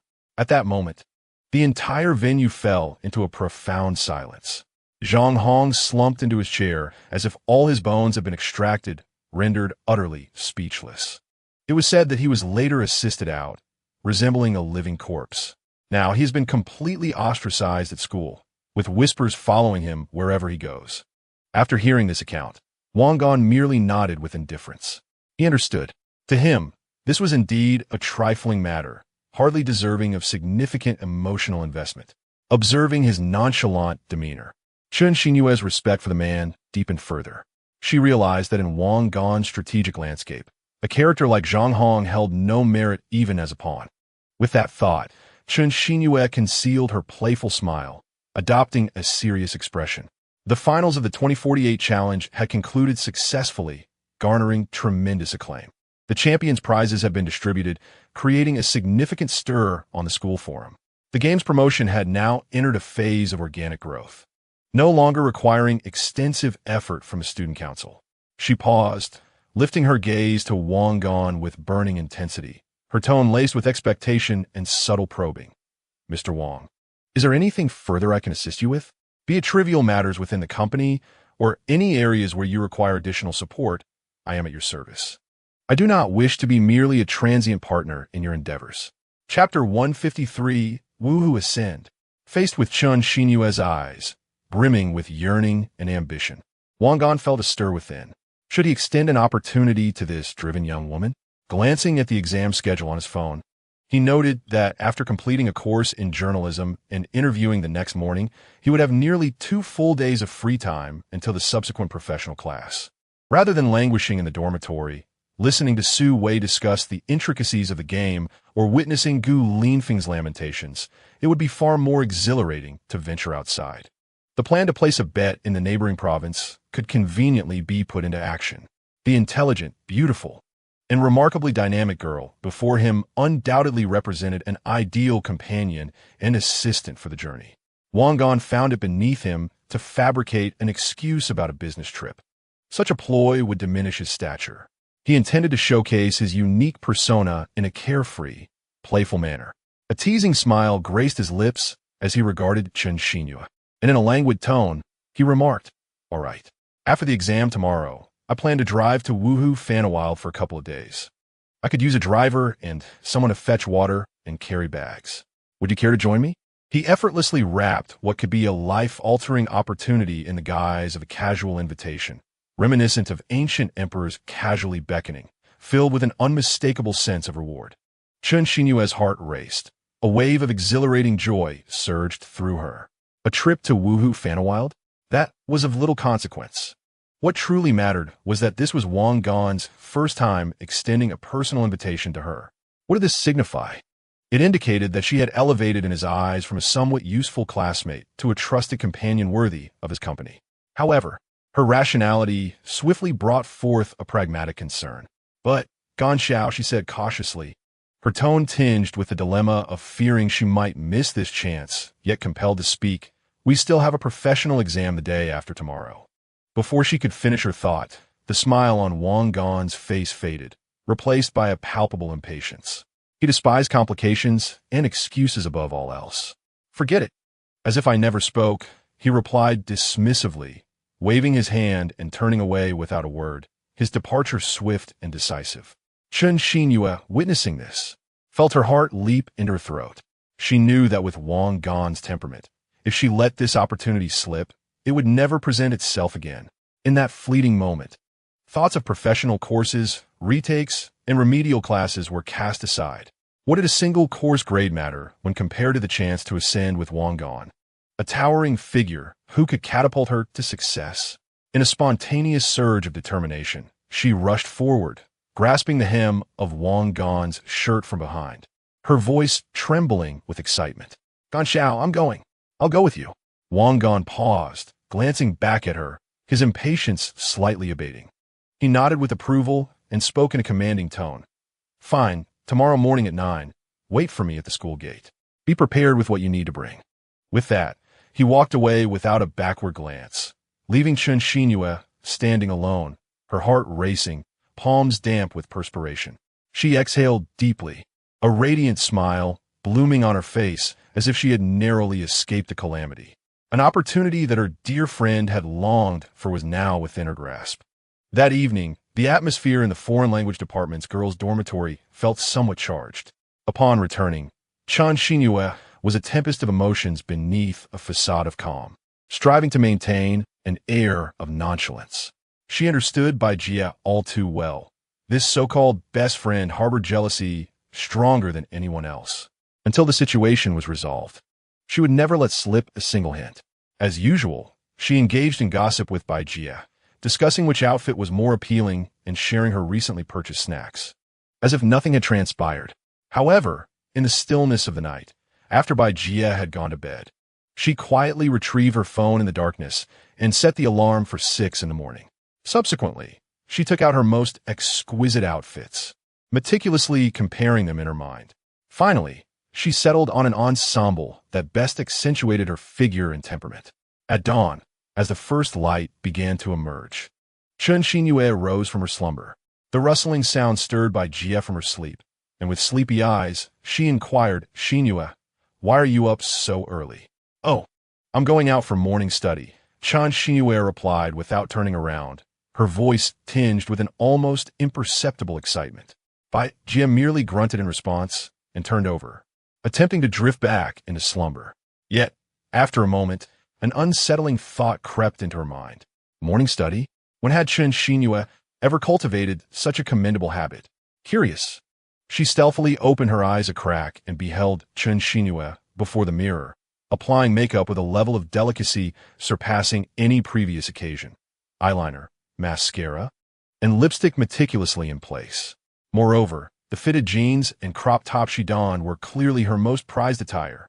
This was hardly the appearance of someone heading out for a morning study session. It was evidently a guise for a date. The realization struck Bai Jia like a thunderclap. Wang Gan. It had to be Wang Gan. In recent days, Chen Xinyue had been visiting him frequently under the pretense of discussing the promotion of 2048. Just yesterday, she had sought him out, claiming she wished to persuade the wealthy fool to increase the budget. Today's peculiar behavior could only mean something was amiss. A surge of jealousy and unease gnawed at Bai Jia's heart like a venomous serpent. She could not fathom how the man she had invested so much effort to approach could be so easily ensnared by Chen Xinyue, her crafty strategist. She resolved to uncover the truth. She needed to see for herself what Chen Xinyue was truly up to. With this determination, Bai Jia swiftly arose, dressed in record time, even spritzing on her most expensive perfume, and stealthily followed Chen Xinyue from a distance. At 9 in the morning, at the school gate, Wang Gan strolled leisurely after finishing his exam. His sleek black BMW 7 Series was parked quietly by the roadside. Chen Xinyue, standing poised like a diligent assistant beside the car, awaited his arrival. Upon seeing Wang Gan approach, she immediately greeted him, her face adorned with a professional yet sweet smile. Respectfully stating, "Young Master Gan, you've arrived." With that, she graciously opened the driver's side door. "Allow me to drive. After several hours on the road, you must be quite fatigued. Please rest comfortably. If you require anything, do not hesitate to command me." Her demeanor was notably submissive as she willingly assumed the role of chauffeur, eager to demonstrate her worth to Wang Gan. She was not merely a decorative companion. Wang Gan was quite satisfied with her cleverness and keen insight. He nodded, descended from the driver's seat, and circled to the passenger side. Just as Chen Xinyue settled into the driver's seat, grasping the steering wheel and preparing to ignite the engine to embark on a new chapter of her life, an enraged figure burst forth like a cannonball from behind a nearby tree. Chen Xinyue, Bai Jia, her eyes ablaze with fury, charged recklessly in front of the car, arms outstretched, resolutely blocking its path. The moment she saw Chen Xinyue occupying Wang Gan's luxurious vehicle, all her suspicions were confirmed. The flames of jealousy consumed her rationality entirely. Inside the driver's cabin, Chen Xinyue was taken aback by Bai Jia's sudden appearance, and her expression darkened significantly. She never anticipated that Bai Jia would follow her. "Bai Jia, what are you doing? Are you out of your mind?" Chen Xinyue shouted, rolling down the window in a mix of urgency and anger. "I out of my mind? I think you're the one who has lost it." Bai Jia ignored her protests, angrily pounding on the hood of the car while screaming at the two occupants inside. "Chen Xinyue, you cunning vixen, you deceived me and secretly pursued Wang Gan. Don't you have any shame?" Turning to Wang Gan, her voice thick with tears and grievance, she exclaimed, "Wang Gan, what do you mean by this? You've rejected my invitations countless times, yet now you sneak off to have fun with her? What makes her better than me?" Faced with this unexpected commotion, Wang Gan furrowed his brow tightly. He felt an overwhelming aversion to such public displays of tantrums. Have you finished your theatrics? He lowered the window, his voice icy and devoid of emotion. Shut up. Bai Jie shivered under his frigid gaze, yet a wave of greater indignation surged within her. Resolutely, she decided to abandon all restraint. Chapter 154. Wang Gan's rules. Bai Jie circled to the other side of the car, flung open the rear door, and climbed in defiantly. Crossing her arms, she declared like a petulant child, I don't care. Wherever you go today, I'm going too. If you dare to throw me out, I'll post on the school forum, accusing you, Wang Gan, of being a fickle-hearted traitor straddling two boats. And you, Chun Xinyue, of stealing your friend as partner. This brazen and shameless tactic incited a laugh from Wang Gan. It appeared that not only were lovesick males relentless, but even the campus beauty could be equally tenacious. It all depended on whether one could tame their inner demons. The ruckus in the parking lot had drawn the attention of several passing students, some of whom eagerly pulled out their phones, anticipating a spectacle. Wang Gan felt no pressure about potentially making headlines on the college forum again. However, glancing at the time, he was disinclined to waste any more words with these two women. After all, they were merely going out for a bit of fun. Bringing one or both along made little difference. Perhaps it would even add some amusement to the day, akin to witnessing a live rendition of a dramatic tale. He reclined against the seat back and addressed the visibly upset Chen Xinyu drive. Then, without looking back, he added for the victorious passenger in the rear, fine, if you want to come along, then come. However, along the way, maintain your composure, should you continue to bicker. I shall abandon both of you at the service area of the expressway. Bai Jie, witnessing her unscrupulous scheme succeed, instantly adorned her face with a victorious smile. She even cast a profoundly provocative glance at Chen Xinyu through the rearview mirror. Chen Xinyu, incensed, tightened her grip on the steering wheel, her knuckles turning pale. The intimate world she had painstakingly fought for was so effortlessly disrupted by this despicable woman, Bai Jie. Yet, with Wang Gan having made his decree, no matter her reluctance, she had no choice but to endure. Ultimately, she inhaled deeply and pressed the accelerator with determination. This sleek black BMW 7 Series carried a boss intent on merely purchasing a lottery ticket, a newly appointed driver, an assistant brimming with frustration, and an uninvited guest who had cunningly maneuvered her way into the forefront, all speeding away from the school gate in an eerie silence. Woohoo, let's take flight. The vehicle smoothly ascended onto the highway. The 7 Series soundproofing was exceptional, effectively muting the cacophony of the wind outside. Ironically, this rendered the oppressive silence within the cabin all the more deafening. As soon as they hit the highway, Wang Gan reclined the passenger seat and closed his eyes, appearing as though he had drifted into slumber. His detached demeanor, however, prompted Bai Jie, after a fleeting moment of triumph, to regain her composure swiftly. As the campus belle of the foreign language department, Bai Jie possessed both intelligence and emotional acumen. Her earlier display of tantrums was a calculated maneuver, deemed the most effective and direct approach to boarding the vehicle. Yet, she understood that such tactics could only be employed once and had significantly tarnished her image in Wang Gan's eyes. Henceforth, she needed to reverse the situation and re-establish her worth. She could not allow herself to be perceived as merely an assistant or sidekick like Chen Xinyu. Instead, she aimed to exhibit her unique value as the campus beauty, embodying the qualities of a companion who could elevate the atmosphere and provide emotional resonance. Therefore, she refrained from further provoking Chen Xinyu with words and opted for a more refined strategy.